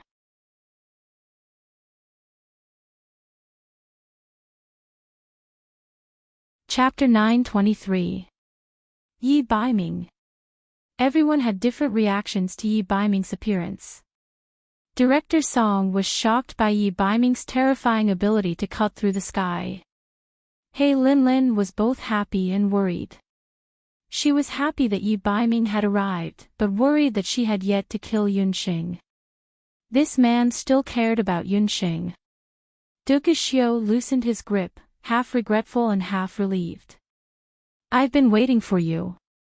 Duguxiu knew that this man would never back down. Yi Baiming, who was in the sky, declared his sovereignty to the crowd. His gaze turned and landed on Yunxing. Sorry, I'm late. Yi Baiming's gaze was as cold as frost a moment ago, but in the next moment, his gaze was as gentle as water as he watched her on the drill ground. I knew you would come. Yunxing's lips curled into a smile. At that moment, even the scorching sun paled in comparison. The two of them were far apart. They only looked at each other from afar, but it was as if they were very close. Nothing needed to be said. Yi Baiming would come. Ever since Yunxing had undone the endless dreams, she realized that the magical bond between her and Yi Baiming had become even stronger. Although she had been in the palace for the past few days, she had always felt that Yi Baiming was by her side. The tacit understanding and trust between the two of them was especially glaring in the eyes of everyone present. Especially He Linlin and Duguxiu. Their eyes were about to spit fire. Yi Baiming, I'm asking you on behalf of the Heya Patriarch. Are you willing to marry Lin Lin? If you are willing to marry her, I can promise that you will inherit the position of the He Qilin Patriarch. As for this woman, I can also spare her life. Director Song looked at the terrifying crack in the sky behind Yi Baiming. His eyes were blazing as if he had seen a rare treasure. Super spacetime magic, spacetime tier. It was rumored that only the Phantasm Ghost King knew magic, but Yi Baiming knew it as well. Not only was Yi Baiming a martial emperor, but he was also a saint-level law king magician. His talent was above that of He Lin Lin and Du Xiu. Such a person must not be missed. He Lin Lin couldn't help but feel nervous. Yunsheng was a little jealous and glared at Yi Baiming. The position of Patriarch of the Black Qilin race and marrying He Lin Lin as his wife. These two conditions were pretty good. Even she was tempted. Yi Baiming seemed to have sensed Yunsheng's thoughts. He raised his eyebrows and lazily said, "This king will only marry her. Even if the world is poor, I, Yi Baiming, will only have Yunsheng as my wife." Yi Baiming, you can't marry her. She is a descendant of the celestial fox. According to the Black Qilin race's rules, the Black Qilin race and the celestial fox people are traitors. Uncle Song will kill you today. He Lin Lin had been rejected again and again. She had lost all faith, but even now, she still had a trace of hope in her heart. If Yi Baiming dared to violate the rules, it would be the same as betraying the race. Even if he could leave with Yunsheng today, he wouldn't be able to escape the Black Qilin race's pursuit. Race rules. What the hell is that? If I, Yi Baiming, want to do something, even heaven and earth can't go against it. If anyone from the Black Qilin race comes, I will kill them. Even if He Yao personally comes, I will still kill him. As Yi Baiming spoke, the twin daggers in his hands surged with killing intent. His arrogance infuriated Director Song. How dare you speak such arrogant words? Today, I will personally come on behalf of the Patriarch. Director Song was an expert of his generation. He had sincerely extended an olive branch. Who would have thought that a junior like Yi Baiming would talk back to him? Master, there's no need for you to do anything. This disciple has been wanting to kill him for a long time. Du Xiu had been waiting for this moment for a long time. His arms shook and black scales grew at a speed visible to the naked eye. Du Xiu was like a ferocious tiger coming out of its cave as he leaped into the sky from the drill ground. With a strong gust of wind, he arrived beside Yi Baiming in the blink of an eye. With a furious roar, he swung his arms that were covered in scales like two iron rods at Yi Baiming. With Du Xiu's current cultivation, he could even shatter a 1,000-kilogram boulder with a single punch. Come on! Who would have thought that Yi Baiming would only grab with his right hand and block Du Xiu's attack with a pair of hands? Then, he forcefully lifted and flung Du Xiu away. Du Xiu, who was over 1.9 meters tall and weighed close to 170 kilograms, was thrown more than 10 meters away by Yi Baiming. At the same time, Yi Baiming tapped his foot and fiercely stabbed out with the two black fighting daggers in his hands. When the daggers stabbed out, green wind blades swept out from Yi Baiming's body, forming a pincer attack of magic and fighting energy. Du Xiu was shocked. At this moment, he felt as if he was fighting against a magician and a martial emperor at the same time. It was quite strenuous. Just as he dodged Yi Baiming's daggers, a wind blade fiercely flew towards him. Du Xiu only felt a sharp pain in his shoulder. Boom! Yi Baiming's left leg kicked his waist like a large blade. Du Xiu only felt a force of 10,000 kilograms attacking him as he heavily crashed into the ground. The large drill ground shook fiercely as Du Xiu crashed into the ground, creating a crater. So powerful! He Lin Lin trembled with fear as she watched. She hadn't seen Yi Baiming for only a few days, but his strength had increased by a lot compared to when he rescued Yun Sanglong and the others. How could he be so powerful?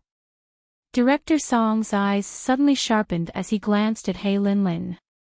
He Linlin understood tacitly.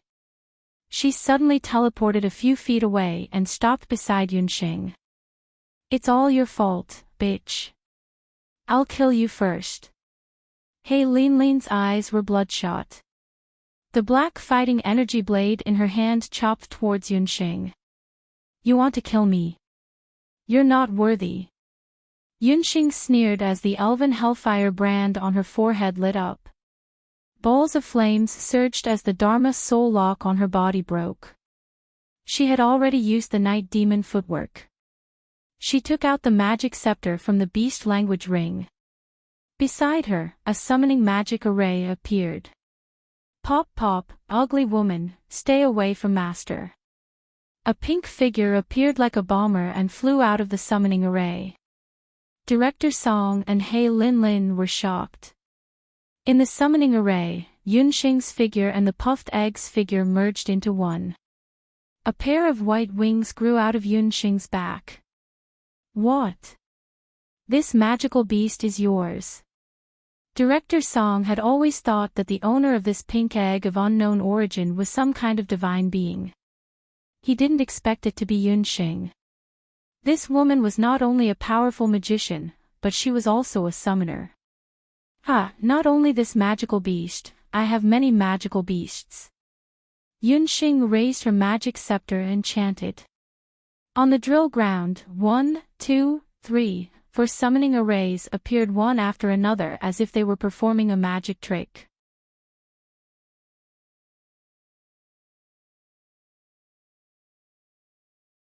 Chapter 924. Within the summoning magic array, there were waves of powerful magical fluctuations. The first to appear was a black dog with a wolf-like body. Director Song's pupils shrank. What kind of magical beast was this? Then, a giant ant with a strange appearance appeared. Its body was densely packed with centipede-like feet. Then, a blonde beauty with a crown on her head came out. Her whole body exuded a strong water element. How can I be left out at this time? On the magic scepter, Queen Yi Cha, who had turned into a night charm's soul stone, also came out to join in the fun. She flipped her black, silk-like wavy hair and threw a lethal coquettish glance at Director Song and the others. Her coquettish eyes contained boundless killing intent. What the hell are these things? He Linlin opened her mouth wide enough to swallow an egg. Even she and Director Song, who came from the Ba Huang tribe, could not recognize the origin of these magical beasts. But there was one thing that was without a doubt. These magical beasts were very strong. The waves of pressure they exuded showed that they were at least sanctuary-level magical beasts. 2 of them were even king-level magical beasts. One summoned beast was not enough. Yunxing still had so many magical beasts. Linlin, kill her. Leave Yi Baiming to me. Director Song was shocked and suddenly realized something. The celestial fox people. The celestial fox people who had such terrifying abilities. Could it be?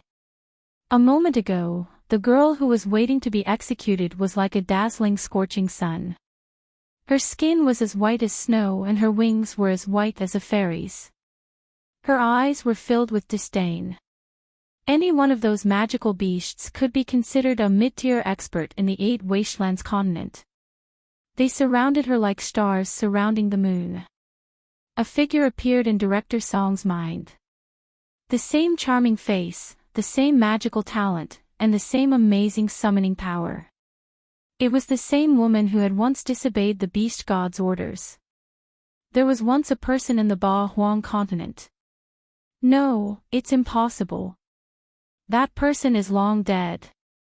Director Song didn't dare continue his train of thought. In the sky, Yi Baiming and Duga Xiu were still engaged in a fierce battle. However, from the looks of it, Yi Baiming already had the upper hand. As he looked at Yunxing and then at Yi Baiming, Director Song's heart could no longer be described with simple astonishment. Two such peerless geniuses had appeared in the boundless world in just 100 years. Even if Director Song didn't say it, He Linlin still wanted to kill Yunxing. While Du Xiu and Yi Baiming were fighting, it was also the best time for her to kill Yunxing. Yunxing, it seems that I have underestimated you. Earlier, I had thought that you were a lowly celestial fox mixed-blood slut.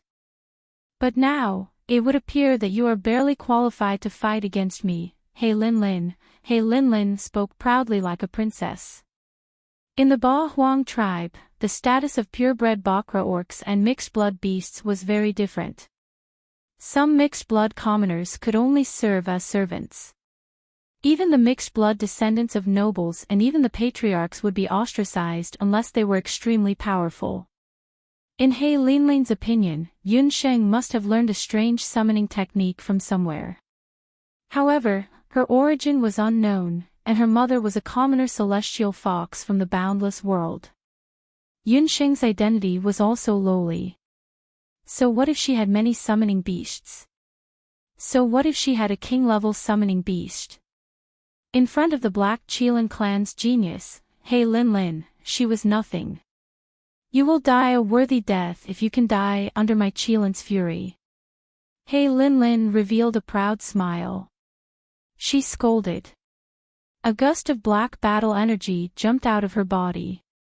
The battle energy was constantly compressed and condensed, gradually condensing into a beast form. Yunxing did not know much about battle energy. The battle energy battle technique that He Linlin practiced was also different from the battle energy battle technique that Yunxing had seen before. For a moment, she did not know what He Linlin was going to do. She could only be on guard with her magical beasts. Just as He Linlin released her battle energy, a terrifying energy seemed to be about to burst out of her body. Moi, the bad woman can turn her battle energy into a beast. So powerful. Puffed Egg seemed to recognize He Linlin's battle technique. Qilin's Fury was one of the explosive battle techniques of the Black Qilin. It could only be used by a martial saint who had fused 3 or more Qilin blood crystals. It could instantly consume half of the user's battle energy and use the battle energy to form a terrifying magical beast that was comparable to a Peking Qilin beast. Peking Qilin beast. Yunxing was shocked. Her summoned beasts were all powerful. However, the elf queen with the purest bloodline was only a mid-level King Qilin beast. Moreover, the elf queen was a support-type elf magical beast with weak attack power. As she spoke, He Linlin's battle energy had already formed a horse-shaped magical beast. The magical beast was completely black and covered with hard scales. Its claws and teeth were sharp and gleaming with cold light. Its tail was like a dragon's tail and its feet were stepping on clouds of battle energy. Bastard mixed blood, enjoy the roar of the Black Qilin. He Linlin's cold voice carried a hint of madness. Her voice was like a bayonet that pierced the eardrums of Yunxing and the magical beasts. The battle energy Qilin and He Linlin flew up at the same time. The battle energy Qilin flew through the air. It spat out a bunch of battle energy blades that went straight for the magical beasts. Xiao He was not to be outdone.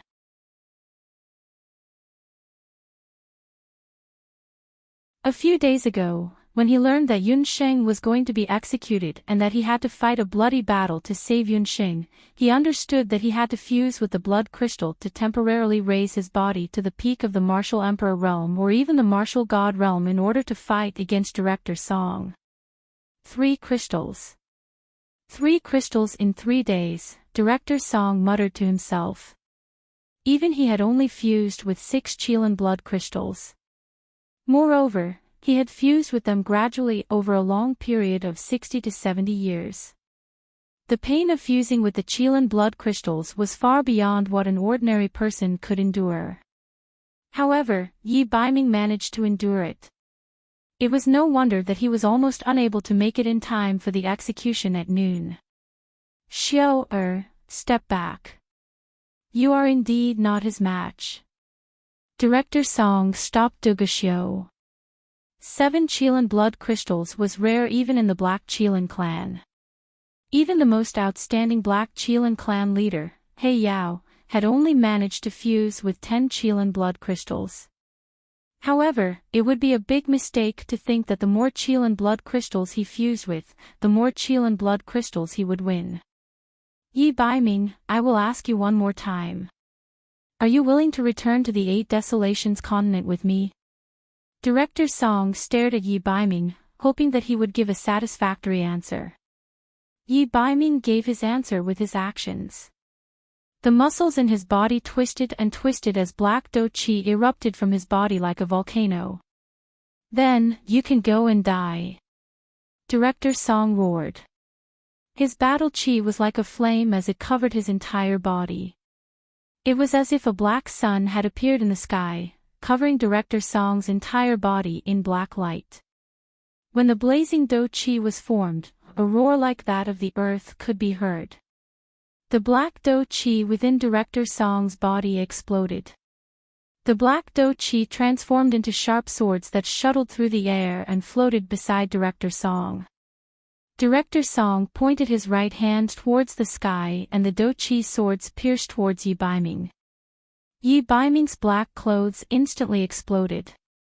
Just as the swords were about to pierce Yi Baiming's heart, an earth shield suddenly appeared and blocked the dou qi swords. With a muffled sound, the earth shield exploded. Yi Baiming's body swayed as he felt a sharp pain in his chest. Although the swords didn't pierce him, they still injured his internal organs. Following that, even more dou qi swords were like thunderbolts and raindrops. It was like the flame explosion released by a magician. Whoosh whoosh whoosh, Yunxing couldn't help but raise her head when she heard the commotion in the sky. When she raised her head, her small face instantly paled. There was actually such a tyrannical dou qi in this world. Countless dou qi swords streaked across the cloudy sky like shooting stars. Every one of them was aimed at Yi Baiming's vital points. Poof! A dou qi arrow pierced Yi Baiming's shoulder. Drops of blood splashed down like a broken pearl. His heart suddenly felt a sharp pain. This pain was even more painful than when Yunsheng was hit by yearning in dreams. It's all your fault. Uncle Song actually used 10,000 swords piercing the heart. If he is willing to marry me, he will be the most honorable Kirin clan leader. He Linlin also saw this scene. Her heart ached, but there was also a kind of morbid joy. He Linlin glanced at Yunxing and found that the girl who wouldn't change her expression even if Mttai collapsed in front of her. At this moment, her expression changed greatly. Her magic scepter that was waving like a spirit snake also stopped. Like a plague of locusts, the dou qi swords furiously attacked Yi Baiming again and again. Yunxing felt her heart being lifted. At this moment, a strange black flame appeared around He Linlin. She stared at the absent-minded Yunxing. A black dou qi sword appeared in her hand. She fiercely swung it at Yunxing.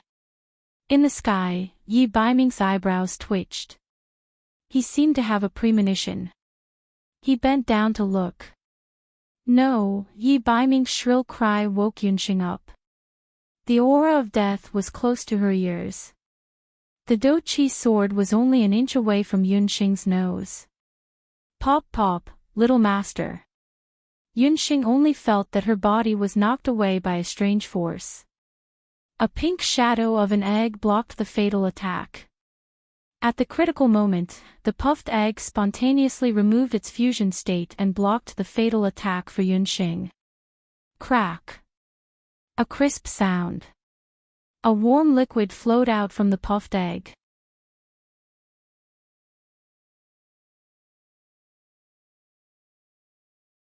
Chapter 926. That slash landed on Egg Popping's body. A crack grew on the eggshell, and an inch-wide crack appeared on the egg. Liquid that looked like blood and amniotic fluid flowed out of the crack, wetting Yunxing's hands and feet. In his mind, everything about the egg popping crazily flashed through. From the age of 6 until Yunxing was 15, the puffed egg had always been by her side during the most helpless and difficult 9 years on the boundless continent. Although the puffed egg loved to cry and had no ability, Yunxing had never despised it because it was the only thing her mother, Hu Jiuxing, had left for her. It was like another family member of Yunxing. It was more like a child of Yunxing. Although Yunxing did not know when the puffed egg would hatch. What kind of magical beast would come out of it?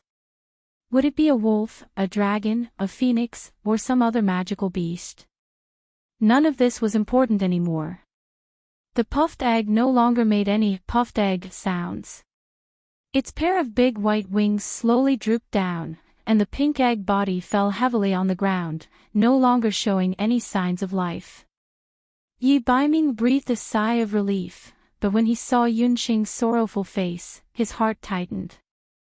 The sadness in Yunxing's heart also infected him.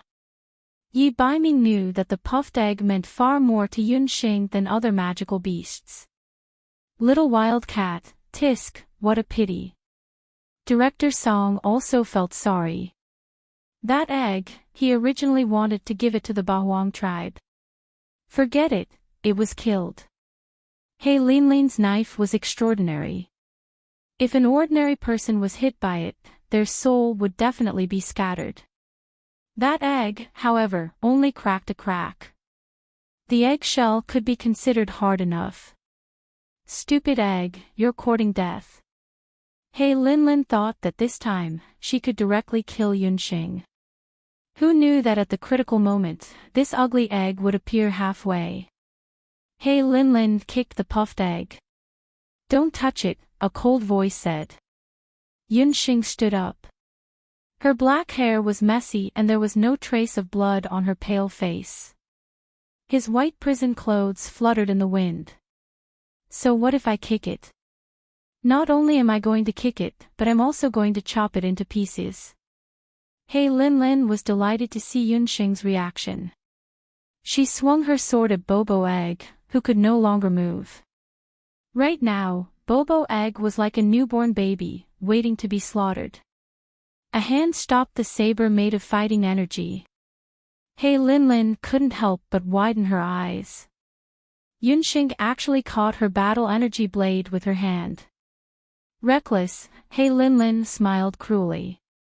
What a reckless woman. Just now, I let her be proud for a moment. Did she really think that she could bully me? Because of the Qilin's wrath, He Linlin had consumed a lot of her battle energy. That was why she was forced to retreat by Yunxing's magic. However, she would not lose. Because she still had the Qilin relic. It was the relic soul stone from the Qilin tomb. Yi Baiming had given it up for Yunxing. This relic continuously created new do qi for He Linlin, allowing her to be invincible in every battle. Tell me, if I cut off your hands and legs in front of Yi Baiming, how do you think he'll react? He Linlin's face twisted. Who asked Yi Baiming to reject her again and again? She wanted him to regret giving up the Qilin relic and marrying her. She wanted to torture this woman to death. She wanted Yi Baiming to spend every day in pain and regret. In He Linlin's hand, the battle energy saber was moving down inch by inch. Yunxing's 5 fingers had already been scratched by the sharp battle energy. Blood dripped down from her fingers and mixed with the liquid flowing out of the eggshell, converging into a blood-red river. He Linlin, don't you dare. Facing the shocking scene on the ground, He Linlin was stunned. Facing the sky full of battle energy swords, Yi Baiming's chest roared angrily like a dragon's roar. A piercing pain spread from the bottom of his heart. Yi Baiming raised his head and roared. Under his tattered black garments, black scales the size of palms could be seen protruding out of his skin. Not only his body, but also his hands, thighs, and other parts of his body, including his head, were all covered with similar black scales. When the black scales broke out of his body, it was as if his body was about to be torn apart. This terrifying process was more painful than Yi Baiming's fusion with any of the Qilin King's blood crystals. Blue veins popped out on his temples like earthworms. The handsome face of the past no longer existed. Beast spikes drilled out of his back. The physical pain was far less than the fear of losing Yunxing. Yi Baiming was like a wild beast, roaring in a low voice. Blood and sweat stained his skin and clothes red. Whoosh whoosh. Sharp claws and teeth drilled out of his 10 fingers. This is a super shifter. Witnessing Yi Baiming's sudden change, Director Song and Duga Xiu were terrified. Yi Baiming's current appearance, other than his facial features that could still be vaguely seen, he still retained the upright walking posture of a human. He was already comparable to a real Qilin. The Qilin clan of Bakra orcs had already evolved into a human form thousands of years ago. In the endless evolution of history, most of the Qilin clan had already lost the ability to shape-shift. Most of them could partially shape-shift after fusing with the Beast King's blood crystals. For example, Duga Xiu's Qilin arm or He Linlin's Qilin fury. But those were all partial shape-shifting. It was different from humans who lost their humanity after fusing with beast blood. The shape-shifting of the Ba Huang tribe was even more advanced. It was divided into 3 stages: partial shape-shifting, complete shape-shifting, and super shape-shifting. Only with super shape-shifting could the Qilin clan unleash their strongest fighting strength. If this continued, Yi Baiming would become a complete shape-shifting or even a super shape-shifting. His fighting strength would be several times, or even dozens of times, of his normal state. We can't let him continue. Let's work together. Director Song raised his hand and those battle energy swords attacked Yi Baiming again. Duga Xiu was a little stunned. His heart was still worried about Yunxing on the ground. Those who block me will die. Yi Baiming, who still retained his last bit of consciousness, shouted angrily. His gray eyes had completely turned red. Almost at the same moment, Yi Baiming's voice fell. 4 hurricanes formed in the sky and swept towards Director Song. He didn't use any battle techniques. He only used his body as a weapon and smashed towards Director Song. Boom! It was like 2 thunderclaps colliding together. A dull sound was heard. In the sky, Yi Baiming and Director Song collided head-on. The entire Later Qin's Yangdu city was shaken at this moment. Those who can vote for the Golden Keyboard competition on the Computer Side website, please look over. Remember to vote for the works. You don't have to vote for the authors. The votes will be added every day and will be valid until the end of January. It is separate from the recommendation votes.